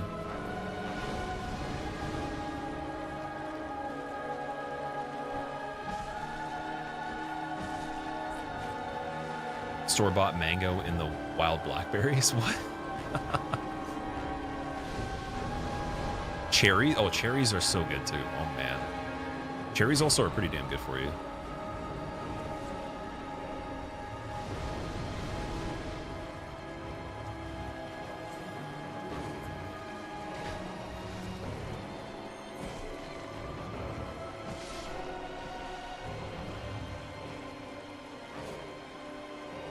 Bananas are up there. We managed to complete this run today. Miatas? No, definitely not. Not even close. So each fight can take a long time, right? And so even if I played perfectly from the very start of when I did this yesterday, we still wouldn't even be through probably half the game. And I didn't really die that many times on bosses anyways, so it's like there was some first tries. But yeah, I would say like we could complete this within like maybe the next week. Like that would be my ultimate time frame for it, because I'm gonna keep doing it. We're gonna do it for every stream until I beat it, unless I actually need a break. Like maybe I get to something where I want to take a second to chill. But I'm aiming to just do it all in one go. Now in the future, if I just did any percent, if I ran this back again with what I know now, I could do everything in one stream probably. But I'd have to, you know, we'd have to get better at the future fights beyond this.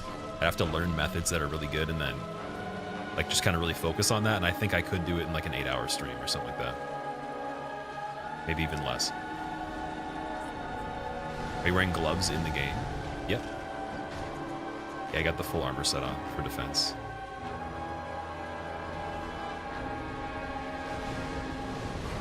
Cherry flavored things, but not actual cherries. They just taste like sugar to you. So artificial cherry is something you enjoy more. Artificial cherry is really good. That is one of the better like candy flavors, or just in a drink maybe. Cherry yogurt. Ooh. Oh, okay, well cherry yogurt might actually have natural flavor too though.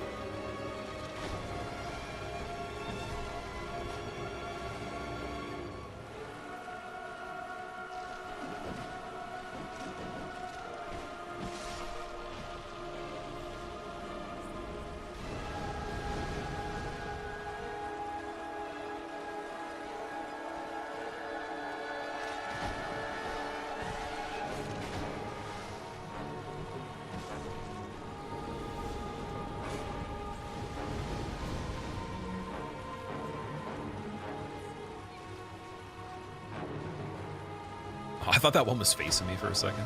Definitely not.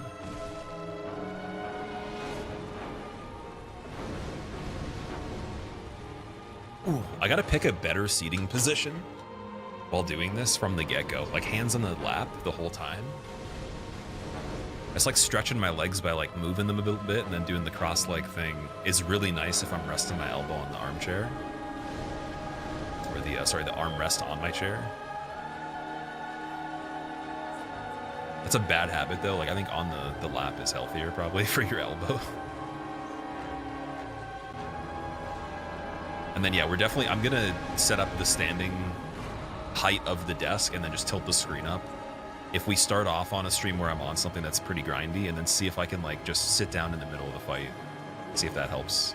Because doing it standing would also be pretty fun too, since it takes so long. I used to do that for Elden Ring for the setup portion of some of the runs, and it worked pretty well.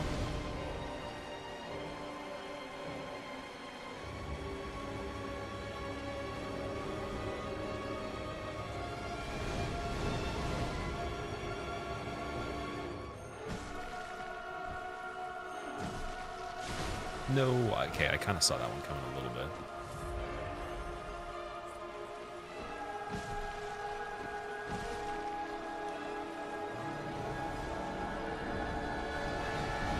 Top 3 Souls games. Elden Ring, Sekiro if you count that, and then this one if Sekiro doesn't count. Elden Ring, this, and Dark Souls 3. In that order from best to least. If you use exclamation point FAV, there's an order for all 7.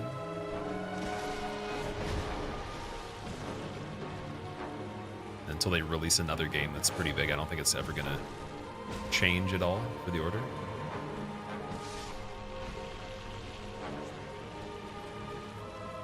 Okay, so we could do Pellet now, but I don't know. She might move right away on this bird.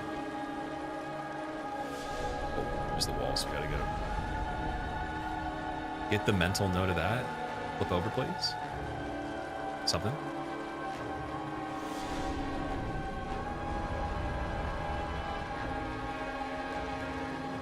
So like you could just chill and do this method, wait for her to turn and then hit her, escape, or you could run up, running R2, and then dodge the head as she attacks, as you escape as well. Those are the choices there. I think waiting for her to flip over is like, it's guaranteed, that's the best one. There's the wall right there as well. Okay, so we're not going on the right side. It's a little bit spooky.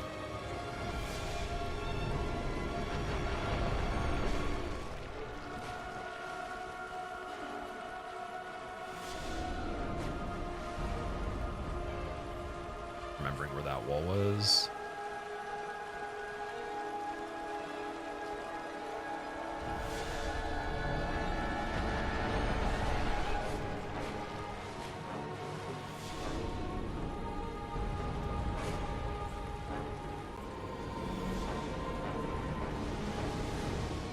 That's why I was saying the wall. Now the wall's on this side.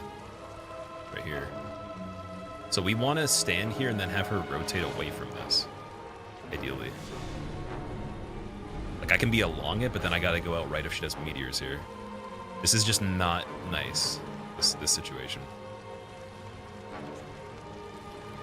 I was talking about that with the spiders too. If you have a spider, like 2 of them jump attack you and there's a wall and meteors, you're probably dead.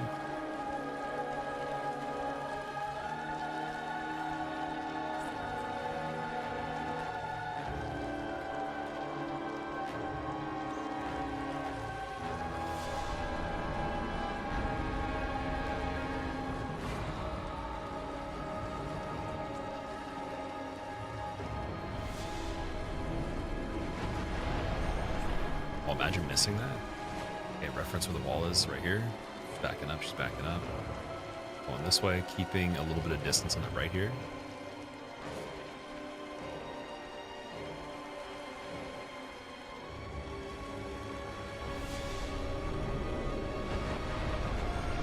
There we go, there's the damage.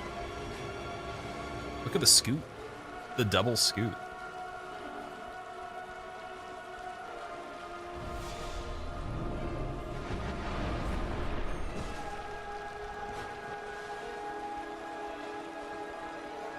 I'm surprised there's no head attacks so far.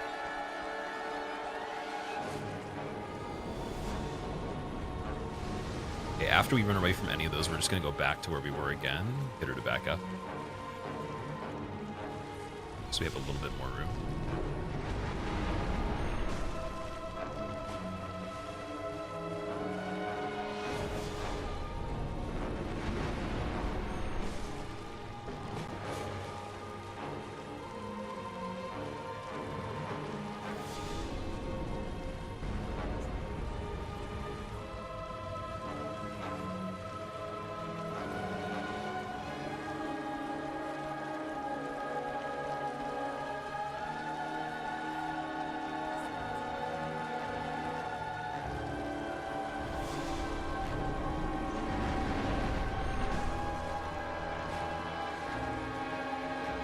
She's pretty far away from that wall, so I'm still keeping the reference.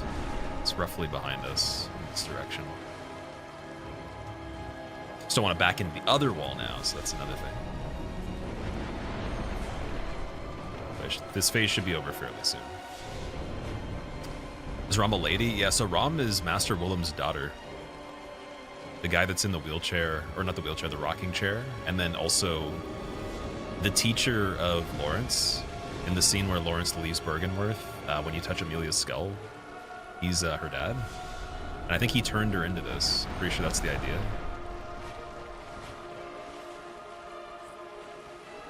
Unless she was born of this nature, but I'm pretty sure he turned her into a great one. Something like that. How do you figure that out? There's like a lot of backstory you can dig for in the games. But like outside of that, there's so many people that have like covered this stuff, so I've just heard about it and read about certain things with it. Oh, sorry, I have the book too. There's a book, sorry. The Future Press book talks about that a little bit.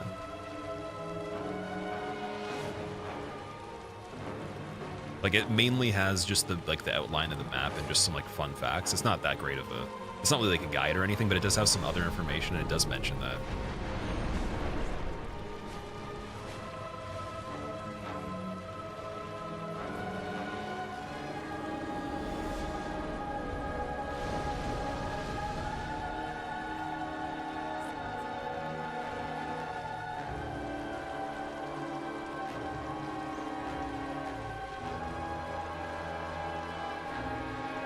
Are we getting more attacks?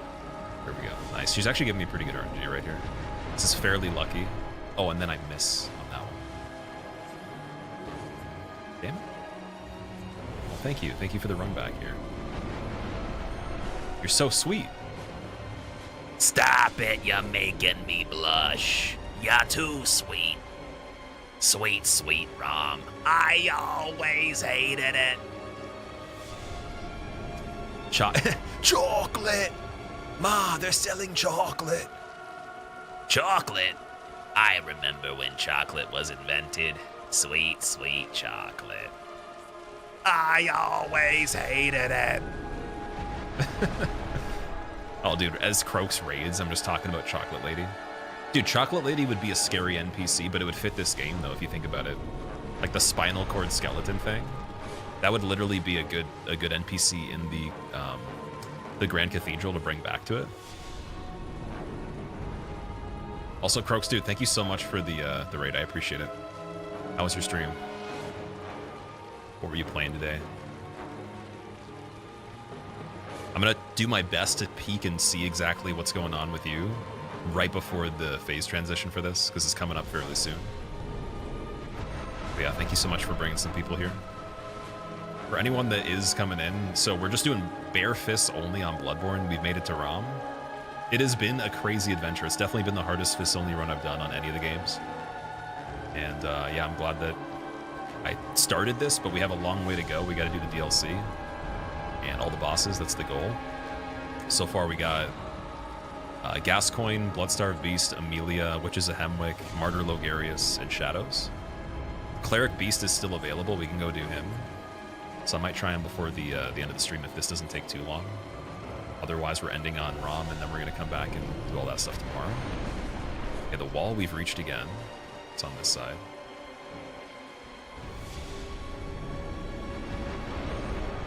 And now I'm just missing.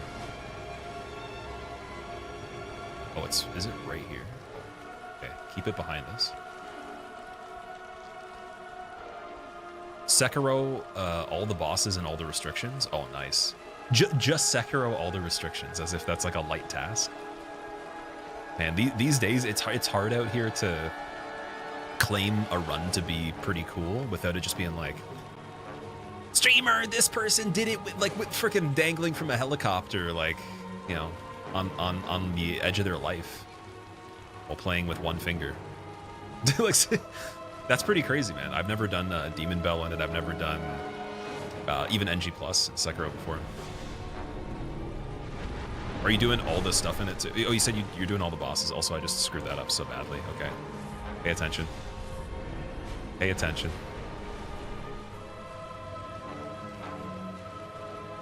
The nun should turn into the elderly chocolate woman when it turns to night. Oh, yeah, exactly. The one that's in the cathedral. Or even, I forget what the lady's name is. Her baby, the one that gives birth, like, to the Cthulhuan thing. Like, it should be the chocolate lady.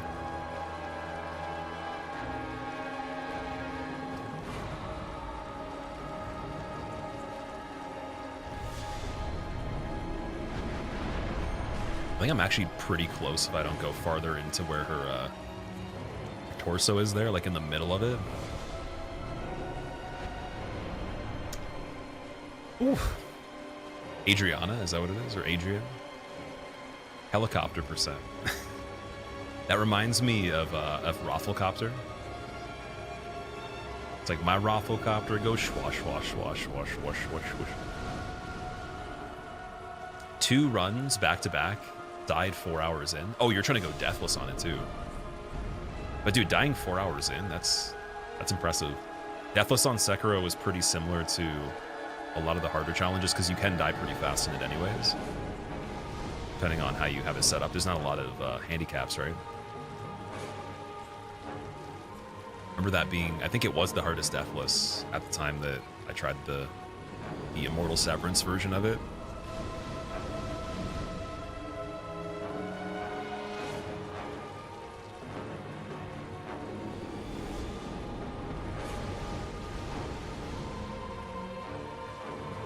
Yeah, anyways, outside of that, for anyone that is curious, like I don't do fists only runs that often, but I want to complete all the series fists only, other than Sekiro, obviously. I don't know if you can in Demon Souls. I'm not sure if there's a way, but you know, basically wherever there's a way, even with Dark Souls 1, you can glitch the game, I think, to be able to buff your fists. So I want to try it on that as well. And then we got Elden Ring after this one for fists, but it'll be kind of spread out over time. Right now I'm working on no damage, all bosses plus DLC on Dark Souls 2. Just started that not too long ago. And then before the Elden Ring fists only, I'll be cracking into the same run, no damage, all remembrances with the DLC on Elden Ring. And yeah, we're just doing other fun runs in between. 1 HP, 1 stamina, and Dark Souls 2 is coming back to complete the trilogy like that. And some speed runs, some actual good speed runs. Sekiro, I do want to do damageless all NG memories in the future, but that'll be after damageless all content on this one with the Chalice dungeons included. Because you have to actually get the fall damage rune. I think it's the tier 3 beast rune or claw mark or something. One of them, one of the ones you get. Oh, dude, I got 34 damage there. You see that? If I wait longer, I could have got 34 the whole time. That's good news.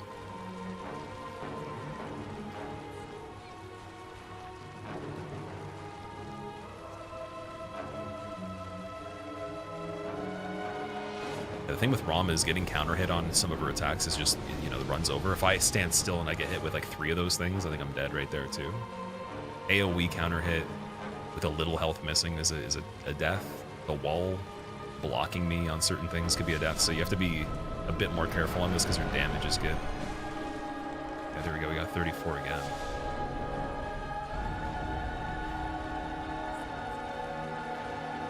You like runs like this where there's no resetting?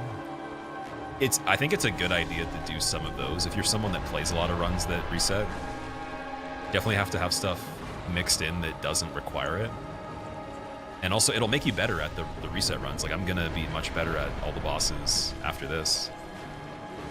So I'm glad you guys like that too. This is very tedious though. Like I like this kind of stuff. Like I'm weird, but most people probably would never even want to do it, let alone like some people probably couldn't handle watching the whole fight unless there was, you know, good conversation in chat or something else going on. So I don't blame you if you're like, oh, this is painful.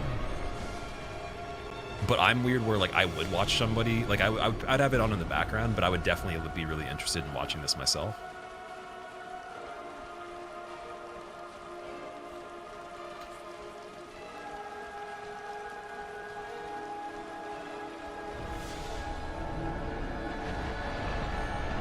Oh, come on. What's going on here?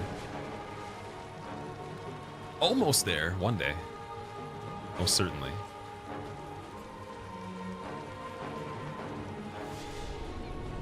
Sekiro, no buffing, attack power, combat art, damage only. So actually, I was gonna do AP1, and with AP1, I think that would be the rule set. Because I plan to do a speed run at base level of the entire series, all 7 games, as fast as possible in one sitting, level 1. So I have to actually learn. I've never done level 1 on Sekiro. So that'll be also probably before we even get to damageless on it and all that. And I heard AP1's pretty hard, so I think that'll be really exciting.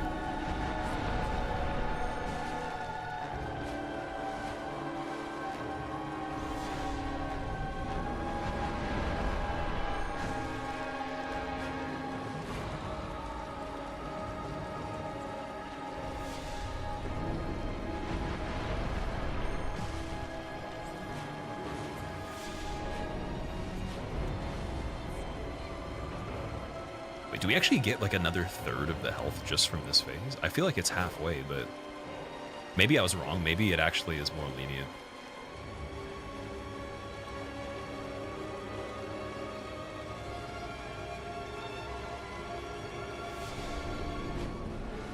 I want to test for the walls and just see if there's anything surrounding us right now. Let's turn her back in the direction we were going before. Not a bad idea.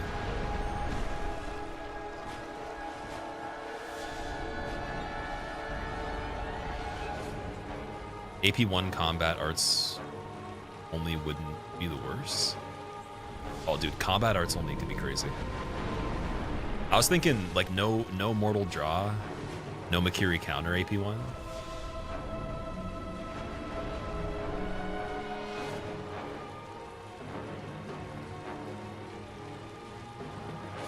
Makiri counter, I don't know if that counts though. That's like the esoteric tree, right? So, like no skill tree would be nuts. Or, although, can you even do skill tree AP1? You definitely can. I've seen people do Makiri counter. So it would just be, I guess, no prosthetic tools and no mortal draw.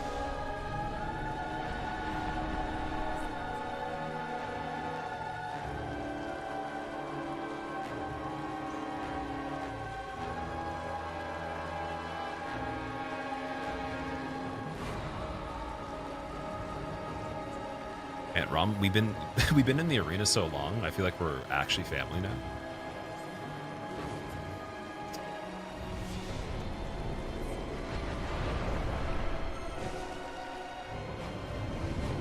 Oh, dude, she's porting right there. So it is 50%. Okay, could have got one extra hit there.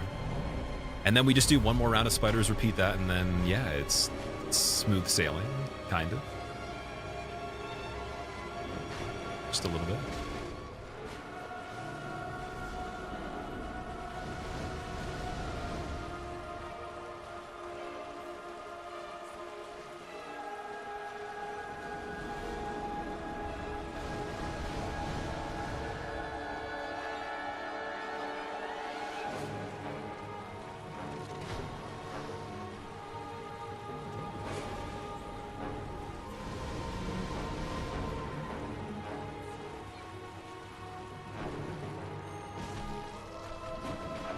I could see that spider gunning for me the whole time, but it made quite a journey to get to me.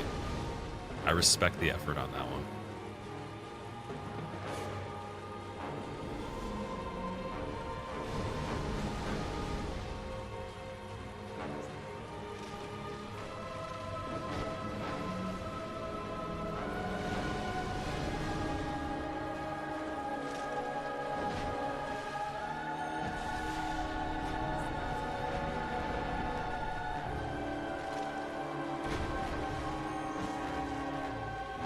Oh, the back skewed after the nosedive, too.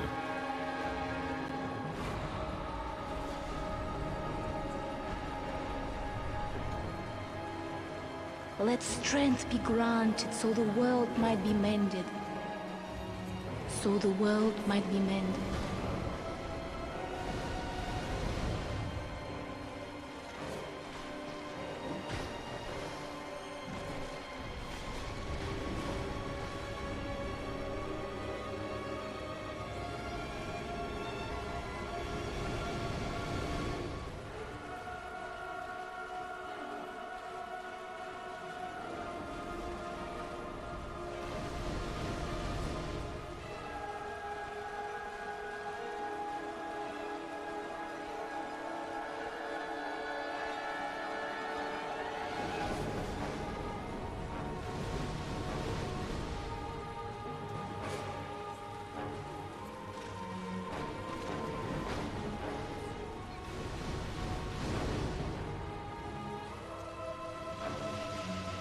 Okay, any nosedivers?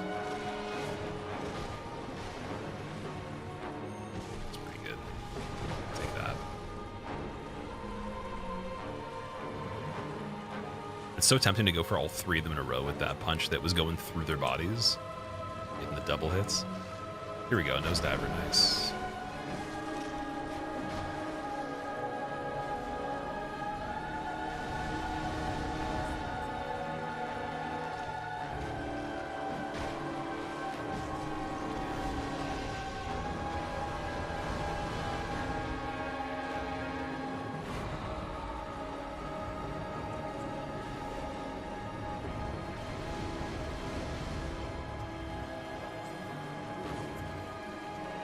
Water is pure love. Thank you for the 2 months. Welcome back. That's a pretty good name. I agree. Water is definitely really important. In fact, hydration check. Has everybody consumed 5 million milliliters of water since we started? I've drank enough to be able to basically, you know, get to the point where I could see Rom. Before this, the water level was up to the sky. That's why I can walk on the ocean floor here. So I drank all of it.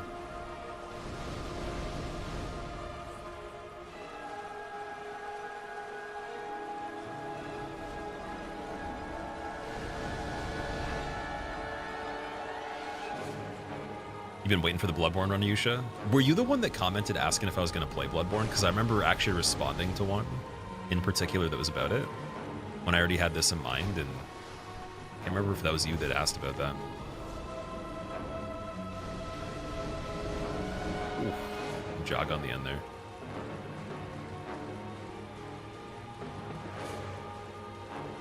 Let strength be granted. So Also, the Damon, world thank you for might the be 31 mended. months. Welcome back. Thank you for using the So Prime the sub. world might be mended. Hi.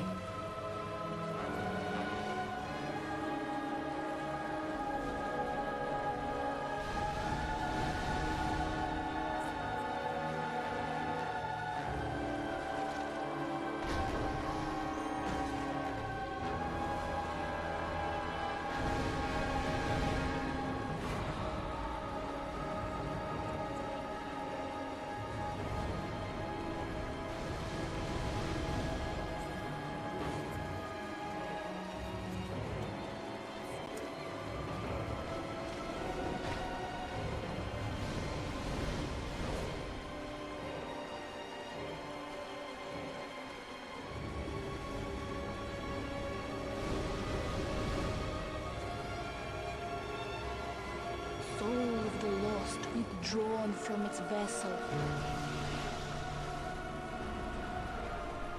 Okay, we got a nose dabber. Oh, but back to back. Sort of rolling these guys. That's basically like the workaround because you get travel time for it when you have a little bit of stamina left. But if the sprint needs time to start up, starting it up at the wrong time will probably kill you as well. So I don't know if you can you sprint to force roll? No, you still have momentum you have to pick up on. Yeah, so I don't think there in some of the other games you can kind of like sprint into roll, or sorry, roll into sprint.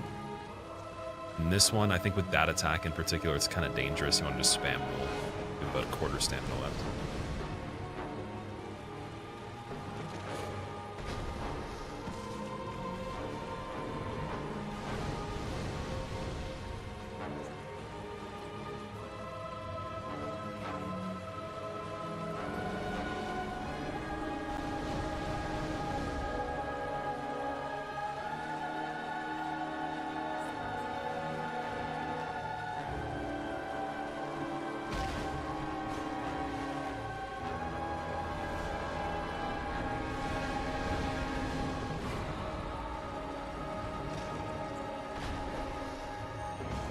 Everett, thank you for the 37, or sorry, I thought it was a 37-month resub at first. I looked really quickly. Dude, I'm so focused on this one. Oh no, Everett, thank you for the raid. I appreciate it. And Anonymous, thank you for gifting a tub. Thank you for gifting a bathtub to... Whoa, who is that? Okay, wait, we gotta get back in here. We gotta get locked in. Anyone coming from every stream, welcome. We're doing fists only Bloodborne. No fist weapons at all, literally just bare fists. We've made it to Rom. As you can probably already see within the first minute of watching this, not much has happened. This is a very careful fight. It's a war of attrition for almost everything. This one's not as engaging. I will say, like, it's less involved than some of the stuff we've had to do already. It's not my favorite fight, but we're gonna get it. And I appreciate you guys being here. What were you playing, Everett? Breaking your brain on Martyr. You should. Oh no. Is it your first time trying to kill him? Doing great, Richard. Thanks, dude. Tweaking. I was tweaking for a second. Yeah. I was just like, have you even as far as wanted to go more water H2O inside ROMs in the face of even being far away spacing as the meteors, as Spider did spit the thing inside others, maybe even more so. And no one understood that. Ocarina of Time rando. Oh, nice. That sounds pretty fun. I've always wanted to be able to play Ocarina of Time. I tried it. It's so hard for me to get into it. I tried when I was a kid, and then it just didn't stick that well. And then Majora's Mask, I made myself play it for my partner celebration stream, I think it was, when I got partner. We did like a variety of games, and then people from the community from Majora's that speedrun it were there, and like giving me some help and just like encouraging me. I'm like, dude, this game's just like, I love watching Majin Phil play it. And when he does like cool things and stuff, I've been there in the past, but dude, I can't do it though. Sounds really fun to do a randomizer though. Get out of there, he's already coming for me. You just discovered phase 2 on Martyr. Oh, the laser part, right? So there's some safe spots for it. You might already know that, but I always look at the second part as pretty much the same as the first, with the exception that the little like the orbs that pop up and chase you, they're a little trickier. You do want to like get some room and then just spam roll to the side. We actually had a lot of trouble doing that one without rolling. I remember there was I think we had that fight on the, what was it? Oh, the 1 HP 1 stamina. Yeah, that's what it was. It was a little bit tricky with having a single roll there. Also, dude, Perplexing, thank you for gifting Saren Lumen a sub. I appreciate that, Saren. If you don't say thank you to Purple, he's going to walk up to you in slow motion, flexing his calf muscles that are unordinarily ripped and huge, and you're going to get so jealous that you crumble into dust in the face of greatness. And that's actually a true statement as well. That's not even just my opinion, it's verifiable from other third party.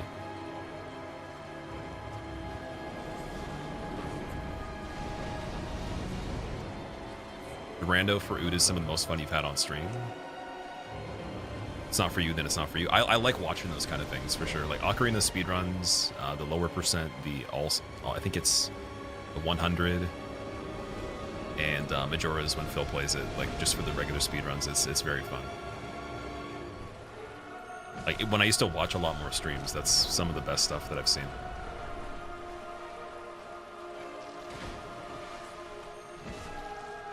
But yeah, otherwise, I understand the whole randomizer thing. I think that the randomizers for these games have been some of the most fun I've had. And we can still do a Bloodborne randomizer. I completely forgot about it because it was a plan.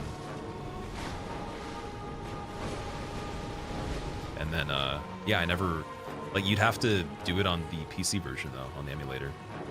Because I don't have a console that's able to do that yet, but when I do, either or, as soon as we can, we gotta do the Bloodborne randomizer.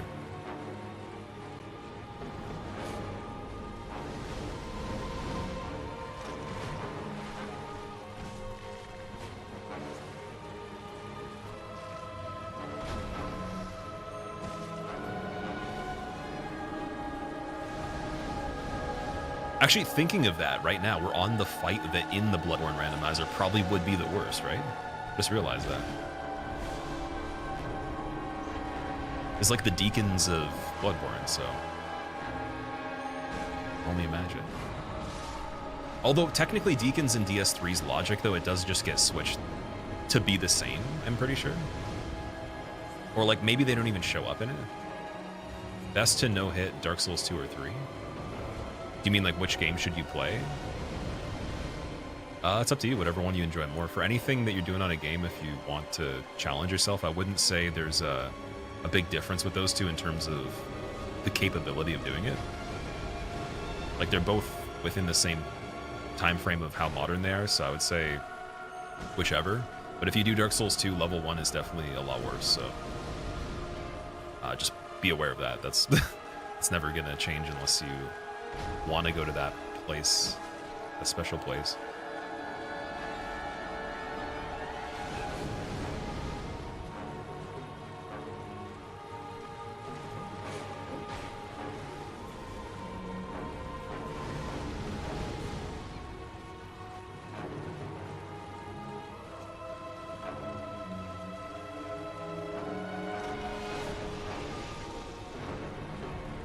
See, that was pretty good luck if we had gotten a jump right there. Come on. There's one.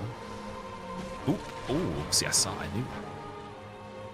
I could feel that one. That spider was, me and that spider were almost parasitic twins sharing the same brainstem for a second.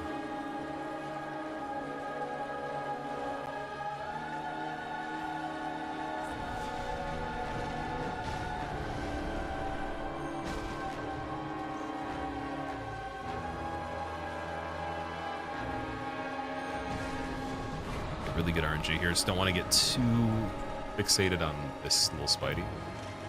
Is this any percent? We're doing everything in the game on this one. So I've already done some of the optional content. We got 2 optionals down so far. And then Cleric Beast is still another one that's optional that we can go back and get right now. But other than that, we don't have access to anything but Cleric until Rom's dead. Then we have Parl immediately, and we have One Reborn as like the main game. Oh, actually, sorry, no, I can do DLC now. I forgot. So all of DLC is available right now. Completely forgot that. But yeah, otherwise, it's just DLC, and then Upper Cathedral will unlock Ebrietas and Emissaries after we beat Rom as well.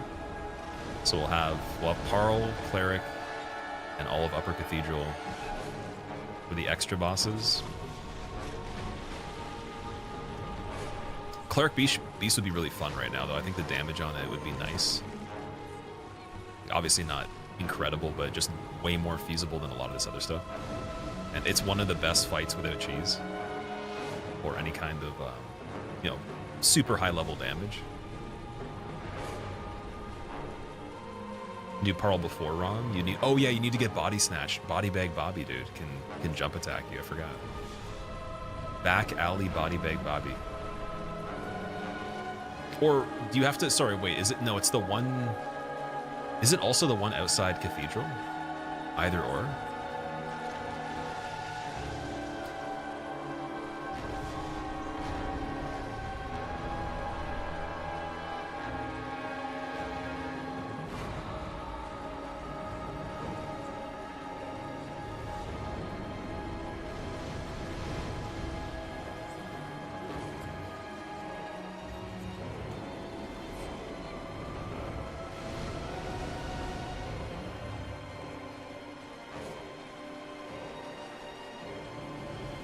This only is a challenge, so why not? Sure, how long's the run been so far? I can show you guys right at the end of the stream, which is going to be shortly after Rom, so you can check the save file after this fight.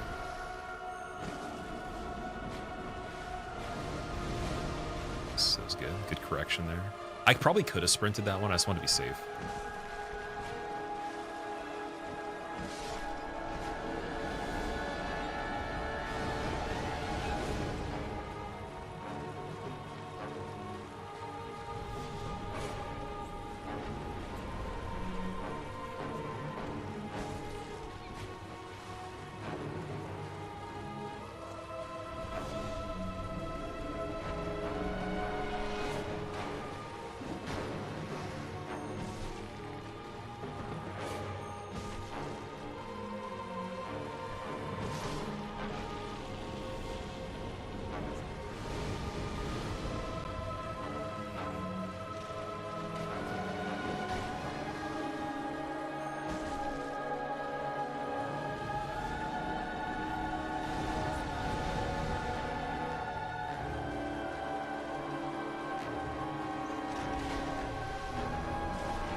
Cursed Defiled Watchdog. Oh, Chalice Dungeons. There's not going to be chalices on this one, unless we can crack into a tiny bit of chalices if there's enough time after I kill Moon Presence, but I don't know how to continue the same playthrough after that. That's the only issue. If anyone knows ahead of time, like if we could kill Moon Presence and then, for example, Hunter's Mark out of the fight after it says Nightmare Slain and still be able to do chalices, 100% I'll do some at the end of the stream if there's some time.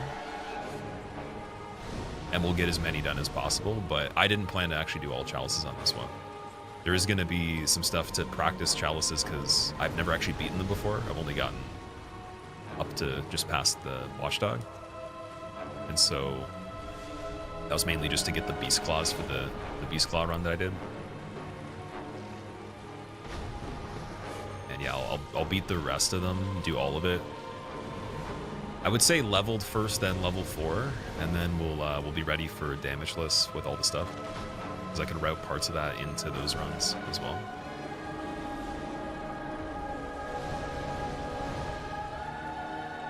And hopefully by then, like I said, I hope they've remade the game officially and now at least announced it, so I can wait until they make a remake of this, or we have a more stable version for the emulator, whether it's I get a console that can run it, or some sort of setup on mine where you can down patch it properly.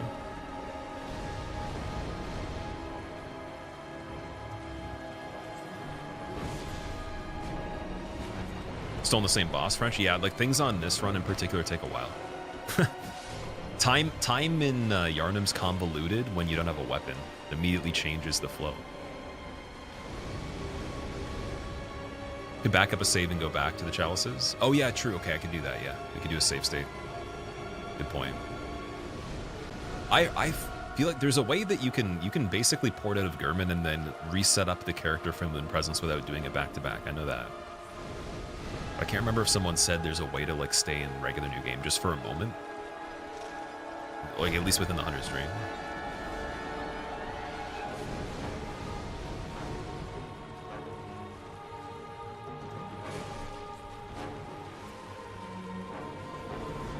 Patience, you should, yeah. Like that's the thing is like if you're okay with that, it's a done deal. Like this fight's not necessarily as resource intensive. Like you're gonna be getting destroyed constantly if you know the flow of it, but you will get killed very quickly from one or two things on Rom specifically. Or we'll say one spider shooting the liquid out of their face, a jump attack, and then like one other one doing the flurry at the same time as death as well, even from full health. So I'm looking out for that. I'm looking out for a counter hit on Rom's AoE or these crystals here, anything, the Meteor Storm, or a wall, and those lining up where I get trapped on a wall. And if I avoid all that, I'm good. And then obviously push the buttons properly, which is just bare minimum requirement there.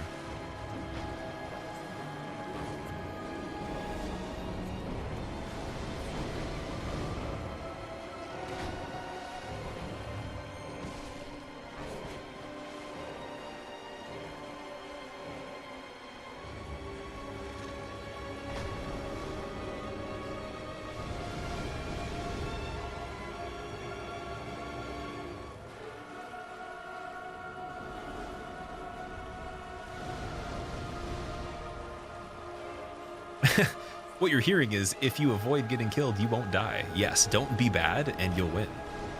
Sometimes, and if you're really good, then you'll guaranteed win. And if you're really bad, you won't, so just don't do that. It's all good. Smooth sailing at that point. Purple, have a good sleep, dude. Thank you so much again.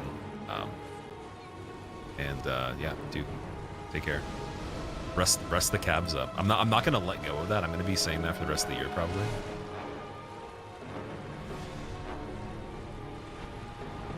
Baby Rom, Cole. Yeah, one of the things that I've actually looked at this fight as so far is that every single regular spider is a normal boss fight that's really easy within the boss fight. And then that also helps with like just partitioning it, right? Like it's like, oh yeah, if you pay attention to how long it's been, you're already screwed. So you might as well just think of it like each health bar they have is what a regular boss would take anyways when you have good damage. And think of them as a hive mind and you're good.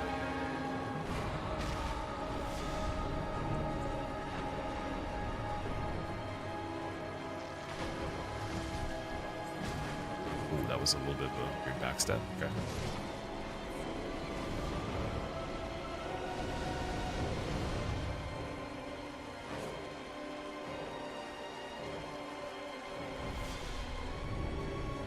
Jumpy? Oh, okay. Double jumpy, sidestep jumpy. Nice. All right, here we go.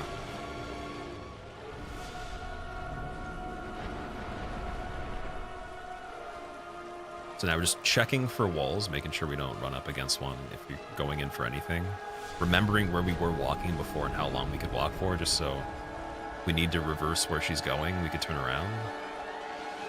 It's like the other part, we're good.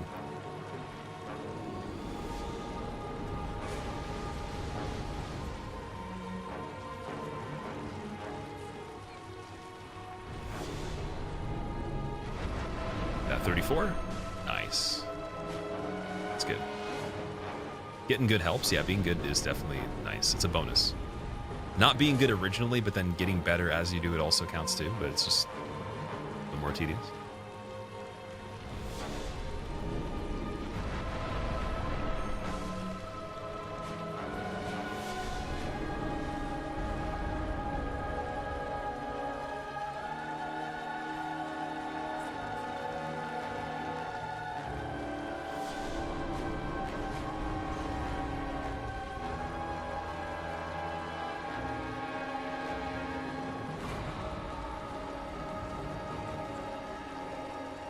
Also, I know we didn't do it today. I'm going to open the predictions for boss fights tomorrow. Completely forgot to do any of them. Because I think that for the ones that I know could be first try, I'll open them 100%. I think that'll be fun. Yo, we actually did so good so far that we could... Yo, that's actually crazy, man. You see that? So that's the first time she ever did the combo. That's because we were a little bit late on the entry. We were so clean the whole time. That's the first time I've seen that. And I think she could have done it the whole time. I might be wrong. We'll have to test that and see. Maybe I'll do a little bit of an earlier one on purpose and see with a bit less damage if it still happens.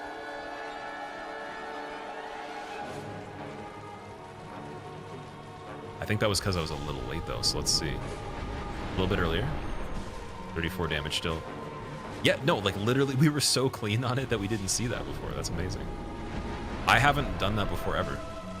It's always been that, like, I mean, it might have happened once or twice, but never that long consistently until we saw that in this fight. And I was wondering, I'm like, maybe with the fists or something that we're doing, it's not possible.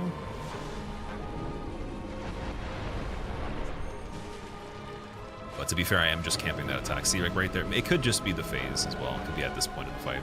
You can punish the recovery of that too, but then it goes right into AoE, so you have to be careful with stamina there and the walls. I don't know if the running attack would be great on it. Let's see. Or maybe we don't want to see. Yeah, it could have just been because of like what point of the fight it was. Okay, undo everything I said. Not as good as I thought. It's okay. We'll get redemption for that statement if I win.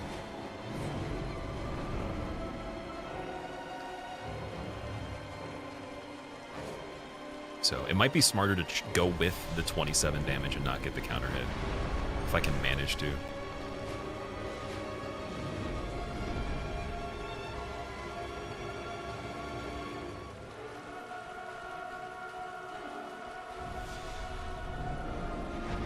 Just gonna go with the regular R2 there.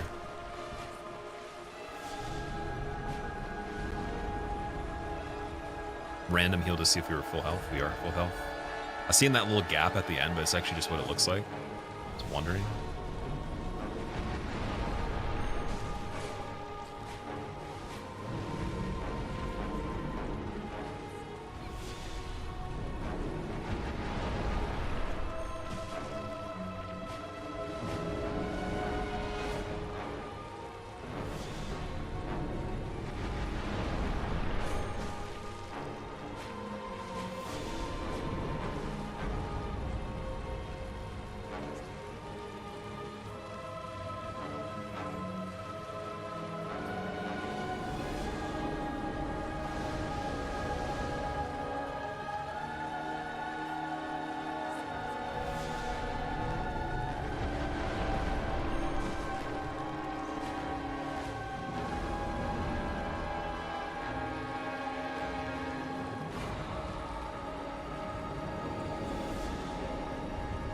This is the longest fight so far? I don't think so, no. I think Shadows was longer still.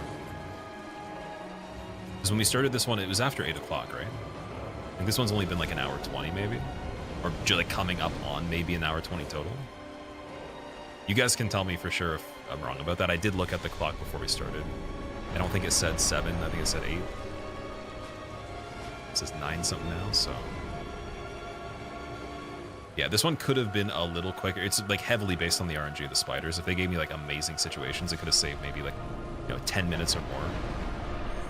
Just based on how often they did the nosedive jump, because that multiplies the damage by, it's like 2.5 times minimum on the R2 there. And then you also get them farther away from the other ones, so you're more likely to get the kill on that one after as well.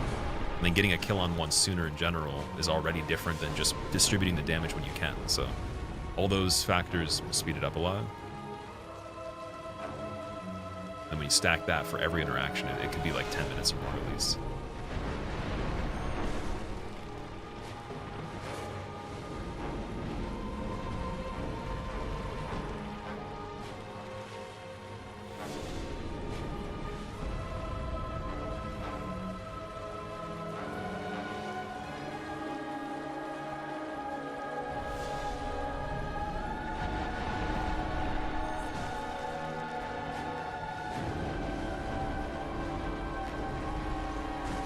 On that on the run-in, not bad. And then you can get a follow-up melee, which is fine. It's just the AoE follow-up that's not the greatest, in my opinion.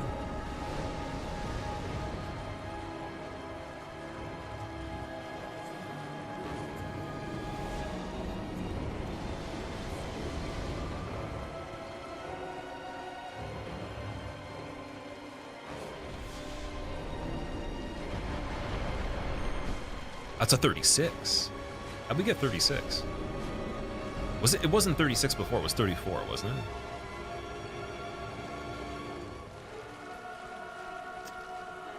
Damn.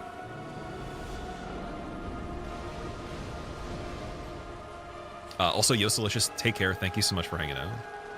I'll see you soon. I really appreciate you being here for this particular run. It's been wild. Definitely have a good sleep that's not riddled with dreams of Rom and the soundtrack playing constantly.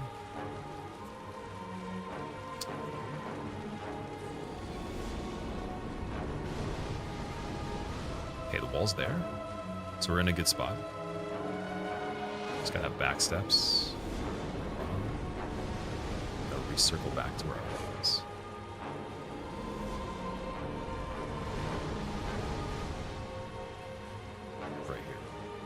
I don't know if she's going to back up as often now. It's the only thing. So just keeping a very good note of that. Because we want her to go really far away from there.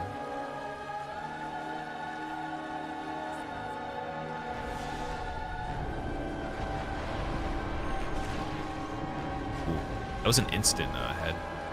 Interesting. I know that attack well, but like it's really hard to dodge, so we did pretty good with that. It might have been because we were also like more in front.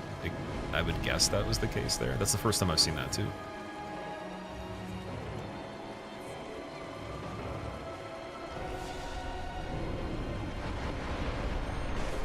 Yeah, we can just go a little earlier then. Careful.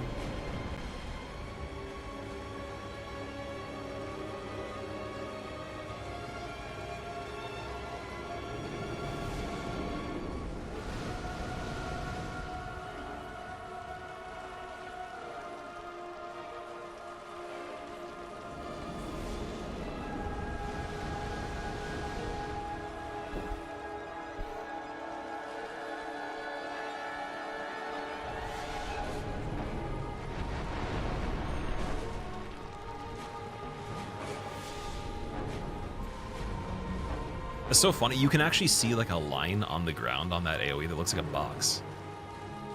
It's a pretty ugly effect right there. It's really funny. I didn't notice that much until this one. Like you can literally see a straight line. Like just, I don't know if they did that on purpose. Definitely seems like a mistake.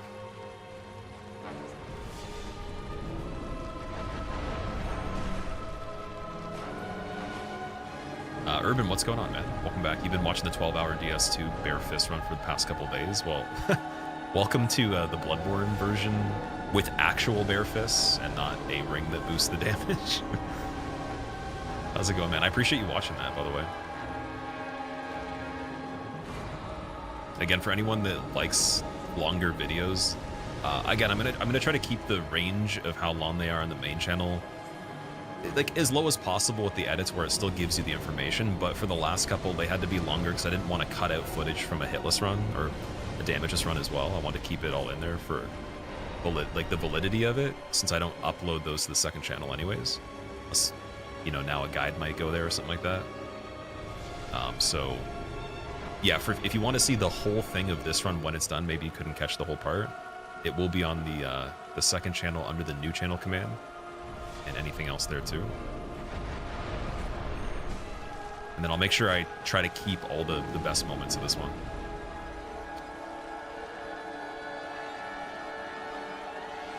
Because like it'll be a trickier edit, I'll be honest, because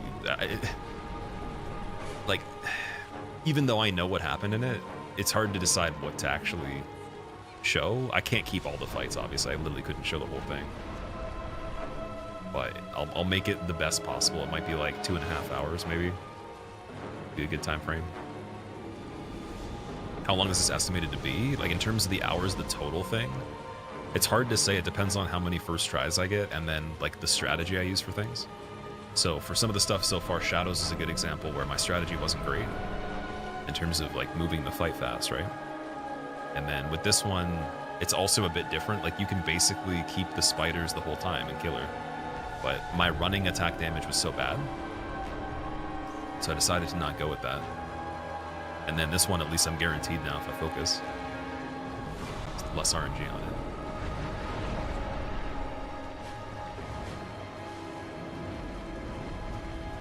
Yeah, I would say like by the end of this week coming up, this will be done. Hopefully before that. It's my longest, like what I can imagine the longest it would take would be like a week from now.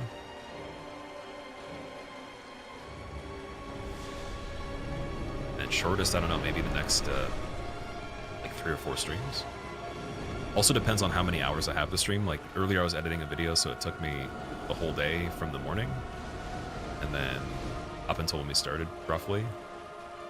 And so I could have done a lot more hours to this one, but I needed to get that done for tomorrow because there's still some more stuff to do on that. And then, yeah, it depends on what I have going on. If I can do like 8 hours live, then we could crack through way more of this. We could do what we did today and yesterday in one day.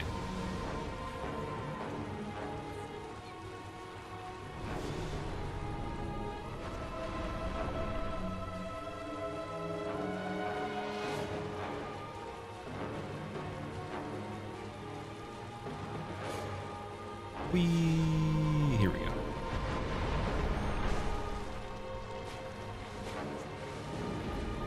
Eight hours, that could be 2 boss fights. No, it's not going to take that long. No, there's no fights there like 8 hours or 4 hours each. That's crazy. Shadows was an exception because I didn't play it the way that you would ideally want to make it quick. I don't know how to get the consistent backstabs on them. It's something I'm going to go back and learn anyways because I want to. It seems like it'd be fun, but could not figure out the spacing for them.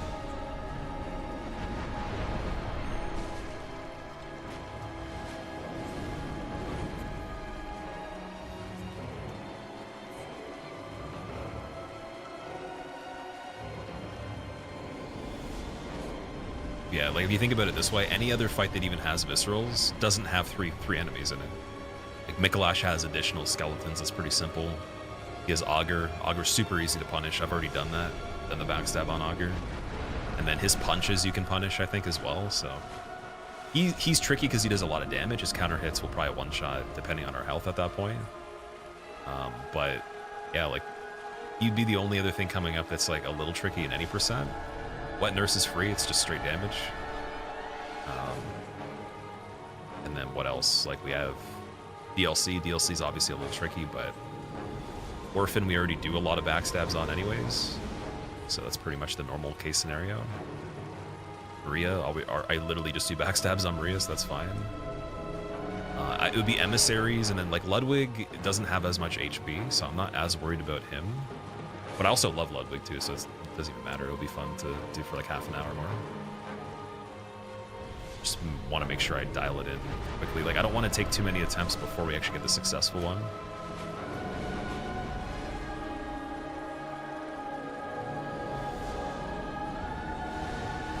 Couldn't imagine doing Shadows Fist only. I couldn't imagine doing it before today either. I literally didn't know how I was going to do it. I just made that up on the fly, dude. That was one of those attempts where I said, like, I knew halfway through if it wasn't going to work, I was not going to do it that way again. I would just practice and throw away the fights on purpose to learn that aggressive method on it, but it wasn't necessary this time. So, I mean, that's nice, but had no idea how that was going to turn out. I was thinking about it as we were going, and then a lot of my emphasis was on visualizing what the next part was going to look like for like the 20 minutes of that middle part towards like the transition, was just like thinking of, okay, like how do I position myself to even get openings when they're doing the stretchy attack? And then what's the worst case scenario I can think of out of that? How would I be able to heal reliably? What are the worst combos on the ground that would happen? And then what, like, spatially in the arena am I looking to use as the area to like operate in before I escape? And then it panned out a little bit, but even that wasn't enough to like visualize it. I still had to make some mistakes after that.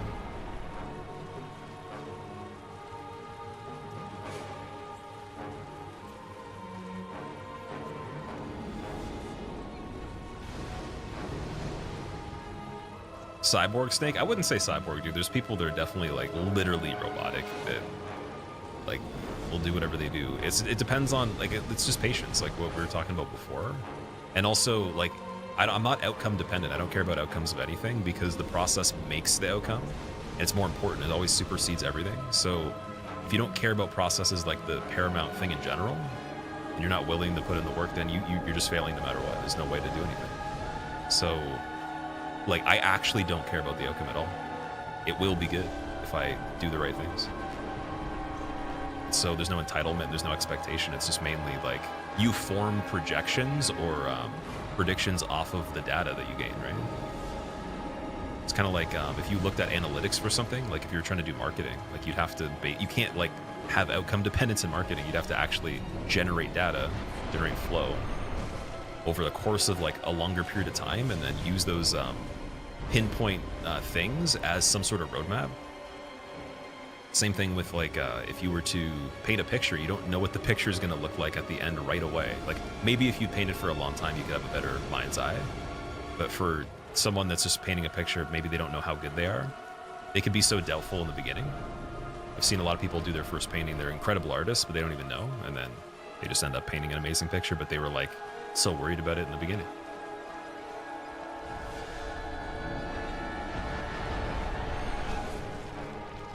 So the more important part is not being outcome dependent on anything.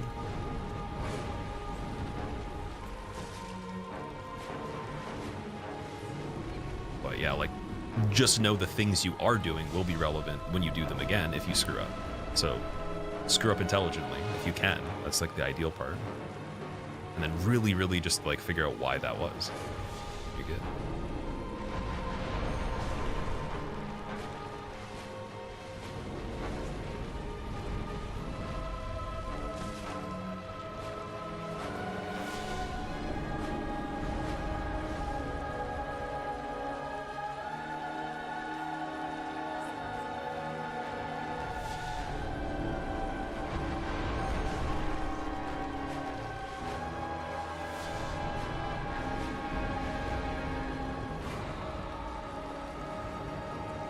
Snake, thank you, dude.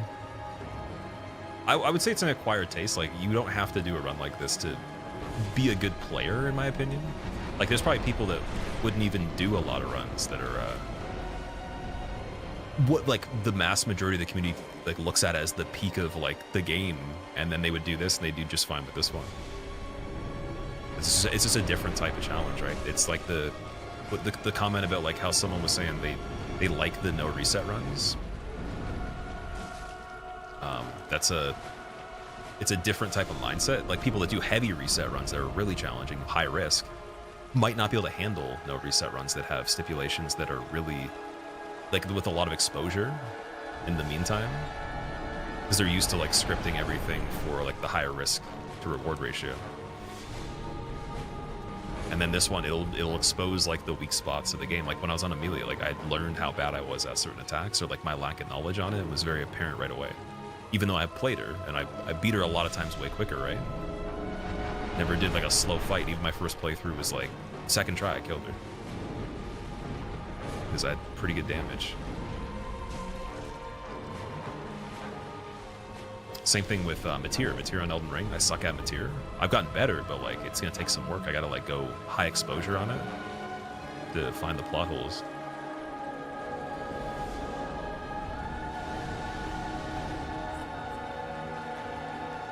Yeah, the nice thing with this one's very simple. There's nothing about this that's like that special. This fight, at least. Comedy, yeah. Thank you very much for the raid. I appreciate that. You made it just at the final conclusion, the best part you possibly could make it to in this entire process of Rom. You skipped. You basically got the fast pass. So like if you've gone to some sort of amusement park, like you got the perks, dude. Coming in at like what, a sixth of the health left, a regular boss fight's worth of health, to actually see me potentially win this one. Fast pass for free, yeah, exactly. Thank you so much for the host, I appreciate it. What were you playing? I hope you weren't doing the exact same thing, because I don't know if Miyazaki has enough brain power to sabotage 2 runs like this at the same time.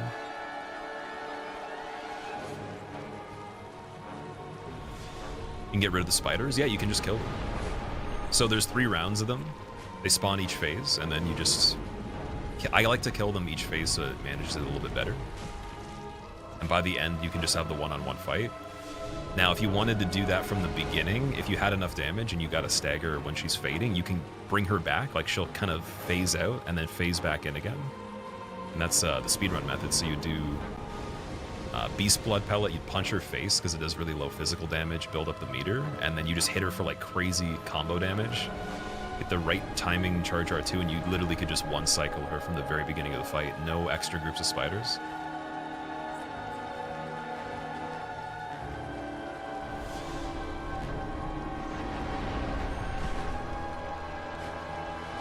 Trying first playthrough of Bloodborne. Got rid of Wet Nurse a few minutes ago. Congratulations, dude. Are you going to be doing the other content beyond that too?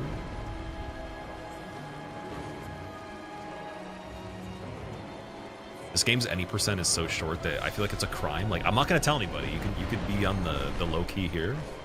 But like, if anyone catches you not doing more than just the main 8 bosses, you might be pursued. Because it's such a small fraction of the game. It's literally just like a third of it, not even. Or little bit more than a third, right? Oh, not challenge runs. I just meant like every boss in the game, like the DLC and the optionals. Is what's required to beat this one is very short compared to everything else. I think in Dark Souls 3, it's about half the content. Maybe a little bit more than that. Dark Souls 2, it's literally like, it's a decent amount still. It's considering how many DLCs that one has. The first game, you do have to do maybe, about half of it. And this one is like, it's almost a third. DS2's long. It is, dude. I could feel that when we were doing the damage list attempts recently, or the practice, sorry. It's so long that, like, I totally... I have so much more respect for the All Bosses World Records, on Scholar particularly, too. Because, like, playing that much content that quickly is nuts. Like, if you think of Elden Ring All Bosses, you can't really play it that quickly. There is no one that I've ever seen play that run incredibly fast, right? So now put it into perspective, all the content on that. It's like the mini version being done in like under 2.5 hours, or just over 2.5 glitchless. Like, it's just stupid how fast it is.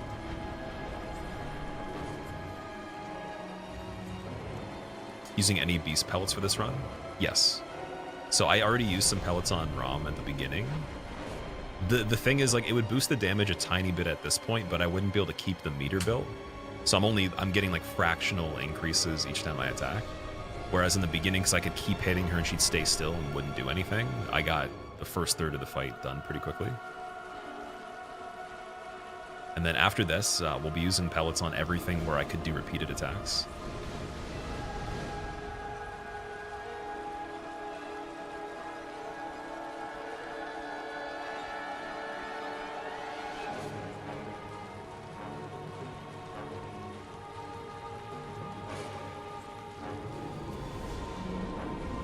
Comedy, enjoy your food, man.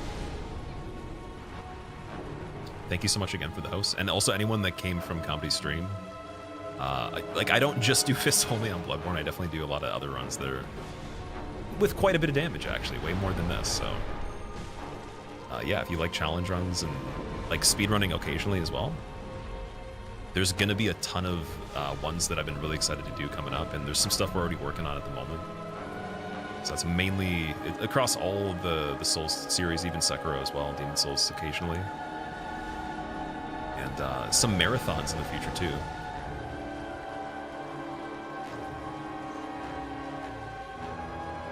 Average playthrough of Dark Souls 2 is 120 hours. Dark Souls 3 is about 70. Then Dark Souls 1's super short. What do you think the difference is with it? Just like how much you understand DS1? Yeah, DS3 70 hours. That's pretty much like a first playthrough. Although for DS2, I can't remember what my first one was. I remember just I didn't want to beat the game. I wanted to just PvP. So I just, like, I literally refused to go to a certain level even. I wanted to stay within a certain range to connect with more players that were in the soul memory range in the bell tower. And then eventually that, you know, got out of the bracket that I was in, because it just keeps going up unless you put on the ring to nullify the soul memory. And so, yeah, like I spent a week just PvPing bell tower. What's my take on Kazan? I'm still waiting to play it, so... The supplier for the codes for it, they ran out of codes for sponsored streamers specifically that were having contracts to play it. And then for the people that were just given it as a gratuity, they have to replenish them. So I'm just waiting on them replenishing them, and then apparently I'm going to receive one. That's what the word is. But I'm not holding my breath on it. It's something that would be cool if we could get it. I just asked pretty late. I should have asked like a week beforehand or something. Wasn't thinking of even trying to squeeze it into what we're doing until later on. But it looks cool though. I've seen literally 5 minutes of the game and the trailer, and I think out of the boss fights I saw like maybe a minute of a boss fight that looked pretty basic. Like the visual art style looks cool, and then it looks like it has good pacing to it.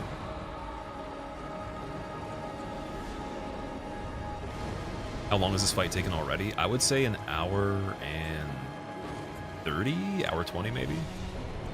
Feature-length film, at the very least.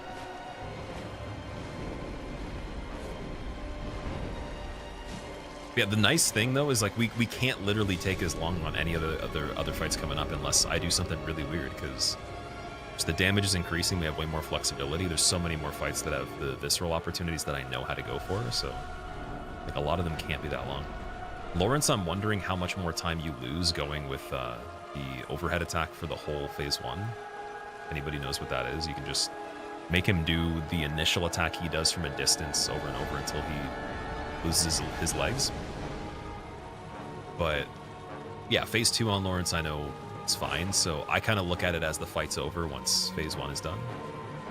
On that, at least.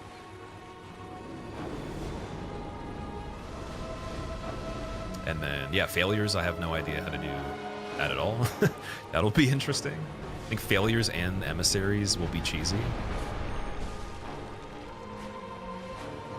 But to be fair though, I did failures with the poison throwing knives and like a bit of chip damage that was really low on the weapon before. So I've stuck in the arena and survived there for like, I would say 15 minutes or more on failures minimum.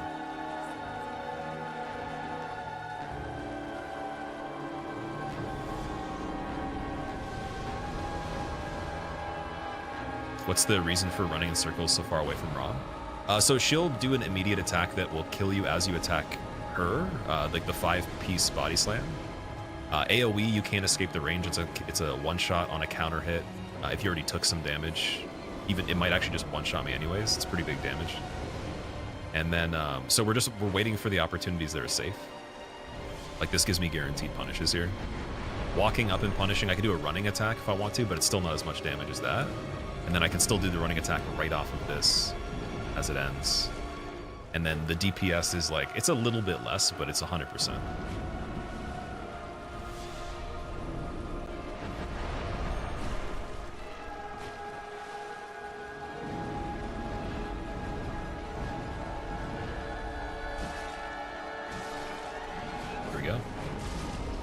Finish with the flick of the wrist, man.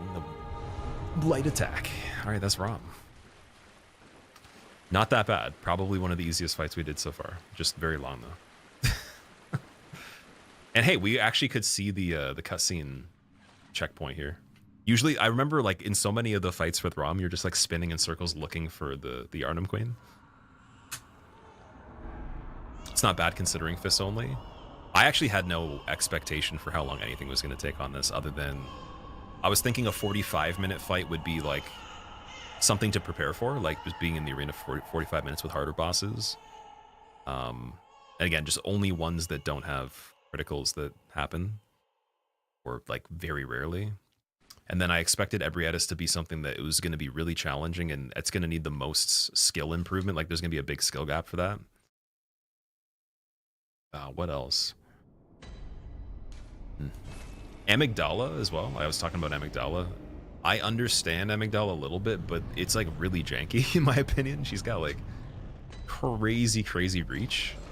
And some of the combos just like, I don't even know how to be in safe spaces when they happen if you're too close. So that might be a skill gap, but her health isn't insane. And if I can get the head staggers here and there is viscerals. It just might take a very long time. So we can save anything like that as long as possible and do the DLC first, for example. In which stats have you invested your blood echoes? I did vitality and skill for this one. But yeah, anyways, that's going to be it for today, guys. I definitely got to eat dinner and stuff and like decompress the brain from these things. Welcome home, good hunter. It was good though. We got What is it you 3 desire? fights that were actually, well, Logarius was a little bit quicker, but Epic Shadows and then Rom. Not too many tries. Very well. All right, so yeah, this is the stats right now. 23 vitality, 31 skill. And we're getting diminishing returns on the actual increase for the damage, but the physical defense is going up. So it might still be worth it. I'm going to do a little bit more vitality. I'll do 25, and then we'll start boosting skill again after. Farewell. Is this on PC, Wampy? No, it's on PS5. I'm just playing the PS4 version.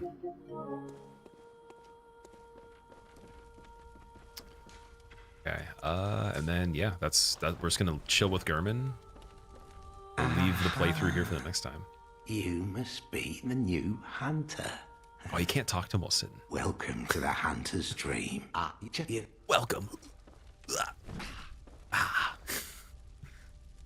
Would you ever want to display chat on stream? I usually do. I don't know why it's actually not showing up right now. It's supposed to be, but hey, I guess for the immersion on this one, we'll just leave it off until the end of it. But yeah, no, normally it would be a thing. See right here, I actually have the sources turned off. Look at that, see? But to follow suit with what we've done so far, I'll just leave it. I wasn't going to do a timer for this one either because I knew it was going to be incredible. But you guys were asking how long the playthrough was on this so far. We started off, it was like I want to say 2:30 something was the start time when we start today. And for anyone that didn't know, we actually made it to Amelia. I used the numbing mist and then I reset the game because I died on her and I used so many of them. Didn't think of making a save state for it, because you can do that on console as well. So this one's 8 hours, 1 minute now. Still pretty good considering, but yeah, that's what it is.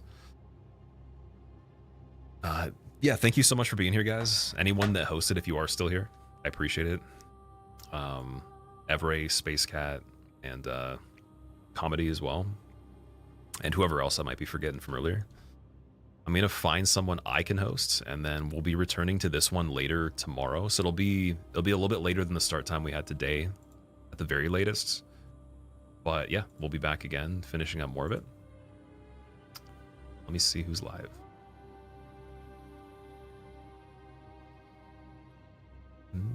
Ooh. B-Sweat's on DBDs in the old stomping grounds here. Okay. Damn.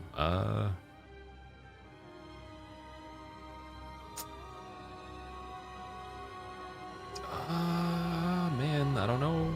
Who do we raid? No, I'm gonna rate Skies. Skies is playing Berserker.